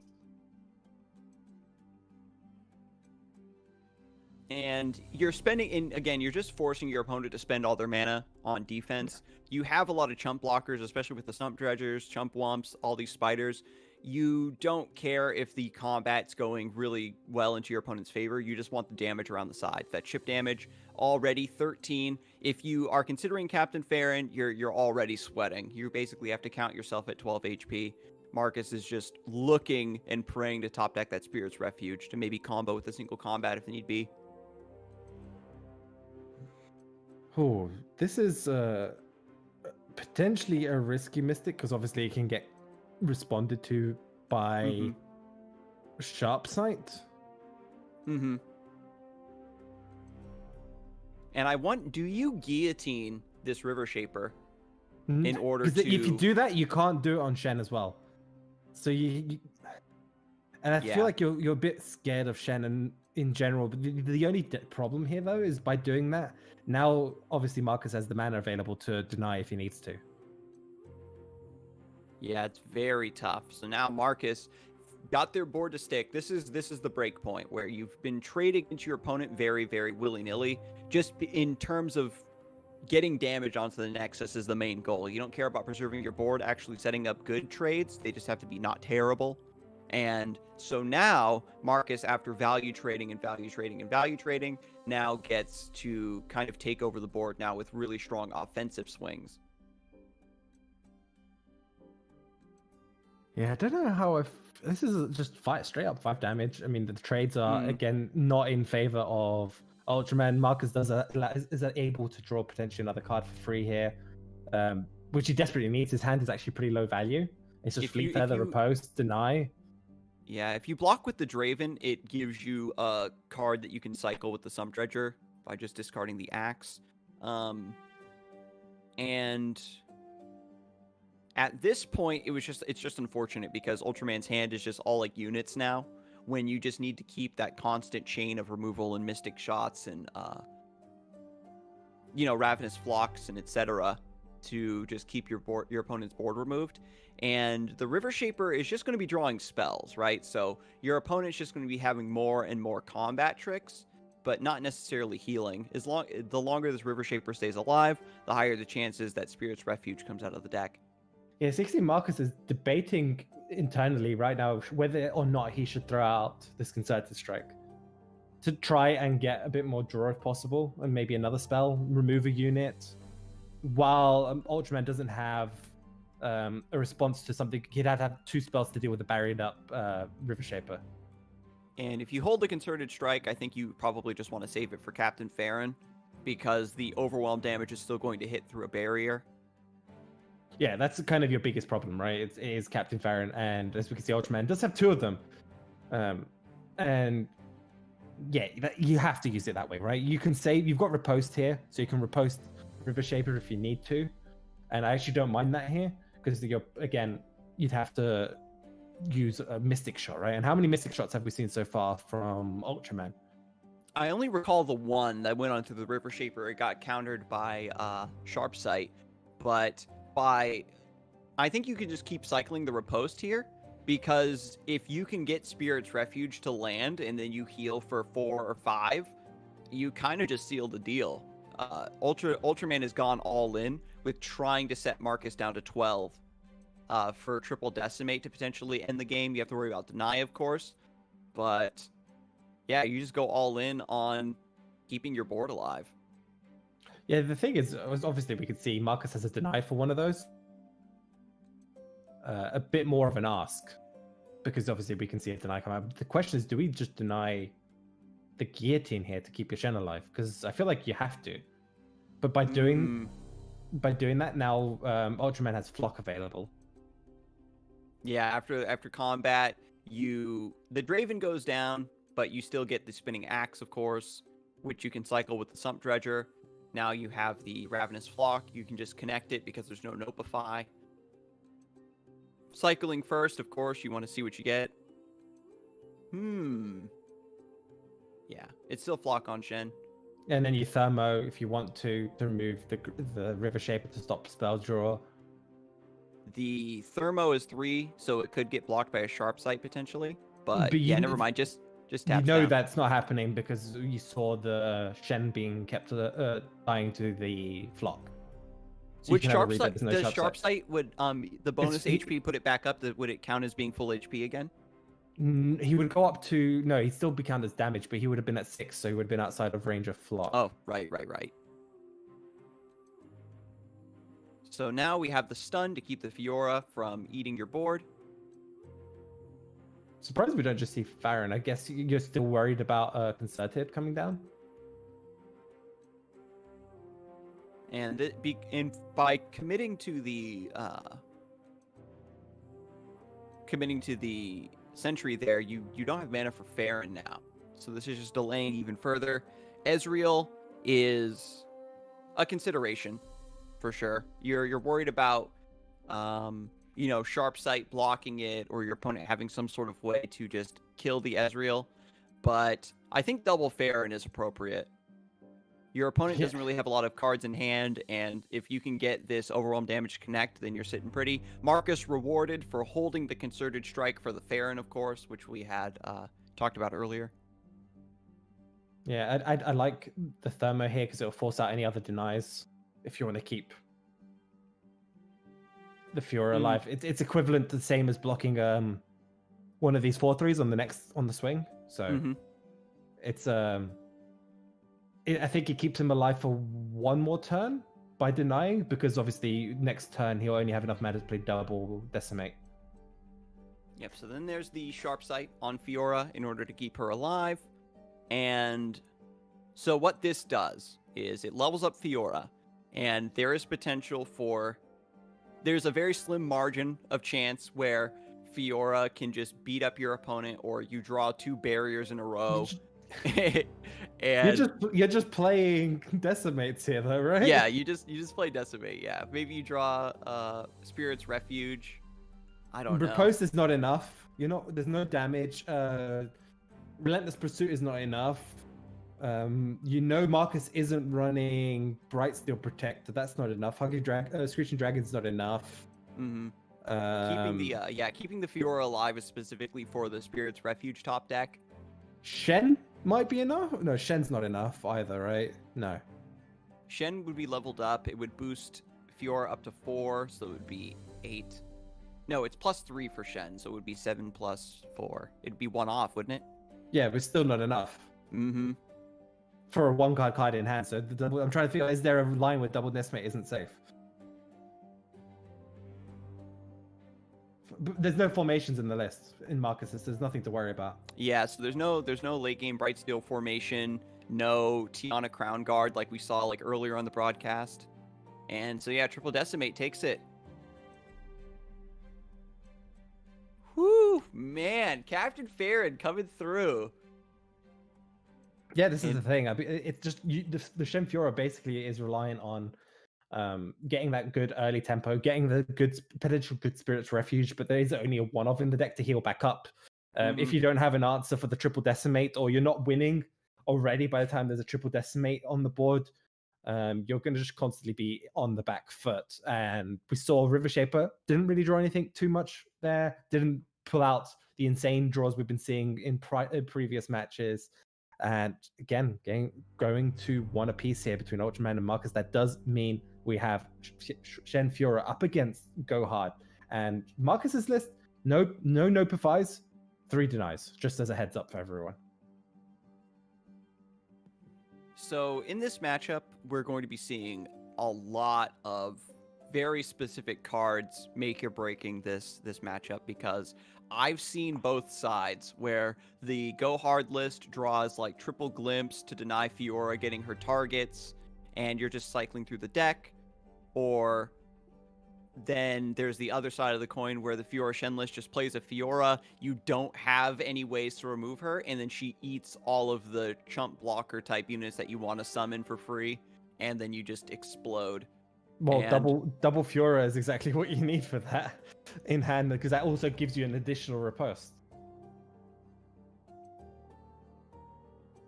And so now we you're and when they play Fiora, you're like, okay, I'm gonna gold card or something like that to like damage her or stun her.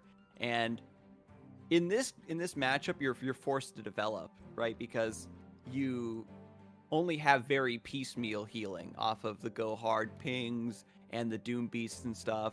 Ultraman just testing the waters, just throwing that 3 damage out there. Marcus wants to just develop and doesn't care about the Fiora getting any trades just yet. Even though you have access to the riposte, you want to do that on offense. That way you can get the extra bonus here. Not unfortunately. Fortunately, Ultraman does get the glimpse, which is going to delay this a little bit. It's one of the few cards that can potentially delay the Fiora combo. I mean, this is looking really, really good for Marcus with the Fiora combo. He's got so many options. He's got double riposte, concerted strike, single combat. This Fiora can level up so quickly here if Marcus is doing this sort of... he's rushing. Okay, yeah. Just preemptively keep Fiora at 3 the entire time. So there it is. Fiora connecting. Doesn't use Glimpse Beyond on the zap. Ultraman is willing to let Marcus put a bunch of resources into the Fiora and get her almost leveled up or almost to victory, and then just start glimpsing the targets. Probably hoping that somewhere along the lines, especially with this Vengeance, maybe takes out the Fiora. So keeping their calm here. Even though with the Fiora in play, Ultraman is still confident in the deck's win condition. Yeah, this is with Sharp Sight in hand, the zap can also get blocked on the attack. Whether Ultraman plays around that is going to be something else to know. Okay, so Ultraman's just like, okay, well, look, the only way I'm winning here is if I draw more go hards and pack your bags. He's just getting glimpses here, which we can see. We've got single combat concerted, which can stop this. Yeah, Fiora gets a barrier, pulls something, and if you go to glimpse it, they single combat to counter the glimpse. So then you have to double glimpse, and that feels bad.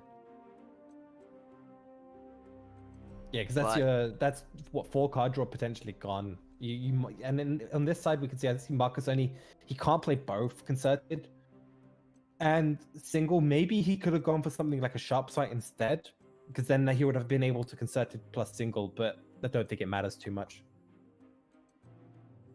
Go for the glimpse here. Now, with the single combat countering this glimpse, do you play the second one here?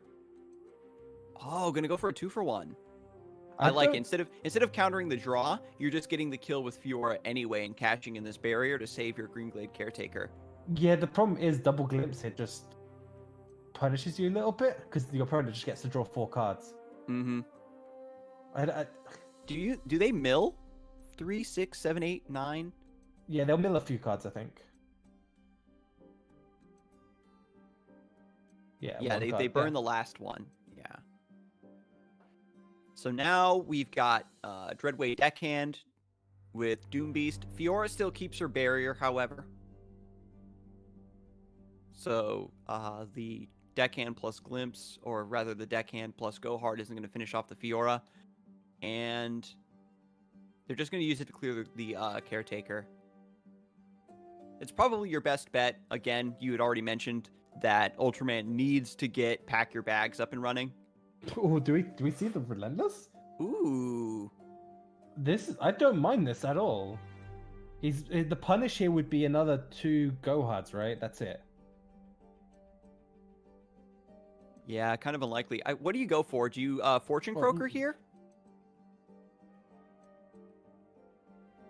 It's not even 2. It has to be 3 Go Hards. So I think you're pretty comfortable doing this. Yeah, you swing in. Fiora's leveled up. And this is where things get scary.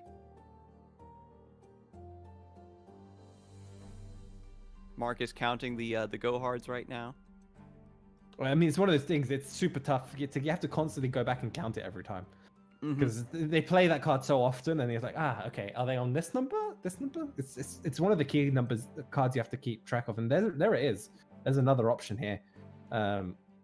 Cat with concerted here, or just even with sharp sight. This Fiora's probably living. You probably sharp sight this, and then if they have a pack your bags, you have riposte. Yeah, that's only 2 damage from the go hard, but you can clear the barrel so that you only take 1 damage, so that Fiora survives as a 2/2. And yeah, you're just setting up to win with riposte next turn.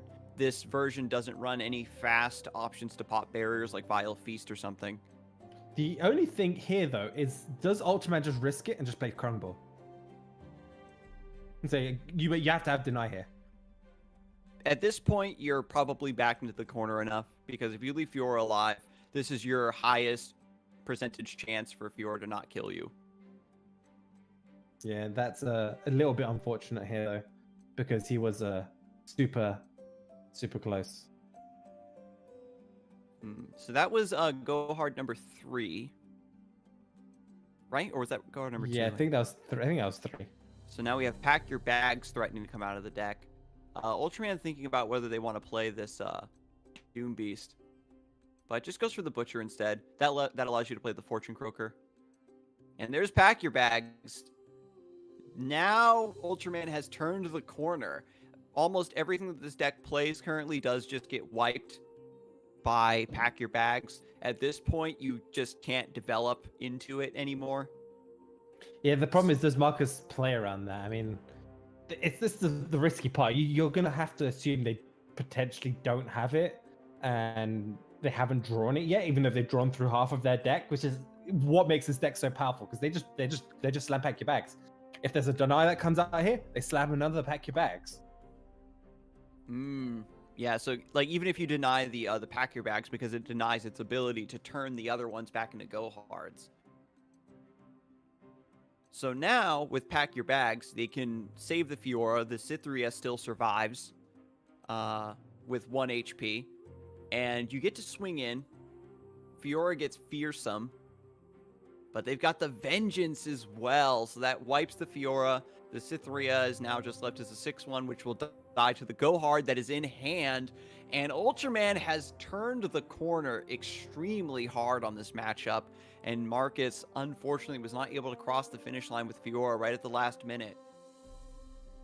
Yeah, this is looking dire for Marcus.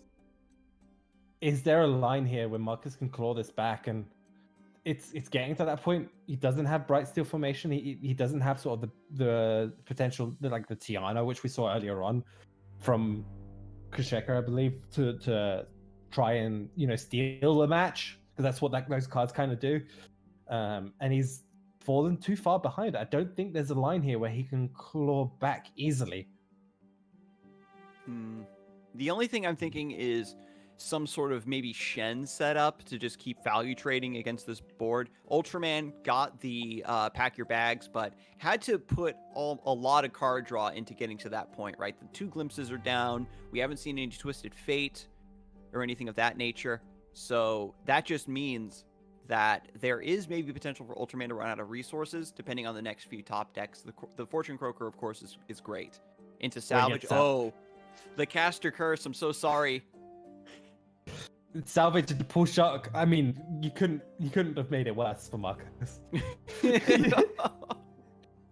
Oh no. Oh man, but this was something we talked about though, right? The Go Hard has such a volatile matchup against this one where it can go either way. But Go Hard managed to pull through and not die to the Fiora. It came close, and the deny was too late to protect. Yeah, and we're probably going to see double salvage potentially even this turn. It's like, okay, well, give me all the Go Hards again. I want to just draw all of them and just try and get another Pack Your Bags here. Yep. There it is. Burns 2, doesn't matter. We've even got Twisted Fate. Doom Beast, yeah. The everything that you do in this deck is so cheap. When you get to the late game, you have so much fuel, and yeah, pack your bags. Marcus can deny this, of course. To keep their chump blockers in play, to buy another round or two. Yeah, Twisted Fate obviously comes down. We'll remove Fleet Feather. Probably see the last card of single combat from Marcus in response, just to at least kill the Doom Beast, probably to not take three more damage. But that is just, yeah, there's nothing Marcus can do. And Ultraman is going to be our second finalist, knocking down for the first time in a very, very long time, Marcus. Congratulations. I mean, unfortunately, it's a card game. It's going to happen. And Marcus, what a run he had up until this point. It's still one of the strongest competitors to ever have come through Fight Night. And Marcus, even over the course of their history, just dominating the winner's bracket, there's been a few 2-1 sets where things could have gone one way or the other, and it eventually just caught up with Marcus. It, again, very well played throughout the entire day. There wasn't any sort of crazy misplays or anything super notable. It's just matchup preparation. It's trying to outthink and outtech your opponent, and sometimes that just comes around to bite you in the butt.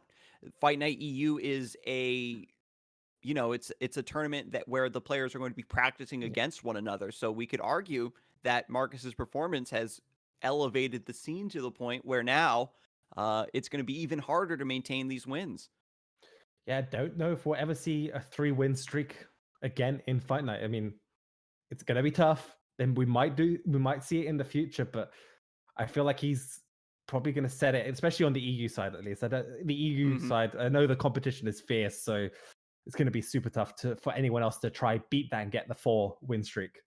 But speaking of beat, who is going to take down Mezume in the grand finals? Will it be possible for Ultraman to take it? We'll find out after this break.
Hello, everyone, and welcome back to Fight Night EU. Thank you for your patience while we went through our quick break as we get set up for the grand finals. We have Mezume versus Ultraman, who was able to knock out Marcus. The three-time Fight Night EU champion was not able to make their run out of the losers bracket. We can see here that Marcus had a strong start, of course, took down Bulat, but then was sent to losers by Krisheka, the winner's finalist eventually, and then fought their way back up through, taking down Freshlobster and Pepscola before getting taken down by Ultraman. We can see too that Ultraman was knocked down to the losers bracket by Krisheka in the winners finals. So they were both in the grudge match to see who could get the run back against the finalist here. Yeah, we saw the match play out earlier, and it went in Krisheka's favor. And it's going to be interesting to see if that is going to be the case yet again. I feel like Krisheka's lineup is favored slightly, so it's going to be interesting to see if that still carries true, or if we do see the variance that happens in card games, and we just see Krisheka just have to play a double set because it is double limb. Yeah, we could potentially see Ultraman get that bracket reset, which has happened before on Fight Night EU for sure. Um, we've already gone over Ultraman's lists from before. Just to refresh everybody's memories, we're going to be touching on both players' lineups. And notably, Ultraman has been really putting on a strong showing this tournament. They're a crowd favorite. A lot of players I saw in Twitch chat and like on Twitter were specifically Yeah. requested that they get invited to Fight Night EU. So it's really nice to see them and Krisheka like giving us such strong matches throughout the entire broadcast. But again, just to quickly refresh our memory on Ultraman's deck lists, we saw the Go Hard list, very standard, has a couple value plays with the Chronicler of Ruin, Ledros at the top, but no Ruination, which is notable for certain slower matchups. Yeah, it's been fine. I think I don't think there's been a match where Ultraman's necessarily even needed a Ruination, so I'm not upset about that cut. I think he's been quite happy about the performance of not having it. Mm-hmm. Does allow him to run extra cards that aren't Ruination, obviously, like the Crumble in his deck, and do pretty well. The other list from Ultraman, of course, is the Ezreal Draven. This one has been a little bit hit or miss. The Draven's biggest fan is, by definition, a very high variance tech to put in the deck. You really value having the Draven on 3. No Tri-Beam Improbulators, which is by some considered to be a core card for the archetype. And so for Ultraman to not bring that card and not be afraid to innovate on this deck type is really something to see, especially to carry it all the way to the grand finals here. Yeah, for sure. I mean, we saw it, I think, in the last match earlier today where it just kind of ended up bricking a little bit. Where he ended up, I can't remember if it was exactly against Krisheka, but he ended up like having Draven's biggest fan in his hand, and I was just like, well, I can play it now. I draw Draven. It just felt a little bit too slow, and you give your opponent. This is one of the things, you give your opponent information that's kind of key, because your opponent will have a read on what's currently in their hand, and then you have 100% knowledge of what their next draw is going to be, especially later stages of the game. Draven's biggest fan can be a detriment to the list a little bit. It's great in the first 2 or 3 turns. That's when you want it. Indeed. So, and now again, after we've refreshed on these, we get to look into again Krisheka's lists. Very similar lineup. They also brought Draven Ezreal. Their other deck we'll be getting to shortly, but this one again has the Tri-Beams, and I imagine that in the mirror match this could be very, very potent because you get that extra removal for some of the larger bodies potentially this deck can play, like Chumpwump. Even Captain Farron normally has to be taken down by taking the hit and then Flock or Thermo or Guillotine. Like just having the ability to remove something and get a body is just another angle with which this deck can do something really abusive. Yeah, it's super flexible list in general. I mean, we've seen Tri-Beams just generating just any value, right? It's the thing. Once you get past, I think, the 3 mana sort of threshold, where it's you've spent the 3 damage threshold on Tri-Beam, it's when the units, you're more likely in general, I think your odds are to getting something reasonably valuable. There's a lot of 3/3s on average, or just 3 manas or 3/3s. There's some really wonky 4 drops, like sometimes you get like the 2/3 like Laurent Bladekeeper, 5 drops. Even if you get something with bad stats, it usually has a good effect, like Rhyme Tusk Shaman, for example, or Neverglade Collector. But then once you get into 6 drops and 7 drops, things just become big stat. Me have big stat, me hit. And going into Krisheka's second list for the lineup, besides the Ezreal Draven, they also brought Fiora Shen, but with a little bit of a tech here. We've got the one of Nopify, Laurent Chevalier, and Tiana Crown Guard, which has come up so huge for them in several matches on today's broadcast. Yeah, it's we've been talking about this a lot, and the reasons why you would bring it in this specific tournament, maybe over other tournaments, is that you might know a little bit more about what your opponents are bringing. You have a good read on the potential meta for the 8 players, what people are likely to bring. You know from previous tournaments what people are likely to bring, and taking in cards like Tiana can just give you that little bit of an edge in matchups where you wouldn't necessarily be in a great spot for. Most Fiora Shen decks do also run just the one of Relentless Pursuit, but the Tiana Crown Guard does give you a way to rally that can't be interrupted by Nopify or Deny, so it's very specifically teched for the mirror match, and we've seen it perform time and time again over the course of the broadcast. But now that we've kind of looked over both players' lineups, maybe identified some advantages and disadvantages, they are finally getting into games. We'll be able to find out who will emerge victorious in the Fight Night EU number 4 grand finals between Krisheka and Ultraman. And it is game number 1. It is Go Hard up against this Draven Ezreal. And this is looking like a decent opening hand here for Ultraman. He's got Jagged Butcher into Elise. However, Krisheka has the most dreaded card for all Elise players, is Thermo on 2. Yeah, after you float that 1 mana, you get to answer pretty much anything your opponent develops the turn after. The Zap Spray Fins are great because they're going to be tutoring for the Go Hards, and there are also ways to block Ezreal.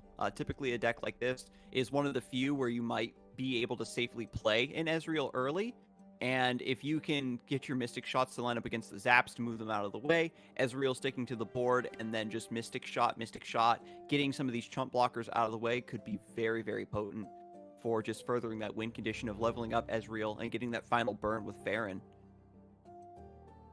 Yeah, softening up of Draven's also pretty good because you can zap, hopefully draw a Go Hard because you've drawn 1 copy of Glimpse, so the odds are in your favor to draw a Go Hard, even if it is by a little bit.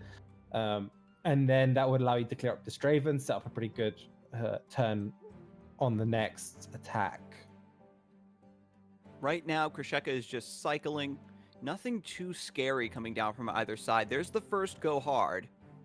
Fortunately, Ultraman has the Glimpse if they want to cash in this barrel. Oh, pardon me, only 1 mana. But yeah, they can use the Go Hard, to finish off Draven at the very least.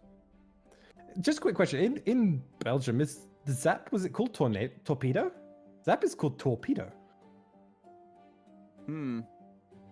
That's... What language does Ultraman have this set? Yeah, there it is, sure. Torpedo. I saw it. French, yeah. French, yeah. Torpedo. And there is a Gangplank, which is the same in all languages. Me Big Pirate. And just having that on curve is fantastic, right? You've already got a good board set up. The rest of your hand is kind of mediocre. Just sometimes having that one big unit is exactly what this deck needs. Unfortunately, they have the Thermo just to take down the Gangplank. There's only 1 copy of Gangplank in this list, so big threat averted. So Krisheka is getting beat up right now. The hand must be full of, I imagine, Captain Farron's and Chumpwumps. A lot of cards that are pretty clunky to play out, pretty slow. But they're looking to just get a lot of blockers here as much as possible. Both decks kind of have the same strategy. Chip your opponent down and then blow them up. Yeah, however, what is vastly superior at this point in the game with more Go Hards now available to Ultraman. I think, do you take the 4? Yeah, because you have Go Hard. You just remove the 4-1 quite comfortably here, and then you have a solid open attack potentially as well. We've seen the lack of removal for these Zap Strafins. I was really hoping for Mystic Shot or something to move these out of the way. Or an Axe. Yeah, I was there hoping it for is. an axe. Ooh, yeah. So has the glimpse beyond for the zap, and even with the barrel going down, you still get the one. Of course, the one damage still finishes off the sump dredger, but you don't heal for 2, which is important. Denying 1 healing. Krisheka gets to draw a card at the very least. I wonder what they're looking for. With the glimpse beyond, you're also denying 1 target on static shock, so it doesn't level up Ezreal as quickly. I don't mind playing the pull shark here too much. The only problem is if we see an Ezreal come down, you do get punished and you don't get that 2 damage with the zap. Maybe the open attack actually might have been better and more effective here for Ultraman. I think with perhaps with the 2 go hards in play, you're looking to just develop the board. Ooh, that's a card. We haven't seen that for a while. I remember when we used to have Demacia mid-range decks would run it just to have just a 2-drop instead before War Chefs was really a thing. holy cow! Yeah, Herald of Spring is going to just allow Ezreal to heal for just a tiny bit. Crumble gonna come down here. Wow. Yeah, so doesn't want this Ezreal to connect. Knows that the Mystic shots are the way to victory there. Krisheka has been, I think, over the course of the broadcast, pretty much every Ezreal Draven player has not drawn or played Ezreal pretty much at all. It's all just been Draven holding down the mid game into Captain Fair, and Ezreal has actually done very little for this deck. Yeah, the downside here though, Ultraman, I mean, he had pull shock, so he does get the additional draw on the next turn, but his current hand's value is pretty weak. Ooh, Krisheka taking a gamble here. Wants to leave the Herald of Spring alive in order to potentially play a unit heal and then for heal. 8. Heal for 8. Oh, the gold card! No! Yeah. He went for it. He's like, okay, well, I'm just going to go for it and try heal for 8 off this Captain Farron. Oh, Bon Piage de Twisted Fate. I love it. So now, we've got this stunned Captain Farron in play. There's 3 decimates in hand, but things are getting a little spooky here. Remember, Herald of Spring doesn't have Lifesteal. It only grants it. So you're just buffing this up in order to have 3 damage to swing into something for some reason. Just to clear your hand a bit, I imagine. Ledros go? Ledros, how close are we at to pack your bags? I think Pack Your Bags is the top deck. Oh, my mistake. Just 1 more. There we go. That's it. That should be... He doesn't have the mana there for it it is. right now. Yeah, look at this. The Go Hard sets the Farron down to 5, and then the Pack Your Bags will wipe. Well, what do we have here in response? Ah, just Mystic Shot.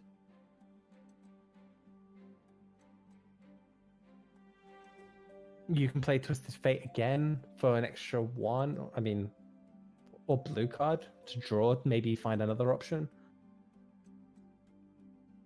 Yeah, it's fine either way. The Pack Your Bags wipes anything that this deck is going to play.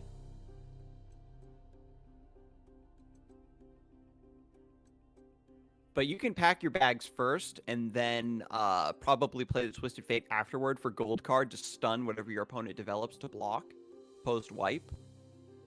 But it just goes for the blue card. Once you have a 1-mana board clear like this in your hand, you have so much flexibility with what you want to do with the rest of your mana. Yeah, Krisheka can't actually develop here, right? You have to wait for a potential Pack Your Bags to come out to then respond by placing a unit, but you're only going to be able to place 1 unless you have House Spider? House Spider's the out, right?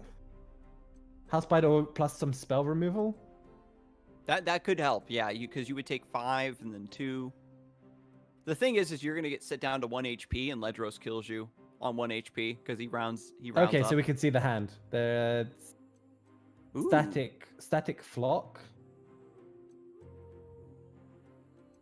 Yeah, there's just no units in hand.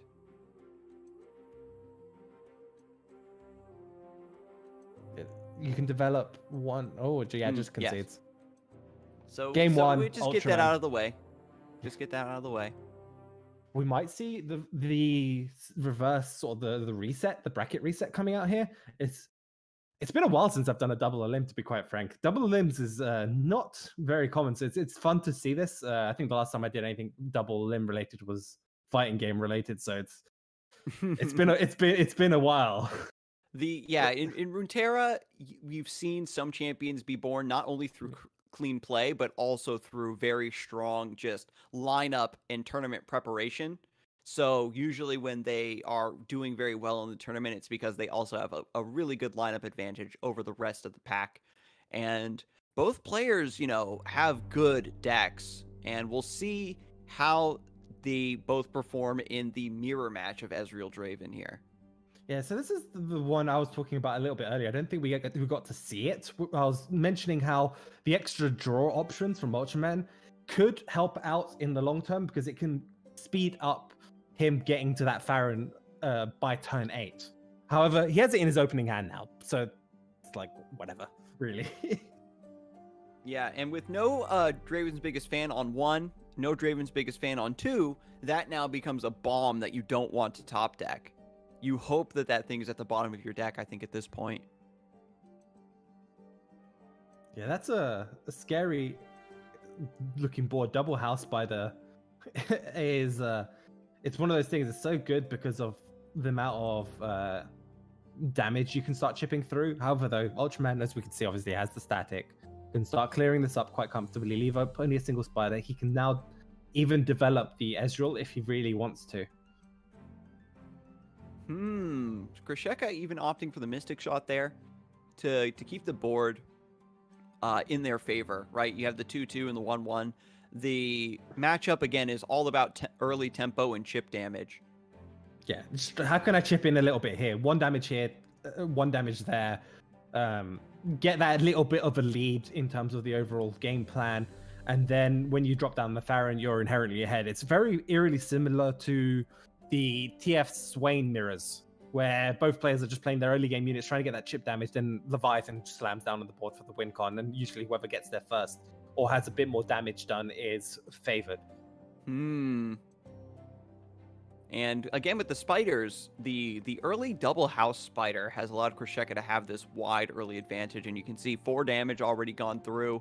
If you think about, like, both decks don't have any healing, right? So you just have to think about getting your opponent down to 12 and then letting Captain Farron do the rest potentially. If there isn't some removal or some way to counter this Ezreal, it could run away with the game as well, which is another very volatile point. Yeah, this is looking pretty good here for Krisheka. He's got the Flock, he's got the Thermo. He can probably afford to take the 3 from Draven. Oh, okay. He got double Flock, so even better. Amazing. So double Flock is just going to clear both of these units. You don't have to worry about Mystic Shot, no Spinning Axe, and then you're still at unit advantage. Your opponent's forced to develop even further just to stop taking this chip damage. You can just Thermo, right? And then that's going to set up a nice another 2 damage. It's just little chips here and there. Both players have Farron, so that's going to kind of negate each other out. What's going to be crucial, though, is obviously, as we can see, Ultraman doesn't have a way of removing the opponent's Farron with just spells. It's a bit ironic, too, because Ultraman actually has, again, with the Zonite Urchin and the Draven's Biggest Fan, has a little bit more early game in this list and just didn't get it. And so now Krisheka is just bullying through. Even no Draven. Draven's Biggest Fan and Draven both absent here. So Ultraman still fighting from behind. Needs to take down the Draven here with the Get Excited, which was Ultraman's other tech in the deck. Yeah, now this is looking okay for Ultraman. I mean, he can save Thermo plus Gid. I mean, even if the Farrons trade into each other, I guess it's okay. It's going to be a Farron match, right? This is what it's boiling down to.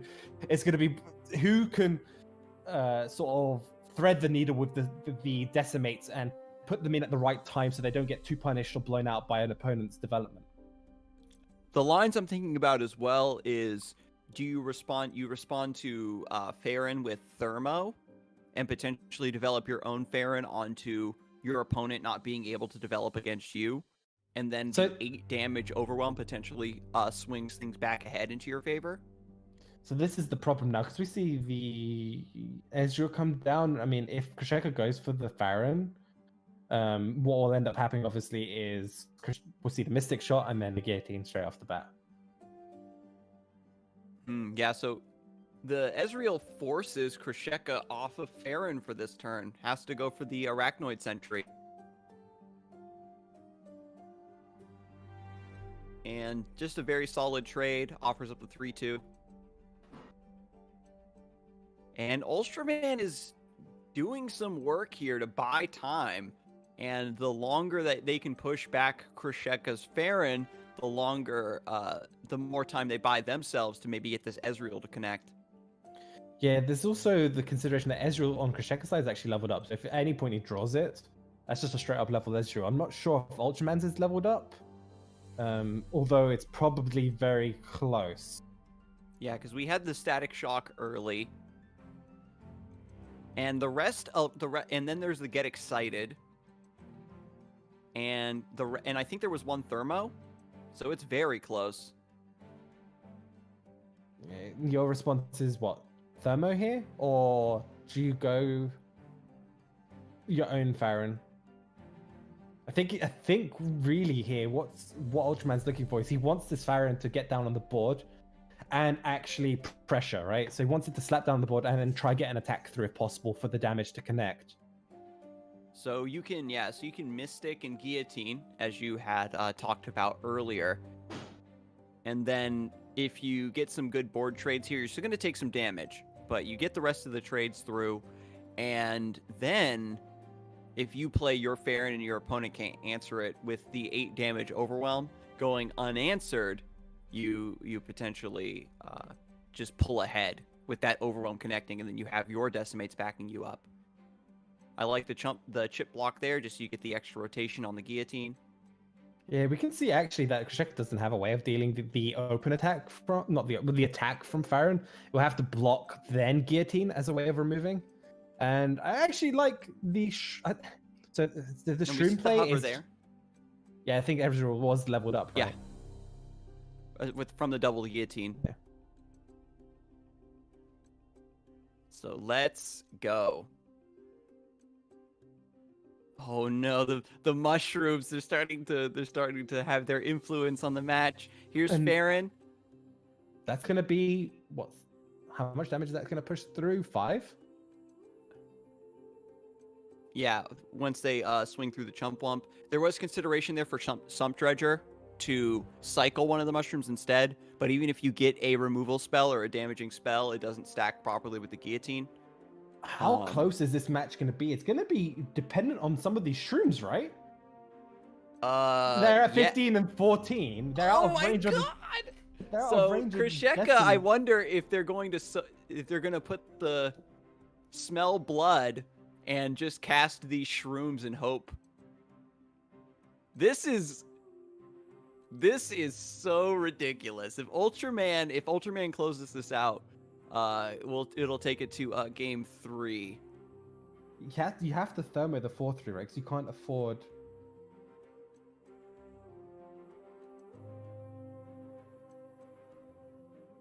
You can't afford, right, to take the 4 there. Because taking 1's okay if you don't draw Shroom, because you're at 13. But there's a few turns, yeah, they're both just drawing Shrooms. So both players are now within potential range of just decimates. Hang on. So we have to consider that decimates are slow speed. If you're committing to that line, it has to go down with, can you weave in units? And Krisheka does have a 1/1 spider in play, which throws the math back to even.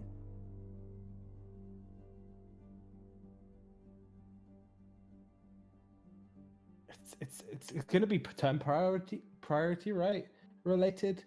So we're going to have to... If Krisheka decimates here, then Ultraman decimates, then Krisheka decimates, and then Ultraman decimates. Ultraman gets the first action at the beginning of the next turn. So then if they put Decimate on the stack, it would require Krisheka to rummage into double Mystic Shot or something. Yeah, but can he push more than 4 damage outside of Decimates? Yeah, then you get the attack with the spider.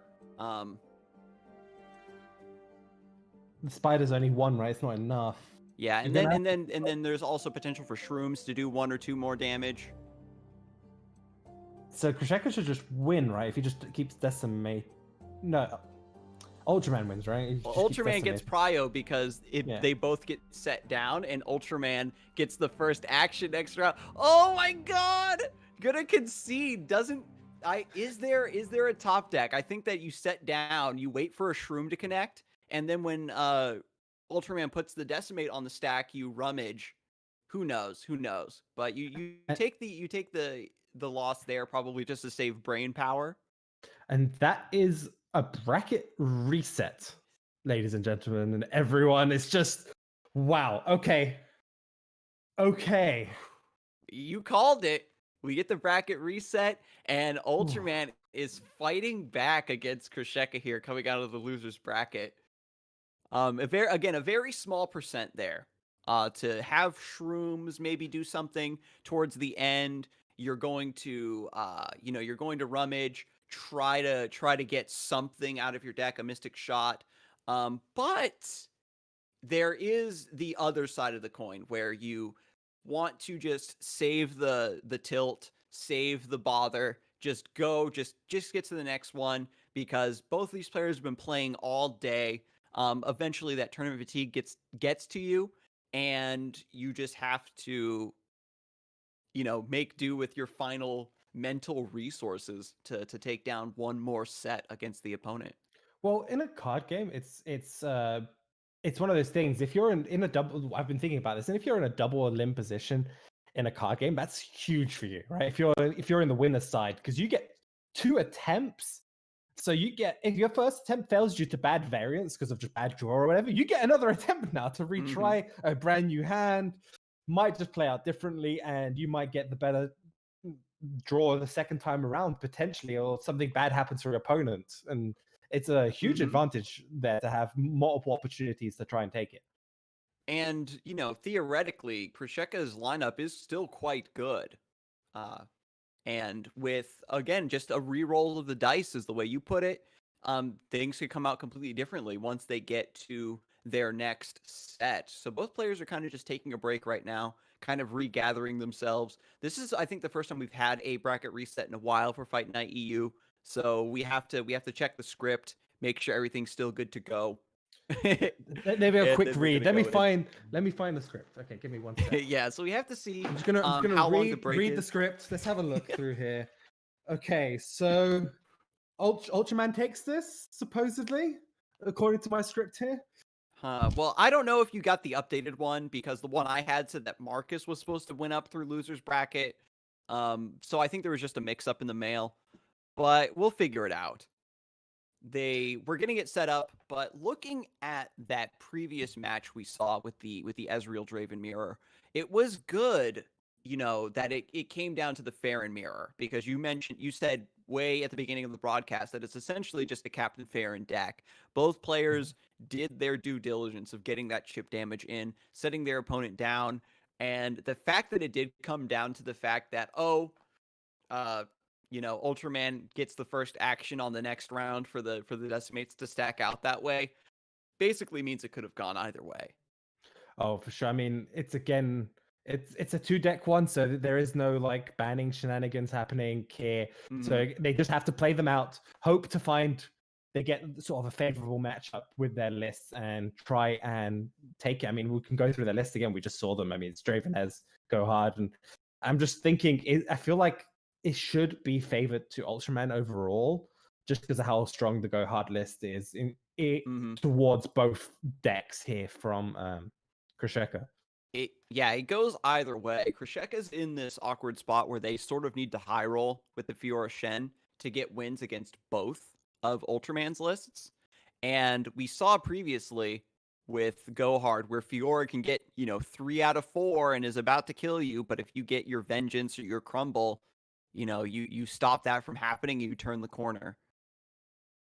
Yeah, we're just going through the list again. So we can see on the other side, we have that Tiana Kurangard tech choice here from Krzyzek, which I mean, I liked it. I like it in the context of this exact tournament. I feel like if you're bringing it to the seasonal, that's in a few days, which most of these players are probably prepping for. You might potentially consider cutting out that Tiana because it could end up being a little bit of a dead card. But for this format, fantastic. Players, again, I love that even though they are using Fight Night EU as a bit of a testing ground, an opportunity to not just figure out what decks they want to play, but also see what other players are bringing. Oh, you know what? I wanted to bring that deck for my matchup. I was considering it for my lineup, but this other player that I, recognize as a very strong player is bringing this deck seriously to their tournament lineup.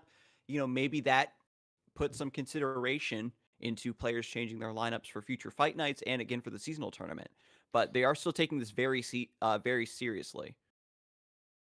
Yeah, so it's one of those things again, like I know from personal, I've been practicing and prepping for the seasonal as well. A lot of these players have been who are playing it. They get the opportunity to test it in a proper tournament experience where you've got the stress of a tournament, right? And a lot of these guys, they're hardened, right? They've lost just as many times, potentially even more so than they have won. So they've gotten through that initial like anxiety and stress potentially through the tournaments, and it's like calm now for them. Like play our decks, we're set.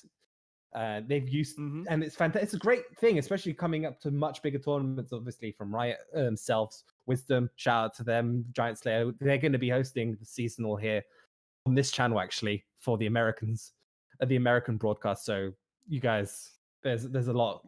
They're doing fantastically as well. And again, just to refresh about the Draven Ezreal, Ultraman has that extra spice in the early game with the biggest fan by re-rolling the dice from the bracket reset. Maybe the Draven's biggest fan comes out on turn 1 to Draven on 3 to a snowball. We didn't get to see Tri-Beam Improbulator either. Ironically, that last match, we didn't get to see any of the players' tech choices. The only thing I think we saw was Ultraman's one of Get Excited came through really, really hard there to take out the Draven. Well, that's the thing. They are only one-offs. So the odds of drawing them are quite low. You can try mulligan for them, but it's very rarely worth it. So again, it's one of those things. You do play it and if it does pay out, fantastic. If it doesn't, hopefully it doesn't become a detriment to you, as we saw in prior games with the Draven's biggest fan. And we will find out whether or not that is the case. Now that we've got everything sorted out on the back end, we've got our two competitors in game, and we're going to jump in and take a look and see what, also now at the beginning of the set, what decks they decide to queue first. And it is Deep versus Draven Ez. Draven Ezreal. So versus this Elise Twisted Fate, both decks have similar win condition.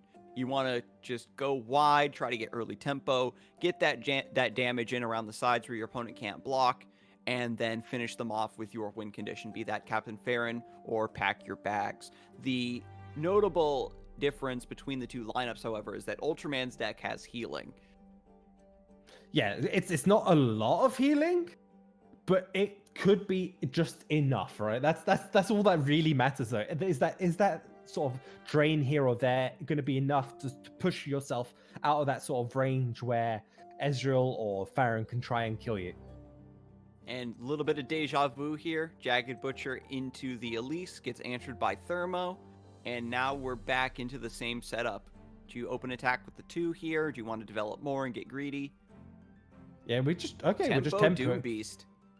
Just saying, okay, I don't necessarily need this drain. I've got another Doom Beast. I've got another Whale in hand. I am good. I'm just going to temper this out, force Krzyzek here to actually commit a Mystic Shot to remove it, because otherwise you're taking an extra 3.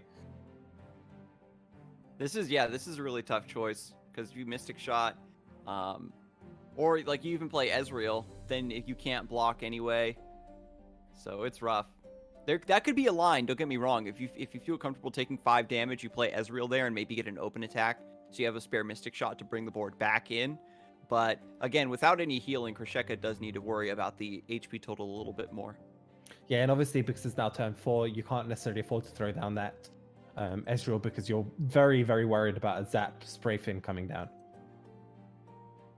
Yeah, that just forces open attack. So we got Twisted Fate. Doesn't go for gold card. Just knows, hey, I'm going to block this anyway. So 2 damage is 2 damage. Just gets the blue card because no go hards have come out of the deck quite yet. And this is something that happens, you know, every once in a while with the Twisted Fate Elise, is that getting that first copy of go hard sometimes just takes an eternity. Oh, for sure. I mean, that's kind of why you see that inclusion of Zap, right?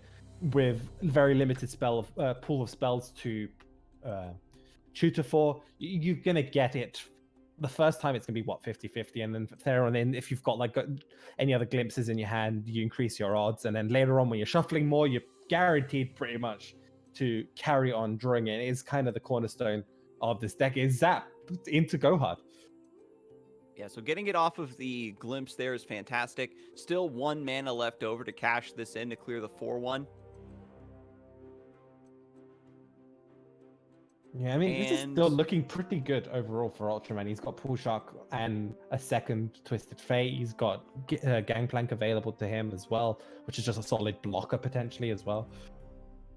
And even though Ultraman hasn't gotten a lot of early chip damage, sometimes the 1 mana, 5 damage board wipe just opens you up to be able to swing through with a lot of units that you develop afterward. Yeah, you can just see the blocks are just happening here as well. Ultraman's kind of just doesn't want to take any damage. Like in this matchup, the way I lose is chip damage. Allowing this Draven Ezreal to take chip damage is a huge negative for me. And I've got Twisted Fate. I'm gonna clean up this board and put myself in a very comfortable spot. It feels so bad to value trade against this list. Normally, you're like, haha, I have my units left over as 1 HP to get another rotation of threatening damage or just block another thing. But red card and go hard just do so well at supplementing all of the low to the ground chump blockers that the deck provides to have them, trade up beyond the grave. Yeah, and here's Tri-Beam into Jaw, which generates a beast below. I mean, that's not the best sea monster, but it's value.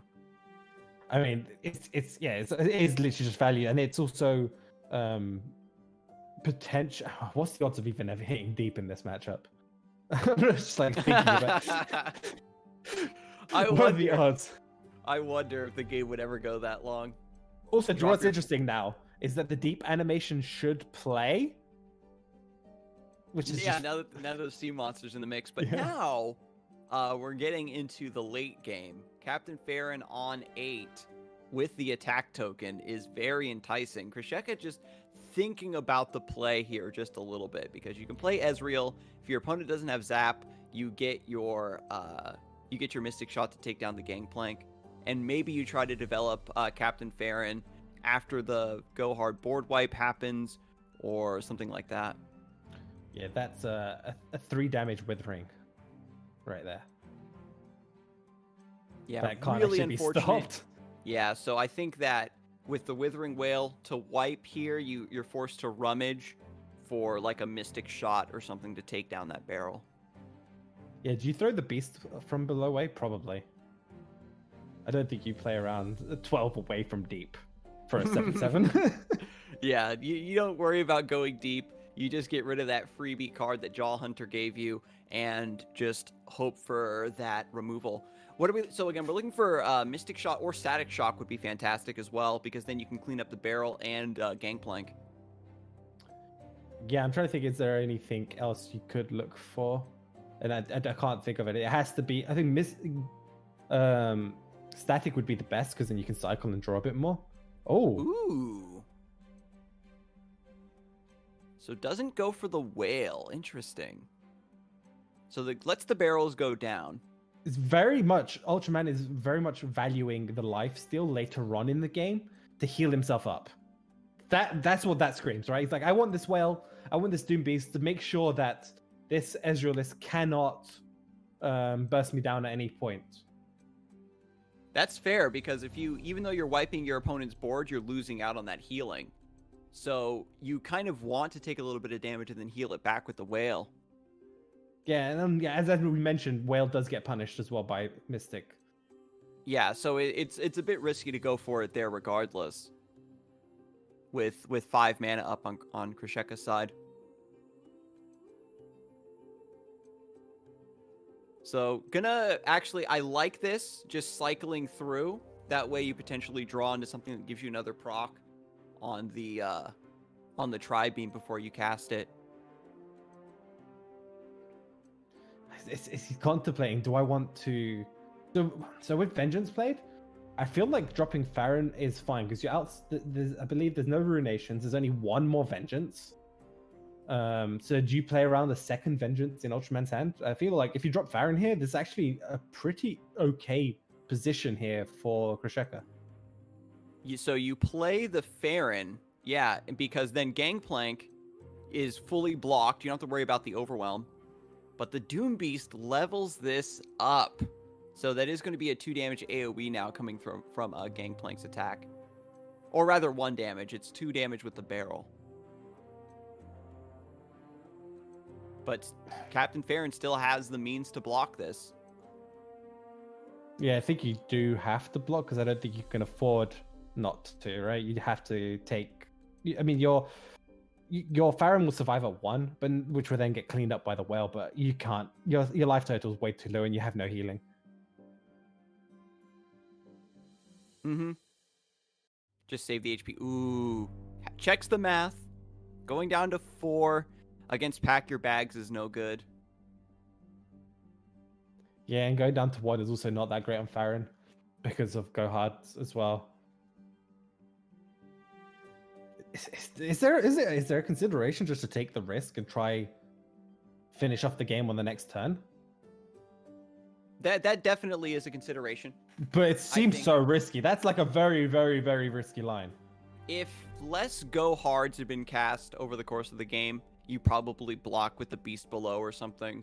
Take more damage, but then you just have like the Captain Farron open attack. You theoretically get the Captain Farron open attack regardless. Yeah, but if you swing in here, you play around Go Hard. But yeah, Ultraman has an answer to it, right? He waits for the attack and then always plays Withering Well, and it's completely fine.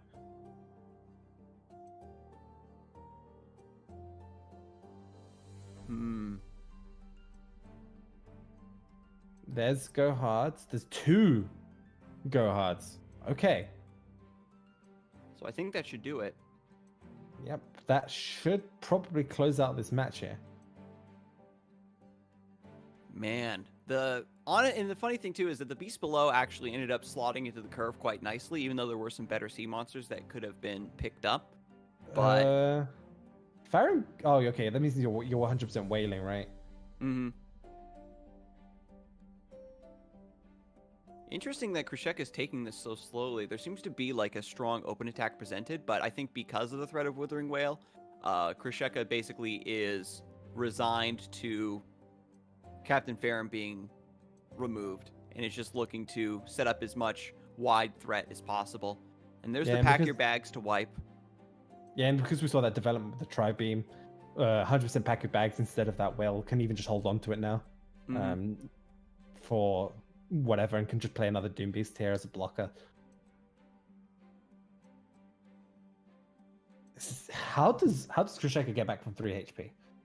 Is there a line here for Krisheka? Nope, that's it then. With the Dreadway deckhand and the Doom Beast.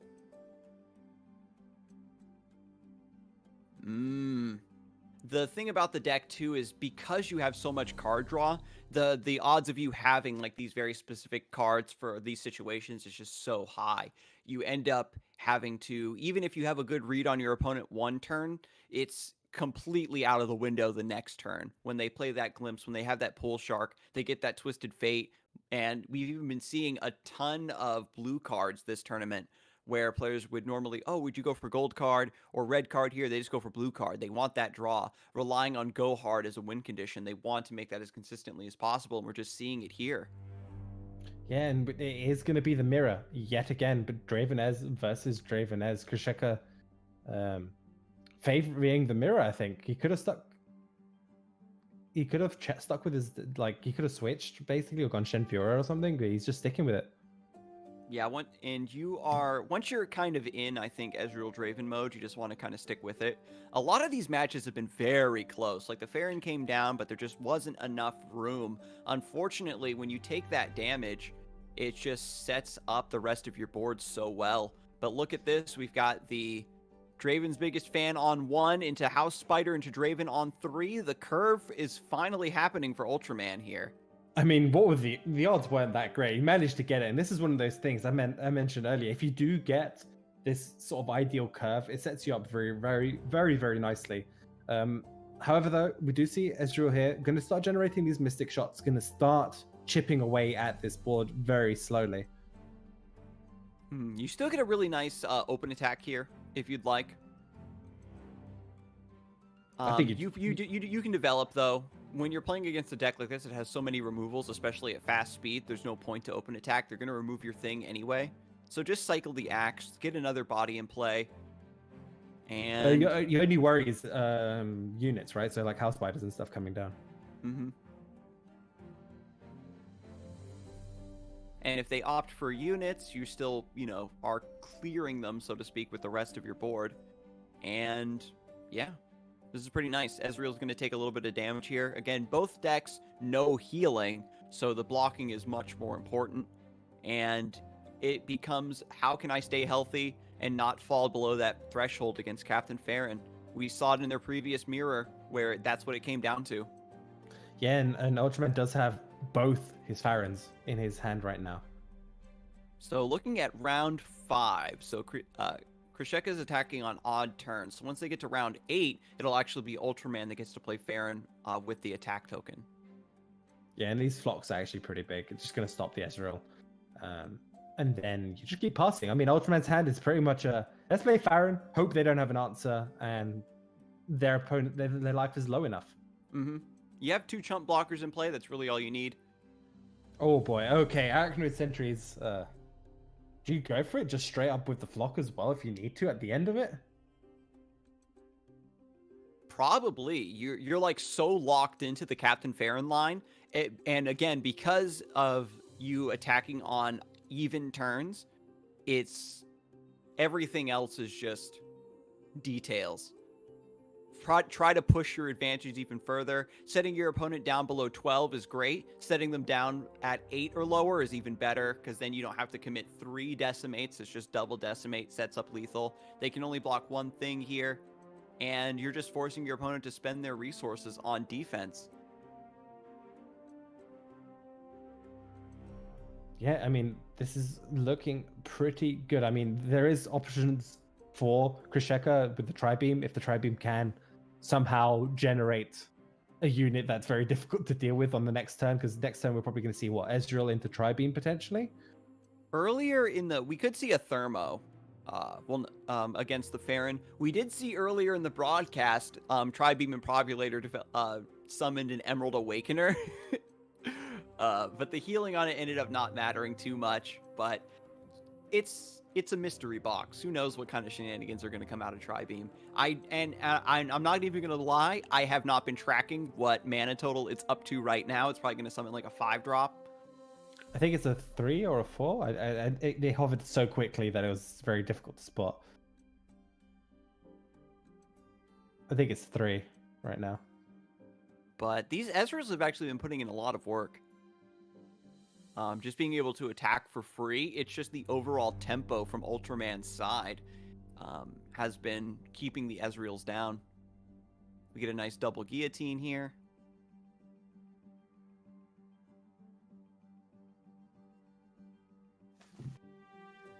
Yeah, the ordering here could have been slightly different with guillotine, I reckon. You didn't have to necessarily discard.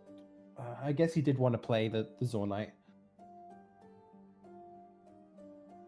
Yeah, because sometimes you play the it's like, oh, you really want to discard the fleeting guillotine, and sometimes you just want to draw first because there's another line of play you'd rather take, like if you Zonite and get Static Shock there instead of the guillotine. Ooh, leveled up Ezreal, almost played it.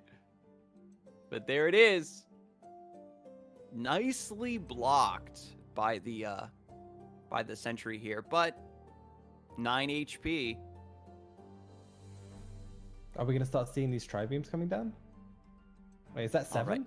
I didn't see. Yeah, it's 7. It's 7 drop. He gets a Yeti. Ooh, 7 got a 5/5. It's what's an overwhelm. That will just slam straight through the Farron for 4 damage right now. Oh, This baby. this is getting a little bit close. This just got interesting. I feel like the Decimate should theoretically still win this, but if we see 9, Ultraman 10, delaying 11, them a 12. little bit, Yeah, 'cause because you can develop here just to block one thing and play 1 Decimate. And then next turn you do double Decimate. you're taking 8 here. Yeah, you should be fine, right? At 10 HP, you block, you play Decimate, and then you play double Decimate on the next turn. I thought Krisheka was going to go for the Impropulator there. What, try generate another unit? I mean, you could have done. Yeah, because you clear the Chump-Wump, and then you get another unit besides, so you have an even wider swing turn. This ends up being about the same, actually. Yeah, because you Static Shock to set the Ezreal down, and then into Tri-Beam Impropulator range. Or rather, just draw a card. Does Tri-Beam...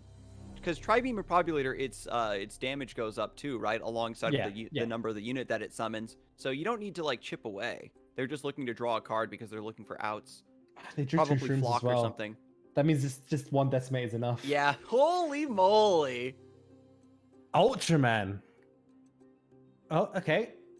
He technically hasn't taken it yet. Technically, but we know he has. Ultraman is going to just take this. So there it is. The Guillotine takes out the Ezreal to save by 1 HP, but Krisheka already knows there's 2 more Decimates in the hand. Oh my goodness. This set has been so volatile. I think the key to it has just been this mirror match. It's been coming down to these, like, such close odds around Mushrooms and Captain Farron. Ultraman was blessed with attacking on evens there. Yeah, and one side had Farron, the other side didn't as well.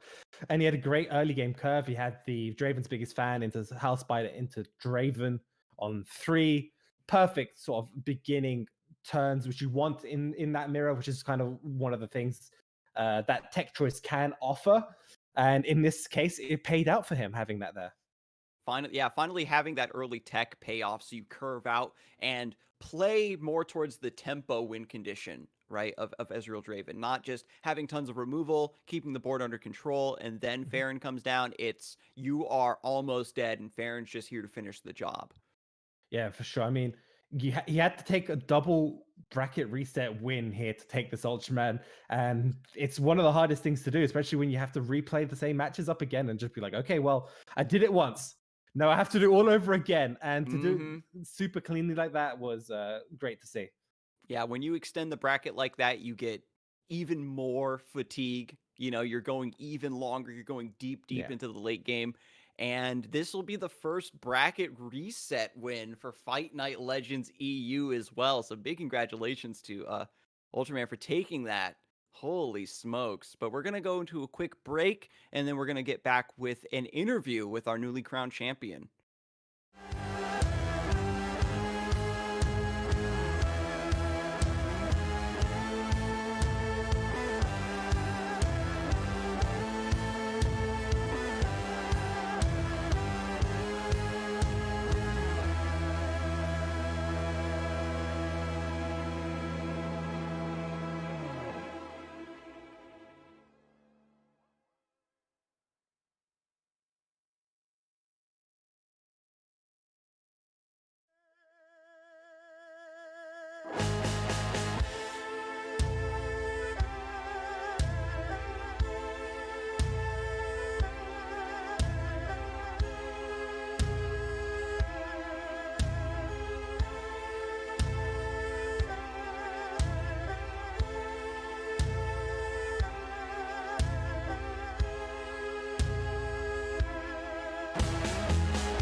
Hello, everyone, and welcome back. We just got back from our break after Ultraman was able to take the bracket reset victory over Krisheka in Fight Night Legends EU number 4. We have them now in call for a quick interview.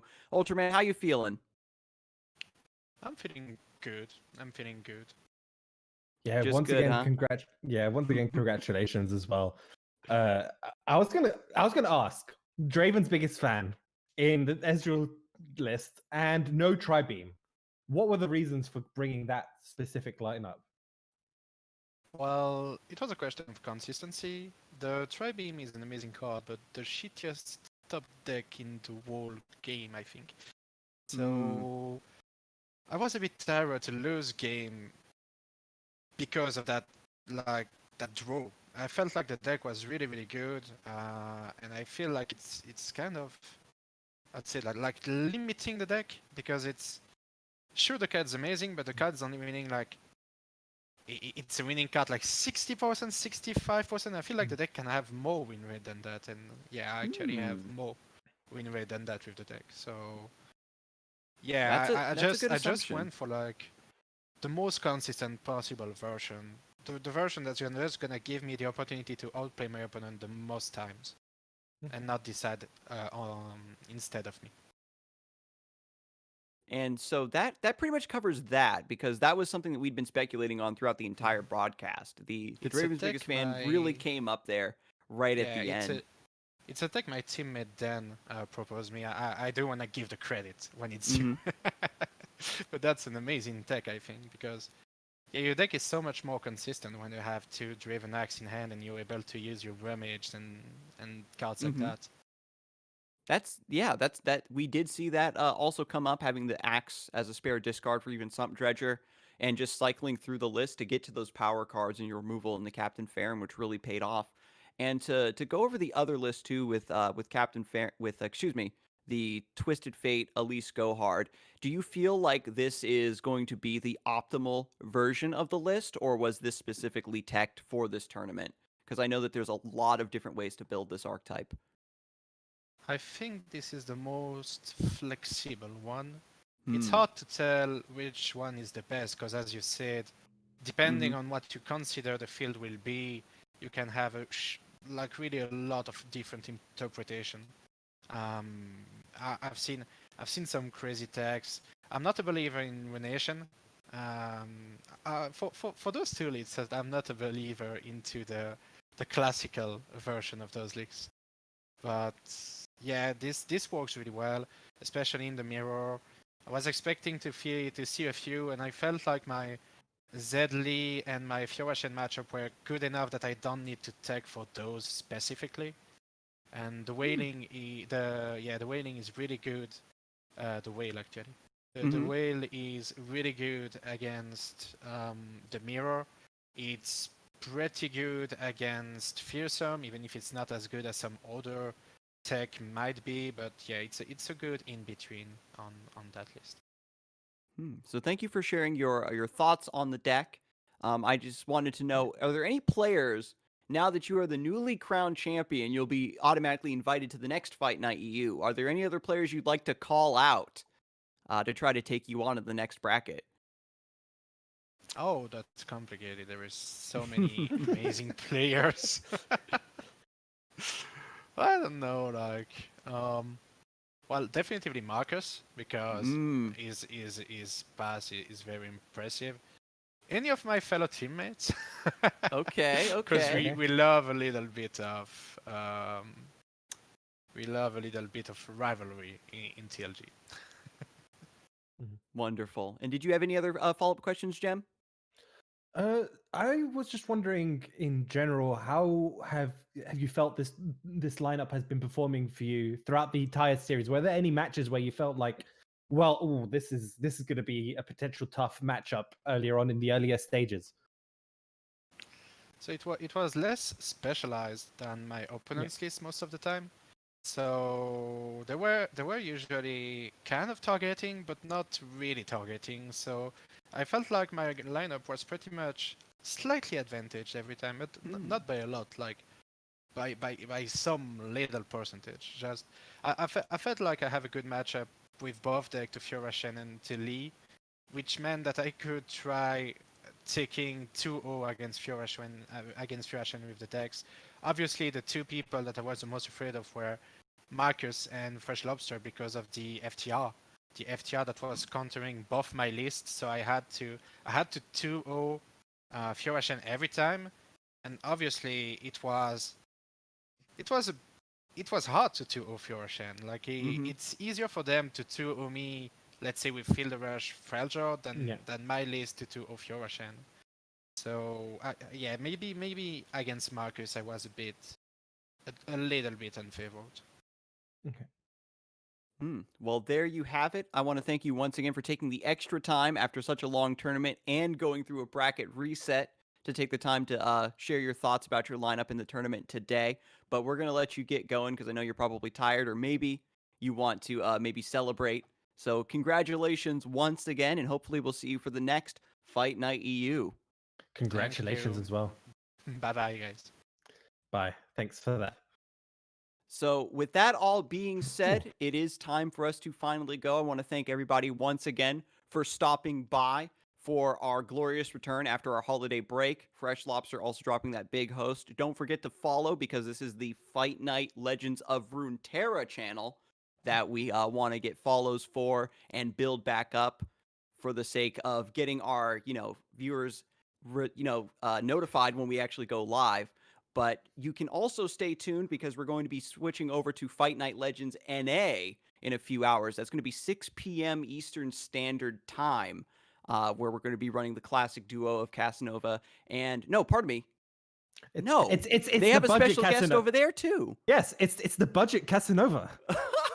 The taller one with red hair. The taller one. That's right. Over 12 combined feet of casting goodness for you waiting on the NA side. Again, at 6 p.m. Eastern Standard Time. So we'll see you over there. Again, don't forget to drop that follow, and we will see you next week for Fight Night EU and see who can take down Ultraman.